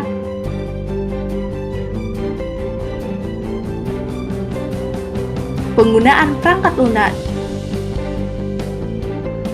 dan fasilitas sistem pemantauan observasi kebumian Nusantara atau Nusantara Earth Observation Network atau NEONET. Selain itu, PT PSW juga telah berhasil menghasilkan karya-karya inovasi, solusi, dan layanan teknologi hasil karya anak bangsa.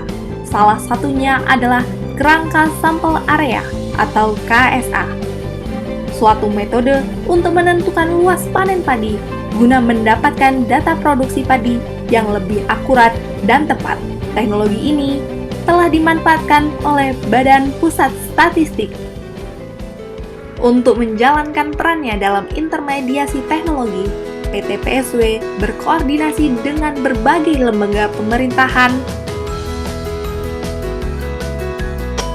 juga memiliki jaringan mitra kerjasama yang luas baik di dalam negeri maupun luar negeri. Assalamualaikum warahmatullahi wabarakatuh.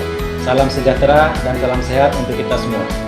Kami, keluarga besar Pusat Teknologi Pengembangan Sumber Daya Wilayah Badan Pengkajian dan Penerapan Teknologi, tetap berupaya untuk menguasai dan berburu inovasi teknologi-teknologi terkait dengan kewilayahan, data spasial dan informasi geospasial berbasis teknologi-teknologi canggih yang berbasis industri 4.0.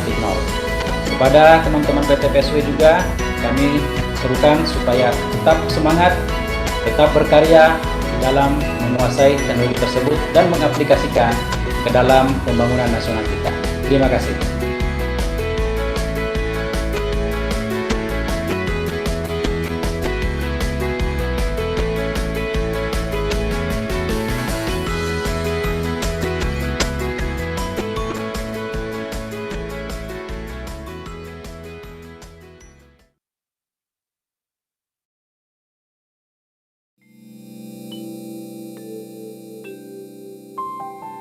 Kemajuan teknologi memberikan manfaat bagi kelangsungan hidup manusia.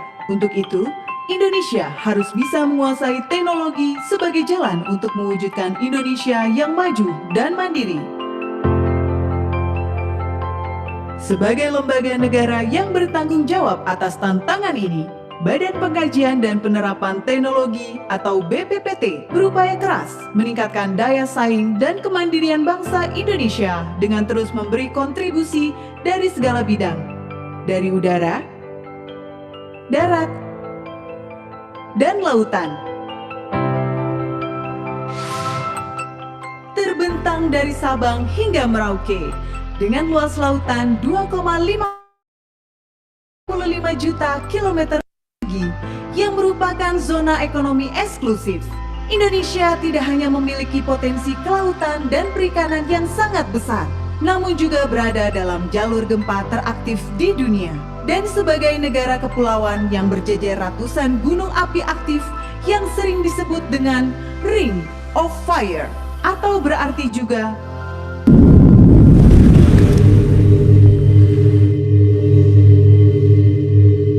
bencana alam yang terus mengintai. Dengan segala potensi sumber daya alam yang kita miliki dan adanya resiko kebencanaan, Indonesia tentu harus bekerja keras meningkatkan teknologi survei kelautan. BPPT dengan Balai Teknologi Survei Kelautannya memainkan peranan sangat penting dalam pengkajian dan penerapan teknologi serta survei kelautan. Kami mengelola armada kapal riset Barunajaya, melakukan kerjasama riset bawah laut, dan melakukan rekayasa teknologi survei kelautan. Kami juga melakukan search and rescue.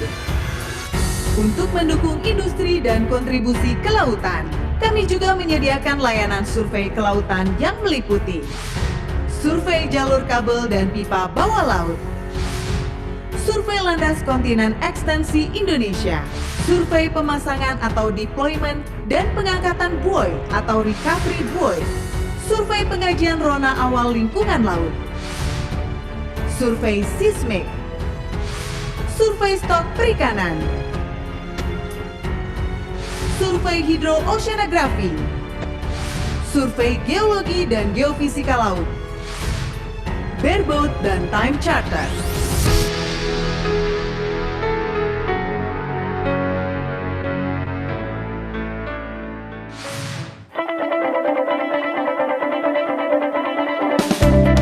Berpijak pada manajemen keselamatan yang cerdas dan terukur, kami membangun sumber daya manusia yang berkualitas dengan teknologi terbaru.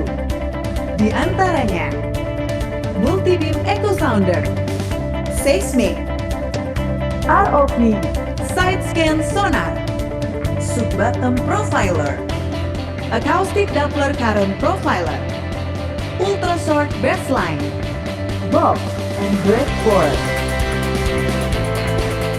Dengan semangat kerja keras dan penuh kecepatan, kami terus memberikan pelayanan sepenuh hati demi memberikan hasil yang terbaik untuk semua mitra kami, baik dengan pemerintah, BUMN, dan swasta, perusahaan nasional dan internasional. Kami senantiasa bergerak maju, sejalan dengan kemajuan teknologi dunia untuk Indonesia.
mendampingi perkembangan teknologi survei di Indonesia.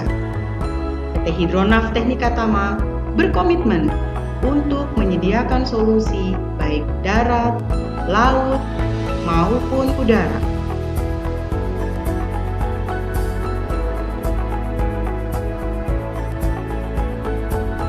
Demi meningkatkan efisiensi dan efektivitas kerja, menjadi partner yang dipercaya dalam proses perencanaan, pelaksanaan, hingga evaluasi. Pada leading sektor pertahanan, pertambangan, perminyakan, perkebunan, pertanian, dan kelautan. Kami ada untuk memberikan yang terbaik. We are always insist on the best.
Sejarah riset dan ilmu pengetahuan Republik Indonesia dimulai sejak tahun 1948, yaitu sejak kelahiran Organisasi Penyelidikan Ilmu Pengetahuan Alam atau OPIPA.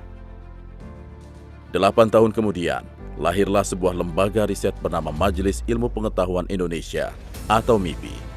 Lembaga ini lahir atas permintaan Presiden Soekarno kepada Sarwono Prawiro Harjo yang kemudian menjabat sebagai Ketua MIPI. Sarwono Prawiro Harjo memiliki banyak andil dalam membangun lembaga keilmuan di Indonesia. Tak hanya MIPI, dokter dan guru besar ilmu kebidanan ini juga membantu lahirnya berbagai organisasi profesi kedokteran. Sarwono dikenal mampu mengembangkan berbagai cabang ilmu pengetahuan, sekaligus memimpin para ilmuwan dalam sebuah harmonisasi ilmiah. Ketika teknologi atom atau nuklir mulai populer, pemerintah Indonesia berusaha mengembangkannya dengan tujuan damai serta kesejahteraan masyarakat. Hal itu diwujudkan dengan pembentukan Dewan Tenaga Atom dan Lembaga Tenaga Atom. Lembaga tersebut kemudian disempurnakan menjadi Badan Tenaga Atom Nasional atau BATAN. Tonggak penting penelitian dan pengembangan tenaga atom lainnya ialah peresmian reaktor atom pertama, yaitu reaktor Triga Mark II di Bandung. Masih terbatasnya ilmuwan pada berbagai bidang teknologi juga menjadi salah satu perhatian besar Presiden Soekarno.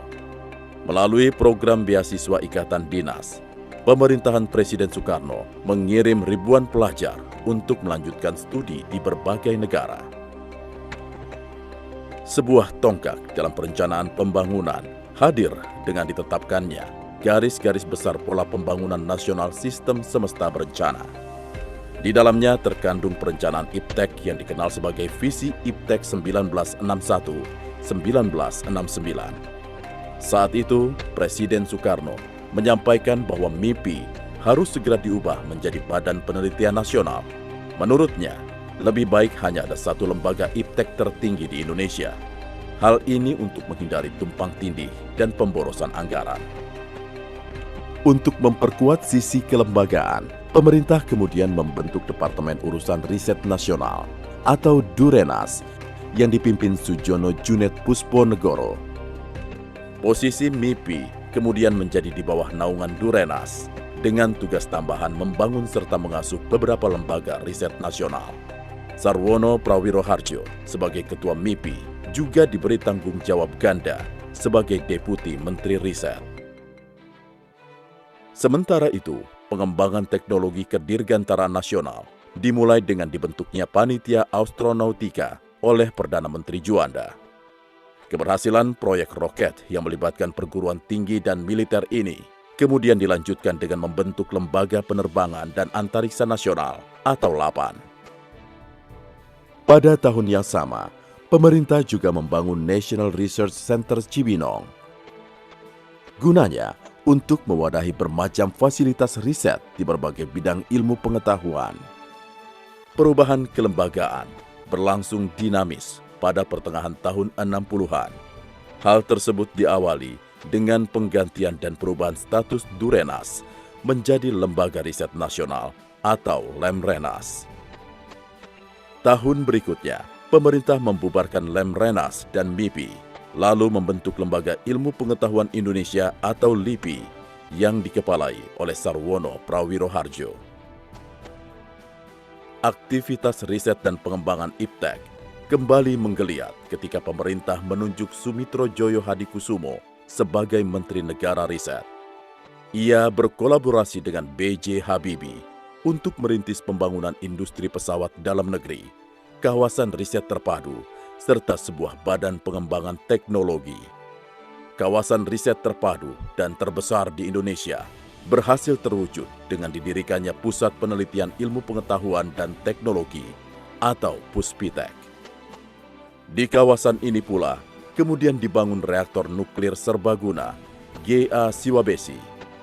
Reaktor nuklir berkapasitas 30 MW ini merupakan yang terbesar di Asia Tenggara. Sebuah institusi untuk mengembangkan dan mendayagunakan teknologi kemudian juga dapat terimplementasikan dengan pendirian Badan Pengkajian dan Penerapan Teknologi atau BPPT. Pada saat bersamaan, B.J. Habibie juga dilantik menjadi Menteri Negara Riset dan Teknologi, Kepala Badan Pengkajian dan Penerapan Teknologi. Ilmuwan dan negarawan, seperti itulah masyarakat dunia mengenal B.J. Habibie, pakar aeronautika yang sedang berada di puncak karir internasional, namun bersedia kembali untuk membangun negeri. Ia terbukti mampu membawa Indonesia menuju era tinggal landas dengan mengorkestrasi pembangunan di bidang riset dan teknologi. Semangat dan kerja keras untuk selalu menghadirkan inovasi membawa pengabdiannya mencapai posisi puncak di negeri ini. Pemerintah juga sempat mendirikan Dewan Riset Nasional. Melalui lembaga non-struktural ini, digali pemikiran dan pemandangan dari pihak-pihak yang berkepentingan dengan perkembangan IPTEK di Indonesia. Di tengah derap laju pembangunan, Indonesia masih menyisakan persoalan pada bidang sumber daya manusia. Saat itu, rasio antara insinyur dan penduduk masih terlalu rendah. B.J. Habibie melakukan terobosan dengan menggelar serangkaian program beasiswa ke luar negeri. Program yang sukses dilaksanakan hingga puluhan tahun ini dikelola oleh Pusat Pendidikan dan Latihan BPPT. Pada dekade 80-an, Indonesia mulai banyak mengembangkan industri berbasis teknologi maju. Untuk membangun pola manajemen yang lebih terintegrasi, didirikanlah Badan Pengelola Industri Strategis atau BPIS. BPIS membawahi 10 perusahaan di bidang kedirgantaraan, kemaritiman, metalurgi, transportasi, telekomunikasi, dan elektronika. Pada era Habibie, beberapa hal yang sempat terhenti kembali dibangkitkan, seperti ide lama untuk mendirikan Akademi Ilmu Pengetahuan Indonesia atau IP yang akhirnya dapat terwujud. Kemudian juga dengan dibukanya kembali Lembaga Biologi Molekuler Eijkman yang sempat ditutup pada tahun 60-an. Lembaga yang didirikan ilmuwan Belanda penerima Nobel ini memiliki fokus utama dalam memajukan penelitian dasar dan terapan di bidang biologi molekuler. Puncak keemasan teknologi Indonesia terjadi pada 50 tahun setelah kemerdekaan, tepatnya pada 10 Agustus 1995. Saat pesawat N250 sukses melakukan penerbangan perdana di Bandung. Mengudaranya pesawat yang dirancang dan dibangun sepenuhnya oleh anak bangsa ini menjadi sebuah tonggak sejarah yang kemudian diabadikan sebagai Hari Kebangkitan Teknologi Nasional atau Hakteknas. Memasuki milenia kedua untuk melompat dan mengejar ketertinggalan dari bangsa lain, terbitlah Undang-Undang Sisnas P3 IPTEK. Undang-undang ini menyebutkan kelembagaan ilmu pengetahuan dan teknologi, terdiri atas unsur perguruan tinggi, lembaga penelitian dan pengembangan, badan usaha, dan lembaga penunjang. Sebuah pendekatan untuk meningkatkan kemajuan IPTEK dengan melibatkan perguruan tinggi sempat dilakukan melalui penggabungan antara Kementerian Riset dan Teknologi dengan Direktorat Jenderal Pendidikan Tinggi. Kemenristek Dikti mewadahi terciptanya inovasi dengan mensinergiskan dunia riset dan dunia kampus, termasuk mendorong hilirisasi hasil riset pada ekosistem industri. 5 tahun berselang, lahir Undang-Undang Sisnas IPTEK sebagai pengganti undang-undang yang terbit di tahun 2002. Undang-undang baru ini mengamanatkan pembentukan Badan Riset dan Inovasi Nasional atau BRIN. Badan yang didirikan untuk memastikan ekosistem riset nasional berjalan lebih baik dan maksimal ini ditindaklanjuti dengan peraturan Presiden tentang pembentukan Kemristek BRIN. Tantangan utama yang langsung dihadapi Kemristek BRIN ialah merebaknya pandemi COVID-19. Sebagai respon, dibentuklah Konsorsium Riset dan Inovasi COVID-19. Fokus utamanya memberikan solusi terhadap wabah, sekaligus meningkatkan kemandirian bangsa melalui kolaborasi dengan berbagai lembaga. Produk inovasi yang hingga kini terus dikembangkan ialah vaksin merah putih. BRIN telah ditetapkan sebagai badan otonom yang bertanggung jawab langsung kepada Presiden. Hal ini dibarengi dengan pelantikan Laksana Trihandoko sebagai Kepala Badan Riset dan Inovasi Nasional oleh Presiden Joko Widodo. BRIN mengintegrasikan 4 lembaga riset, yaitu LIPI, BPPT, BATA, dan LAPAN, termasuk mengkoordinir riset yang dilakukan oleh Litbang Kementerian serta Balitbang daerah di seluruh Indonesia. Keberadaan BRIN diharapkan dapat membuat alur koordinasi riset lebih efektif dan efisien, sebagaimana amanat yang pernah disampaikan Presiden Soekarno tentang lembaga IPTEK tertinggi di Indonesia.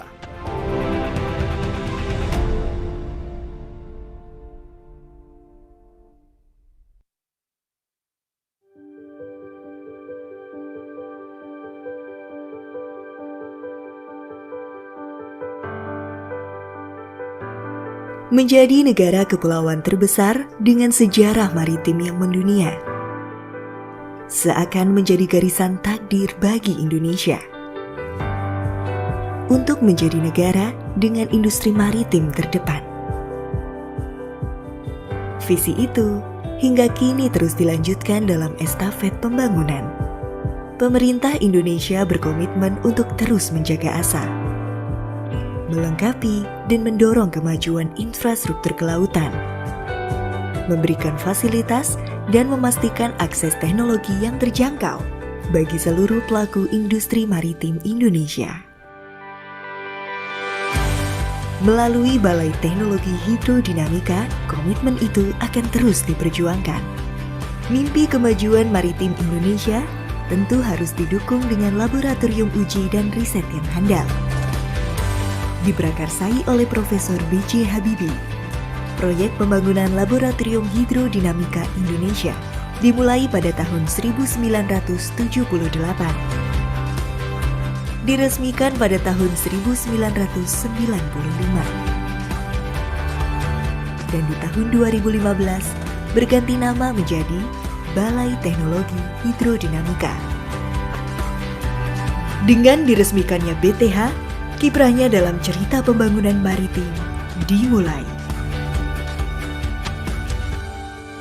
Kini, genap 26 tahun Balai Teknologi Hidrodinamika berkarya. Memastikan terus menjadi pendorong kemajuan maritim tentu bukanlah tugas mudah. Harus disertai dengan pengelolaan organisasi yang modern dan akuntabel. Oleh karena itu, BTH memiliki komitmen yang dituangkan dalam sikap BTH. Sinergi, integritas,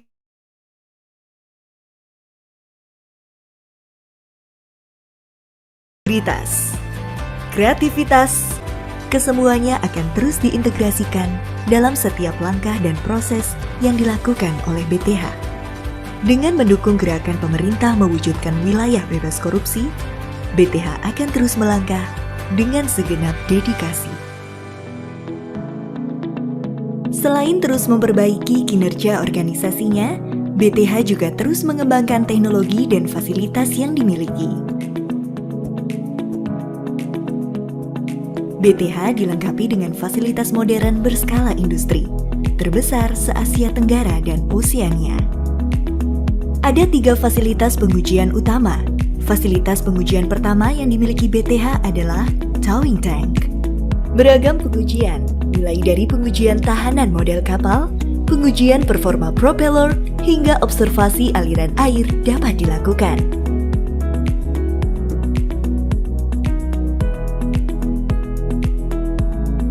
Fasilitas pengujian yang kedua adalah Maneuvering in Ocean Engineering Basin atau biasa disingkat dengan MOB.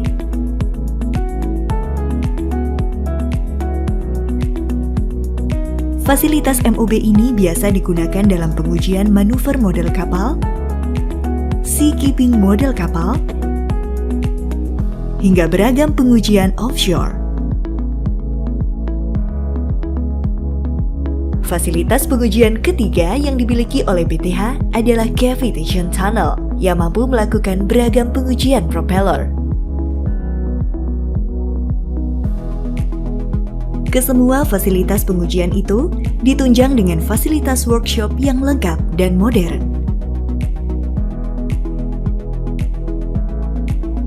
Terdapat ship model workshop, mechanical and propeller workshop, instrumentation and calibration workshop, serta numerical simulation laboratory. BTH juga terus mendorong sumber daya manusianya untuk terus berkembang dan piawai, menggunakan beragam teknologi dan sistem instrumentasi terbaik, serta menggunakan bisnis proses yang dirancang demi kepuasan para pengguna jasa BTH. Komitmen dan layanan BTH perlahan tapi pasti terus membuahkan hasil dan capaian yang menggembirakan. Dalam 5 tahun terakhir, BTH telah melakukan lebih dari 100 pengujian. BTH mendapatkan penghargaan dan ditetapkan sebagai pusat unggulan IPTEK pada tahun 2017 oleh Kemenristekdikti.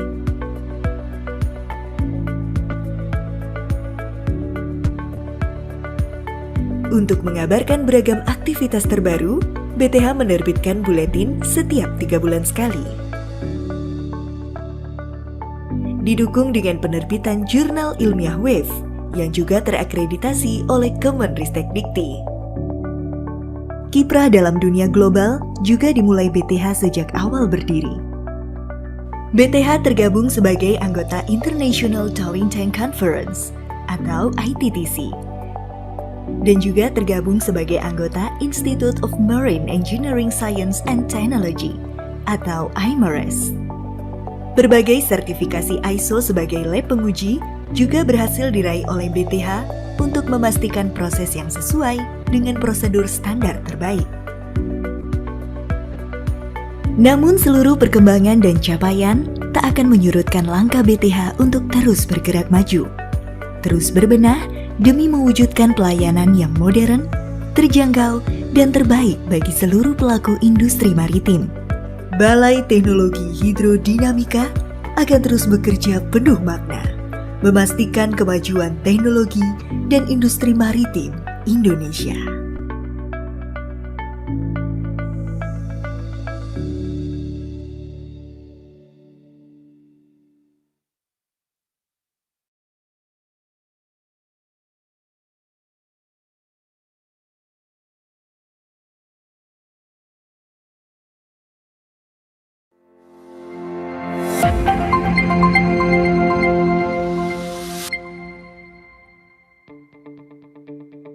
Benua maritim Indonesia yang terbentang dari Sabang hingga Merauke merupakan wilayah perairan dengan hamparan pulau-pulau di dalamnya sebagai satu kesatuan alamiah antara darat, laut, dan udara.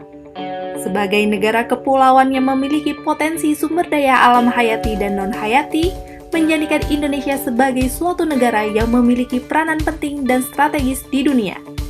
Oleh karena itu, Badan Pengkajian dan Penerapan Teknologi hadir untuk mengembangkan teknologi pengelolaan sumber daya alam berbasis kewilayahan.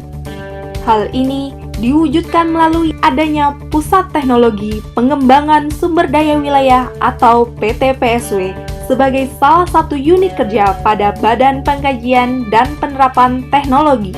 PTPSW diamanatkan mengembangkan teknologi sumber daya wilayah, yakni teknologi dan aplikasi pengelolaan sumber daya yang berada pada suatu wilayah tertentu untuk mencapai tujuan pengembangan wilayah secara berkelanjutan demi meningkatkan kesejahteraan dan daya saing bangsa. Dengan visi untuk menjadi pusat unggulan teknologi pengembangan sumber daya wilayah yang menghasilkan inovasi dalam peningkatan produktivitas pembangunan nasional, PTPSW terus berkembang secara dinamis dan juga adaptif untuk mengkaji teknologi di bidang pengembangan sumber daya wilayah. Dengan berprinsip pada nilai tematik, integratif, spasial, dan dinamis, PTPSW melakukan tugasnya dengan berbasis teknologi penginderaan jauh maju, teknologi geofisika maju, teknologi akustik tomografi, dan teknologi akuntansi sumber daya alam untuk pengembangan sumber daya wilayah. PTPSW berperan aktif dalam program besar BPPT, yaitu Indonesia Tsunami Early Warning System, melalui kegiatan pemantauan karakteristik rambatan menggunakan sensor akustik tomografi, serta teknologi integrasi dan interoperabilitas data observasi kebumian untuk kesiapsiagaan nasional. Selain itu, PTPSW juga berperan untuk menyukseskan kegiatan sistem informasi zoonosis dan emerging infectious disease. Dalam menjalankan kegiatan sesuai dengan tugas pokok dan fungsi, PTPSW memiliki sumber daya manusia yang unggul, yakni putra-putri terbaik bangsa dari berbagai disiplin ilmu dan juga bidang keahlian. PTPSW juga didukung oleh berbagai sarana dan prasarana seperti fasilitas peralatan survei terestris, peralatan survei laut dan pesisir, wahana survei,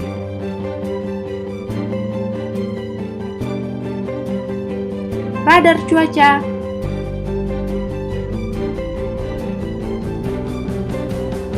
penggunaan perangkat lunak, dan fasilitas sistem pemantauan observasi kebumian Nusantara atau Nusantara Earth Observation Network atau NEONET.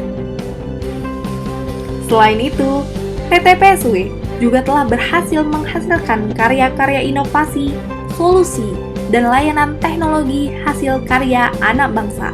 Salah satunya adalah kerangka sampel area atau KSA, suatu metode untuk menentukan luas panen padi guna mendapatkan data produksi padi yang lebih akurat dan tepat. Teknologi ini telah dimanfaatkan oleh Badan Pusat Statistik. Untuk menjalankan perannya dalam intermediasi teknologi, PT PSW berkoordinasi dengan berbagai lembaga pemerintahan, juga memiliki jaringan mitra kerjasama yang luas baik di dalam negeri maupun luar negeri. Assalamualaikum warahmatullahi wabarakatuh. Salam sejahtera dan salam sehat untuk kita semua.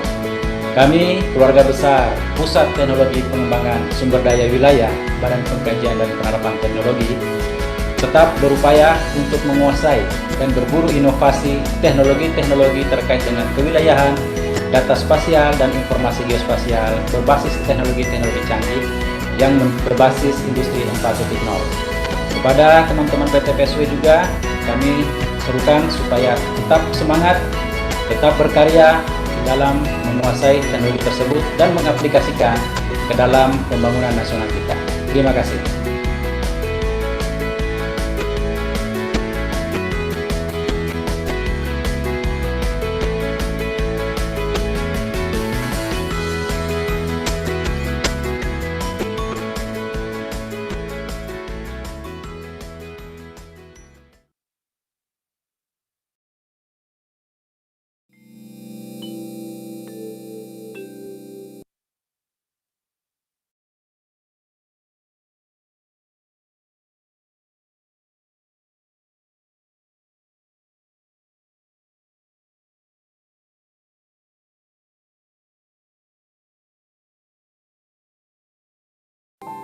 Kemajuan teknologi memberikan manfaat bagi kelangsungan hidup manusia. Untuk itu, Indonesia harus bisa menguasai teknologi sebagai jalan untuk mewujudkan Indonesia yang maju dan mandiri. Sebagai lembaga negara yang bertanggung jawab atas tantangan ini, Badan Pengkajian dan Penerapan Teknologi atau BPPT berupaya keras meningkatkan daya saing dan kemandirian bangsa Indonesia dengan terus memberi kontribusi dari segala bidang, dari udara, darat, dan lautan. Terbentang dari Sabang hingga Merauke, dengan luas lautan 2,55 juta kilometer persegi yang merupakan zona ekonomi eksklusif. Indonesia tidak hanya memiliki potensi kelautan dan perikanan yang sangat besar, namun juga berada dalam jalur gempa teraktif di dunia. Dan sebagai negara kepulauan yang berjejer ratusan gunung api aktif yang sering disebut dengan Ring of Fire, atau berarti juga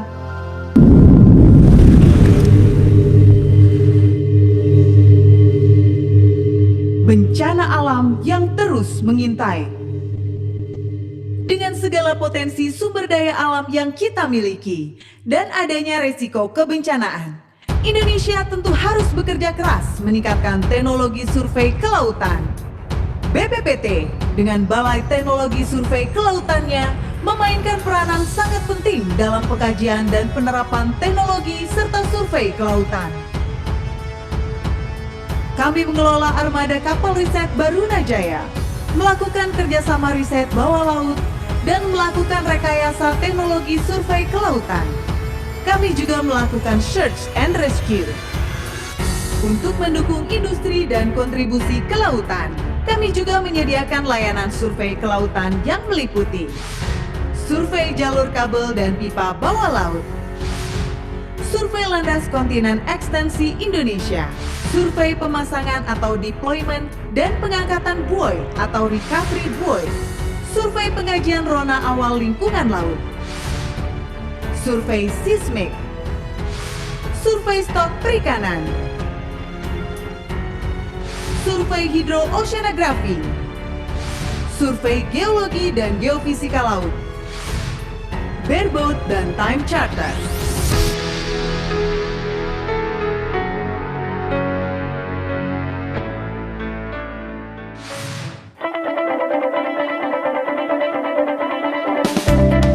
Berpijak pada manajemen keselamatan yang cerdas dan terukur, kami membangun sumber daya manusia yang berkualitas dengan teknologi terbaru. Di antaranya, multi-beam echo sounder, seismic, ROV, side scan sonar, sub-bottom profiler, acoustic Doppler current profiler, ultra short baseline, box, and breakboard. Dengan semangat kerja keras dan penuh kecepatan, kami terus memberikan pelayanan sepenuh hati demi memberikan hasil yang terbaik untuk semua mitra kami, baik dengan pemerintah, BUMN, dan swasta, perusahaan nasional dan internasional. Kami senantiasa bergerak maju, sejalan dengan kemajuan teknologi dunia untuk Indonesia.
Mendampingi perkembangan teknologi survei di Indonesia, PT Hidronav Teknika Tama berkomitmen untuk menyediakan solusi baik darat, laut, maupun udara.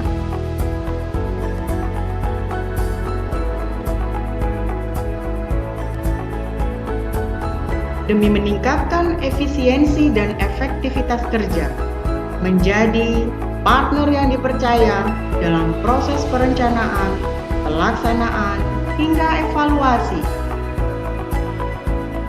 Pada leading sektor pertahanan, pertambangan, perminyakan, perkebunan, pertanian, dan kelautan. Kami ada untuk memberikan yang terbaik. We are always insist on the best.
Sejarah riset dan ilmu pengetahuan Republik Indonesia dimulai sejak tahun 1948, yaitu sejak kelahiran Organisasi Penyelidikan Ilmu Pengetahuan Alam atau OPIPA.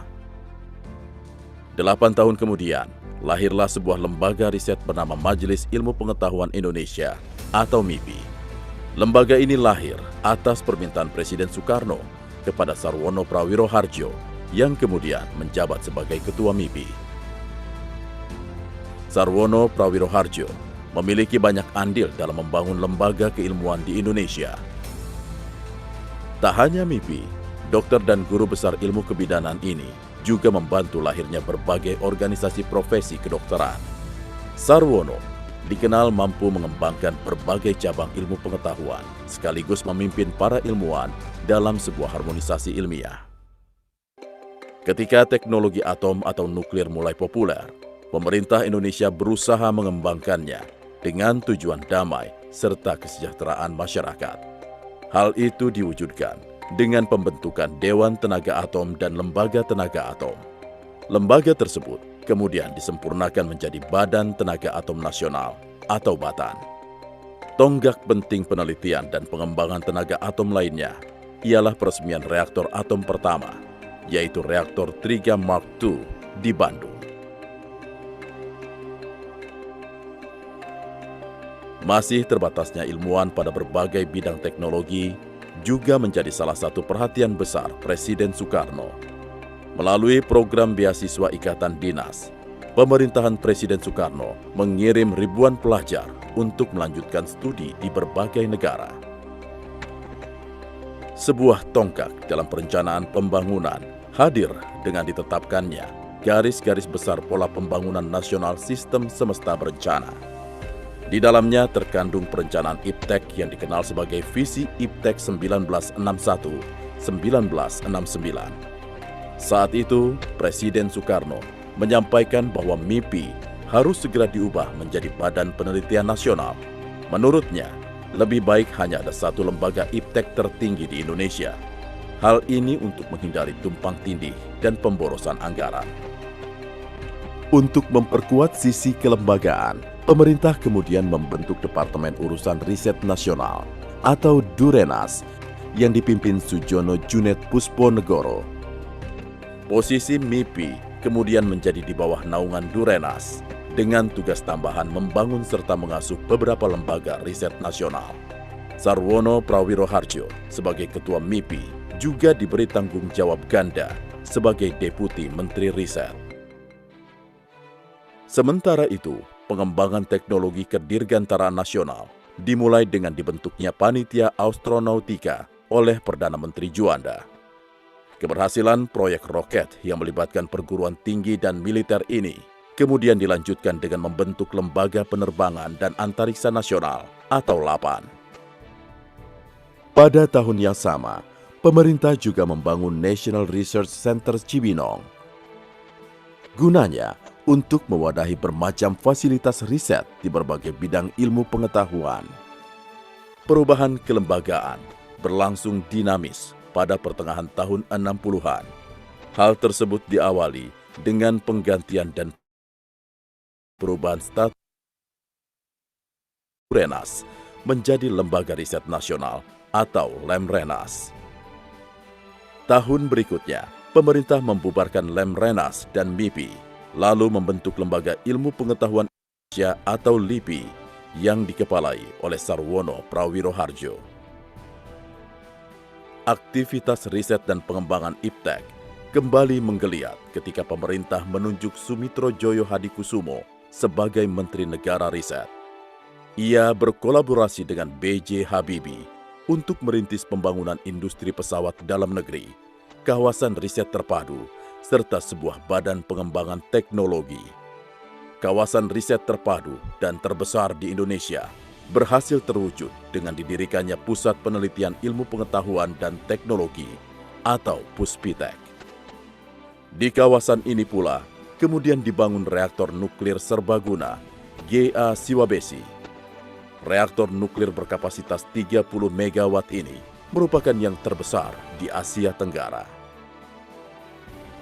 sebuah institusi untuk mengembangkan dan mendayagunakan teknologi, kemudian juga dapat terimplementasikan dengan pendirian Badan Pengkajian dan Penerapan Teknologi atau BPPT.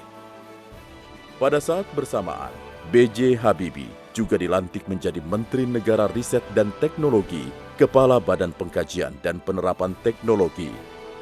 Ilmuwan dan negarawan, seperti itulah masyarakat dunia mengenal B.J. Habibie, pakar aeronautika yang sedang berada di puncak karir internasional, namun bersedia kembali untuk membangun negeri. Ia terbukti mampu membawa Indonesia menuju era tinggal landas dengan mengorkestrasi pembangunan di bidang riset dan teknologi. Semangat dan kerja keras untuk selalu menghadirkan inovasi membawa pengabdiannya mencapai posisi puncak di negeri ini. Pemerintah juga sempat mendirikan Dewan Riset Nasional. Melalui lembaga non-struktural ini, digali pemikiran dan pemandangan dari pihak-pihak yang berkepentingan dengan perkembangan iptek di Indonesia. Di tengah derap laju pembangunan, Indonesia masih menyisakan persoalan pada bidang sumber daya manusia. Saat itu, rasio antara insinyur dan penduduk masih terlalu rendah. B.J. Habibie melakukan terobosan dengan menggelar serangkaian program beasiswa ke luar negeri. Program yang sukses dilaksanakan hingga puluhan tahun ini dikelola oleh Pusat Pendidikan dan Latihan BPPT. Pada dekade 80-an, Indonesia mulai banyak mengembangkan industri berbasis teknologi maju. Untuk membangun pola manajemen yang lebih terintegrasi, didirikanlah Badan Pengelola Industri Strategis atau BPIS. BPIS membawahi 10 perusahaan di bidang kedirgantaraan, kemaritiman, metalurgi, transportasi, telekomunikasi, dan elektronika. Pada era Habibie, beberapa hal yang sempat terhenti kembali dibangkitkan, seperti ide lama untuk mendirikan Akademi Ilmu Pengetahuan Indonesia atau IP yang akhirnya dapat terwujud. Kemudian juga dengan dibukanya kembali Lembaga Biologi Molekuler Eijkman yang sempat ditutup pada tahun 60-an.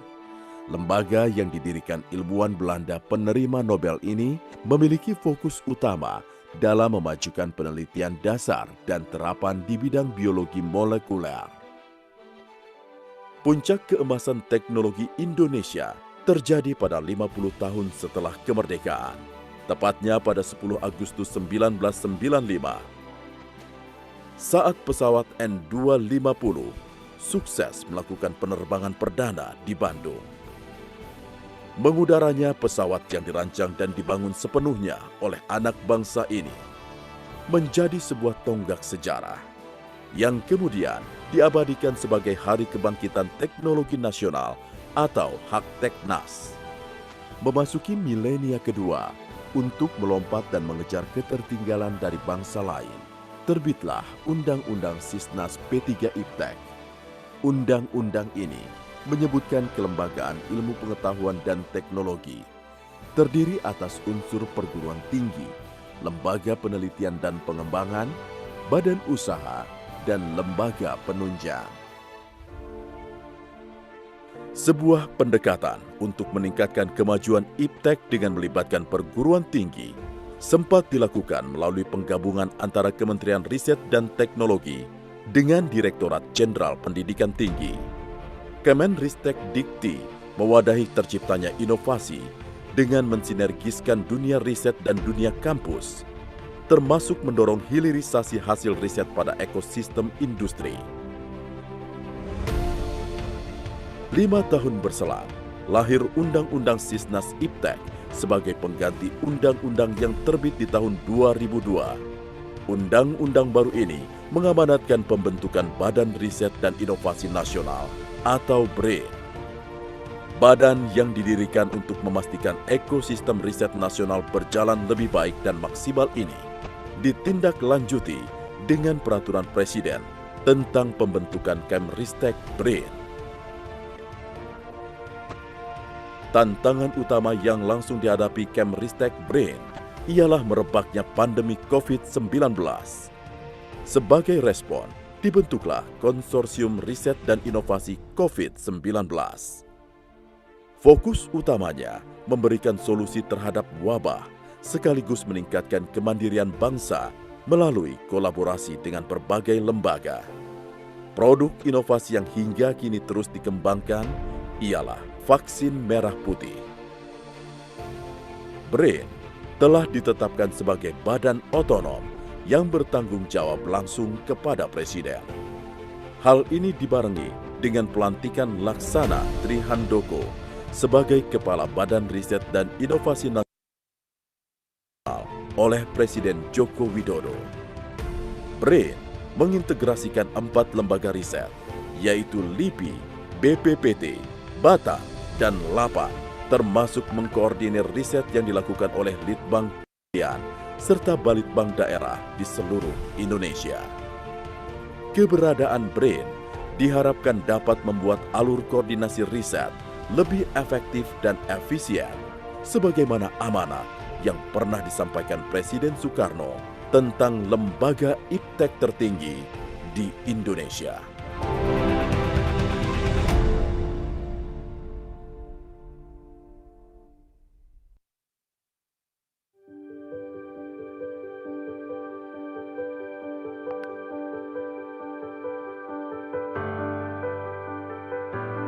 Menjadi negara kepulauan terbesar dengan sejarah maritim yang mendunia, seakan menjadi garisan takdir bagi Indonesia. Untuk menjadi negara dengan industri maritim terdepan.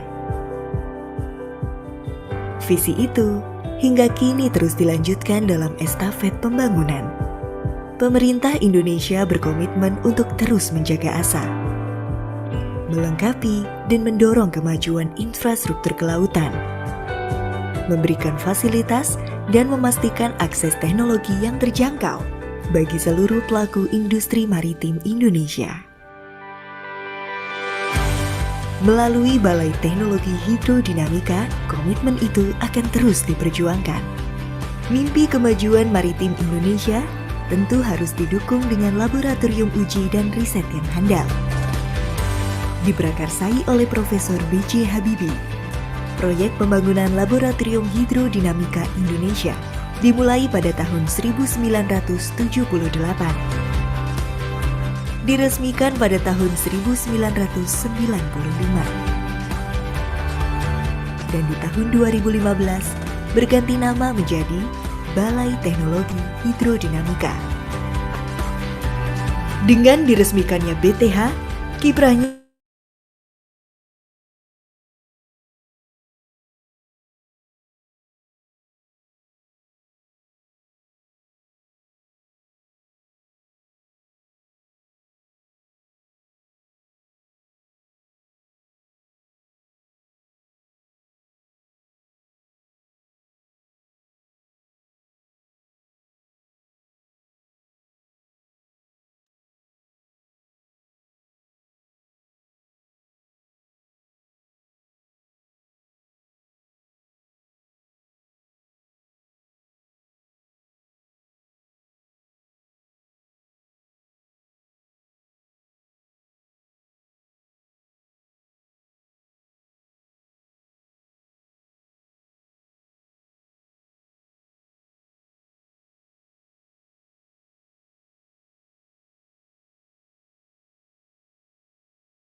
Ladies and gentlemen,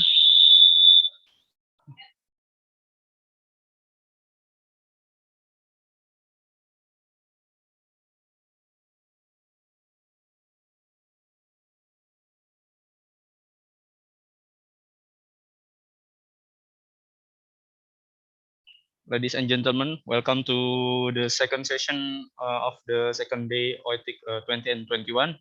We would like to inform you the following matters. For parallel session will be shared into breakout rooms. Please kindly see your email to know about sessions location and time. At the end of the conference, we will announce the best paper and best presenter award.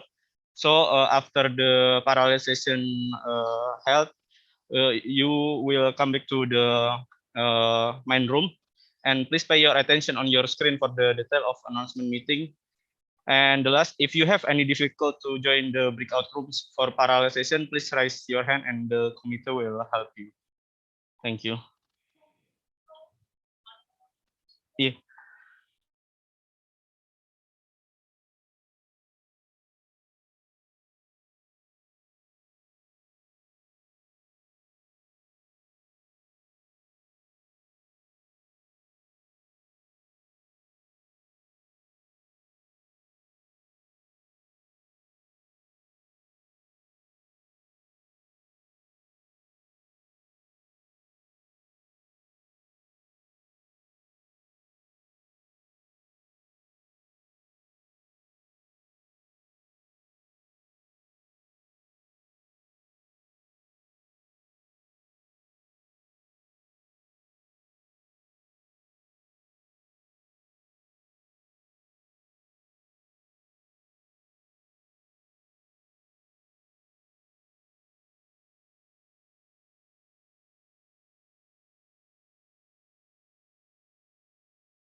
demi meningkatkan efisiensi dan efektivitas kerja, menjadi partner yang dipercaya dalam proses perencanaan, pelaksanaan, hingga evaluasi. Pada leading sektor pertahanan, pertambangan, perminyakan, perkebunan, pertanian, dan kelautan. Kami ada untuk memberikan yang terbaik. We are always insist on the best.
Mendampingi perkembangan teknologi survei di Indonesia, PT Hidronav Teknika Tama berkomitmen untuk menyediakan solusi baik darat, laut, maupun udara.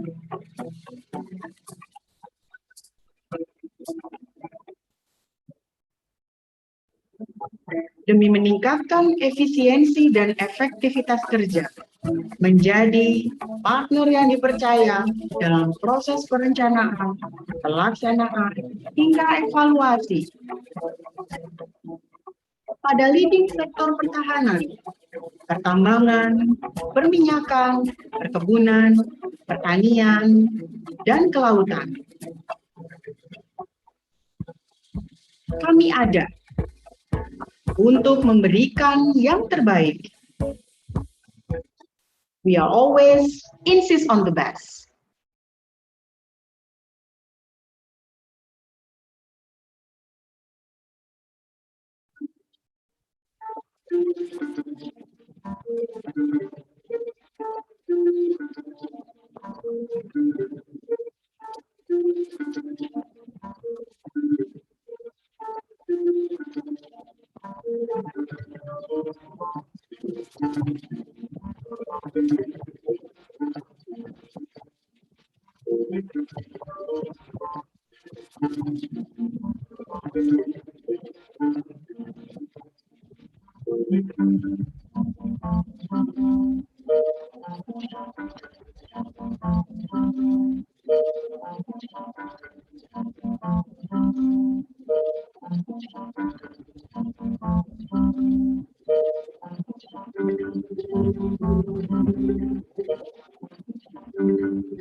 Mendampingi perkembangan teknologi survei di Indonesia, PT Hidronav Teknika Tama berkomitmen untuk menyediakan solusi baik darat, laut, maupun udara.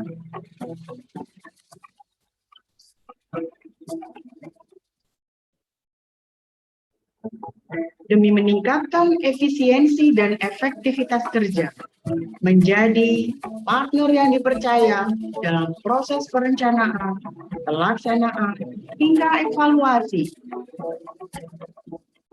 Pada leading sektor pertahanan, pertambangan, perminyakan, perkebunan, pertanian, dan kelautan. Kami ada untuk memberikan yang terbaik. We are always insist on the best.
Mendampingi perkembangan teknologi survei di Indonesia, PT Hidronav Teknika Tama berkomitmen untuk menyediakan solusi baik darat, laut, maupun udara.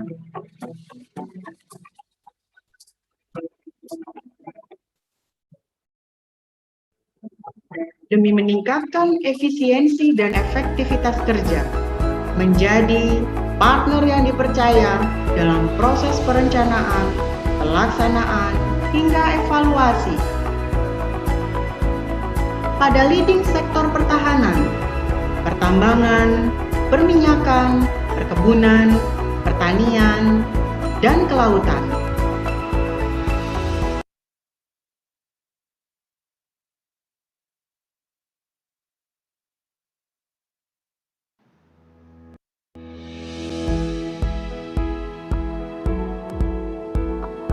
Mendampingi perkembangan teknologi survei di Indonesia, PT Hidronav Teknika Tama berkomitmen untuk menyediakan solusi baik darat, laut, maupun udara.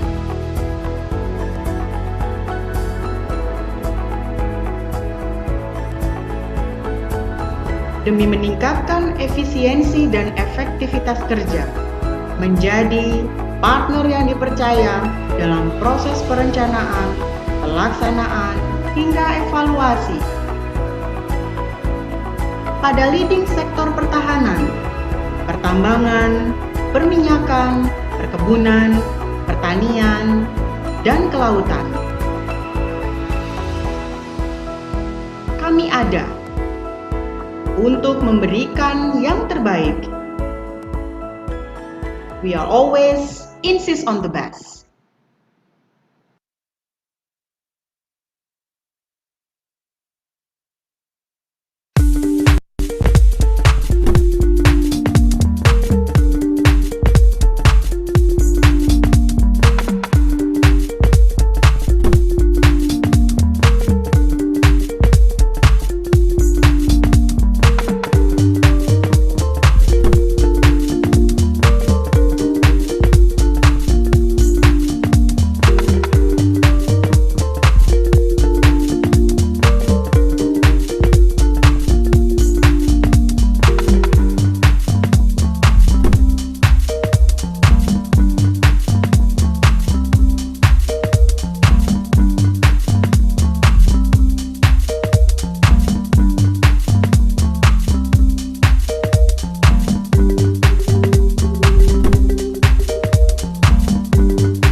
Mendampingi perkembangan teknologi survei di Indonesia, PT Hidronav Teknika Tama berkomitmen untuk menyediakan solusi baik darat, laut, maupun udara.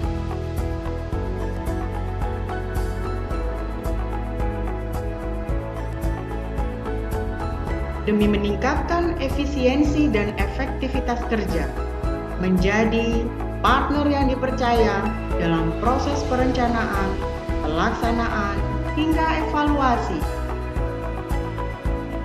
Pada leading sektor pertahanan, pertambangan, perminyakan, perkebunan, pertanian, dan kelautan. Kami ada untuk memberikan yang terbaik. We are always insist on the best.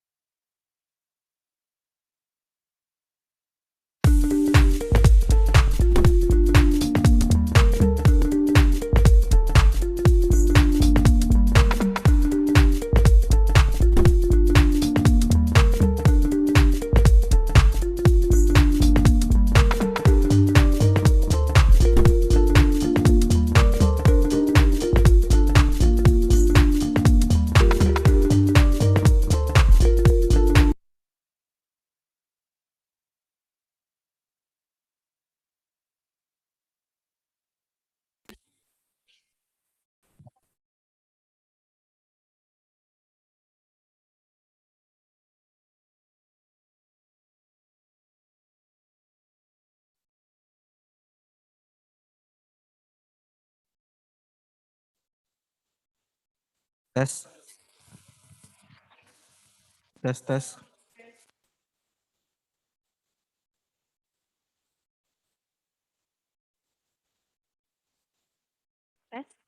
Tes, tes, tes.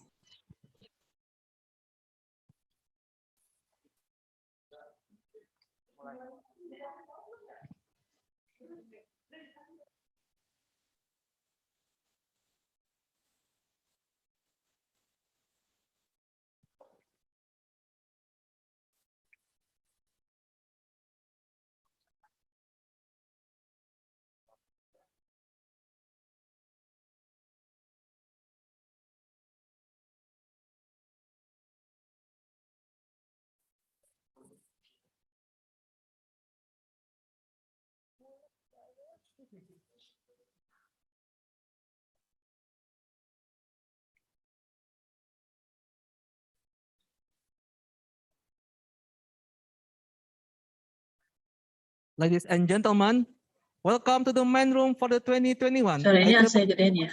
Engineering Technology and Innovations Conference. Now, we will announce the winner for the best paper and the best presenter for this conference. So we would like to invite Dr. Marina Frederick to announce the winner and give the certificate virtually. To Dr. Marina, time is yours. Okay, thank you, Zilda and Lutfi, for all the presenters from yesterday and today. Congratulations that you have presented your submitted papers. And they are all great presentations, but we have to decide which is the best and which is the best presenter and which is the best manuscript submitted. And for that, I would like to ask the main committee to show the best presenter first.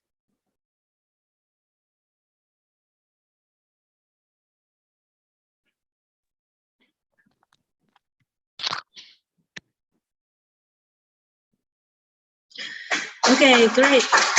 The best presenter is Penny Laksmita Widati for the paper titled Indonesia's Cable-Based Tsunami System as an Earthquake Disaster Mitigation System in East Nusa Tenggara.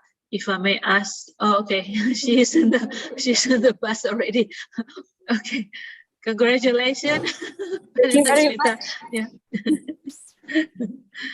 Okay. Okay, I hope you Great. can stay still to the committees to take the photo. All right. Okay, Great. 1, 2, 3. Thank you. Congratulations again. Have a safe trip home. Okay, the next one, I'd like to ask the committee to show the best manuscript, please.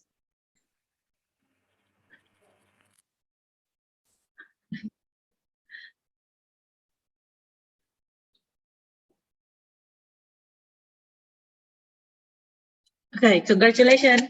It's the manuscript titled Hydrodynamic Simulation of Tidal Current in Balikpapan Bay, which is written by Sharifah Fauza, Ayitaria, and Nining Ningsih. Congratulations. Okay. I think this is from yesterday's talk. Congratulations again. So I would like to return the mic to the MCs, please. Thank you. For all the winners, okay, thank you so much for your participation. And to all the participants, please give a big applause reaction for our winners.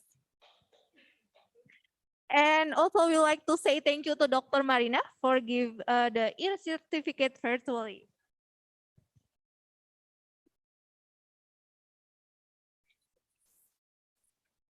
The last agenda is closing the conference by Dr. Agustan as Director of Center Regional Resources Development of Technology. To Dr. Agustan, time is yours.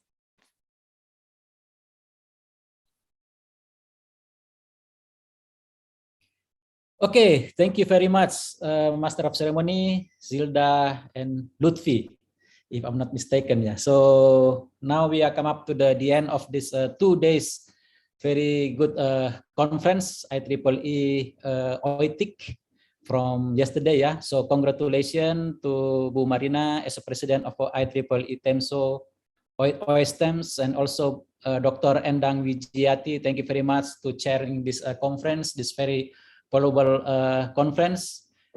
From yesterday, we learned much, yeah, from all the invited speakers, from the president of IEEE Ocean Engineering Society, and also related to the Ocean Decade of Science, from UNESCO, IOD, and so on. So very so much. There are too many information and new knowledge and new insight that we get from the prominent professors since yesterday in the plenary session. And also thank you very much for the all authors and presenters. We are 15 technical papers that we managed into 3 technical session, parallel session since yesterday. So I think it's very good because this is the first IEEE conference in the Ocean Engineering Society in the Indonesian section. Thank you very much for our colleagues from other country outside of the Indonesia. Actually, thank you very much for your participation. Hopefully, this conference become a yearly basis conference, and from now on, let us for the organizing committee to work very hard to prepare all these selected papers which already presented in this 2 days conference to be accepted or to be published in the IEEE Explore. Yeah. So we hope all the papers can be accepted. So this is the responsible of the organizing committee. So the job is not yet done. So it is our responsibility to make it happen. So again, thank you very much, especially also for the local organizing committee, friends from the Center of Technology for Regional Resources Development, or PTPSW, all the members of the IEEE also. Thank you very much. And now, officially, we announce that the IEEE conference number 53770 is officially closed. Thank you very much, and please stay healthy, and keep safety during this pandemic era. So congratulations again. Thank you very much, and Assalamualaikum warahmatullahi wabarakatuh. Waalaikumsalam warahmatullahi wabarakatuh. Thank you, Dr. Agustan, for closing the conference. Ladies and gentlemen, please kindly click the link on the chat room for e-certificate and presentations from speakers before you leaving this Zoom meeting. Now, at the end of this conference, on behalf of the committees of OETIC 2021, we would like to say thank you very much for your participation in this exciting conference. We hope you enjoy all the presentation and hope to see you again in the next OETIC conference. As for your information, our certificate is only available until 10th of November 2021. And finally, we come to the end of this event. I'm Muhammad Lutfi Aziz and my partner, Zilda Dona. thank you for your attentions. Assalamualaikum warahmatullahi wabarakatuh. See you next year.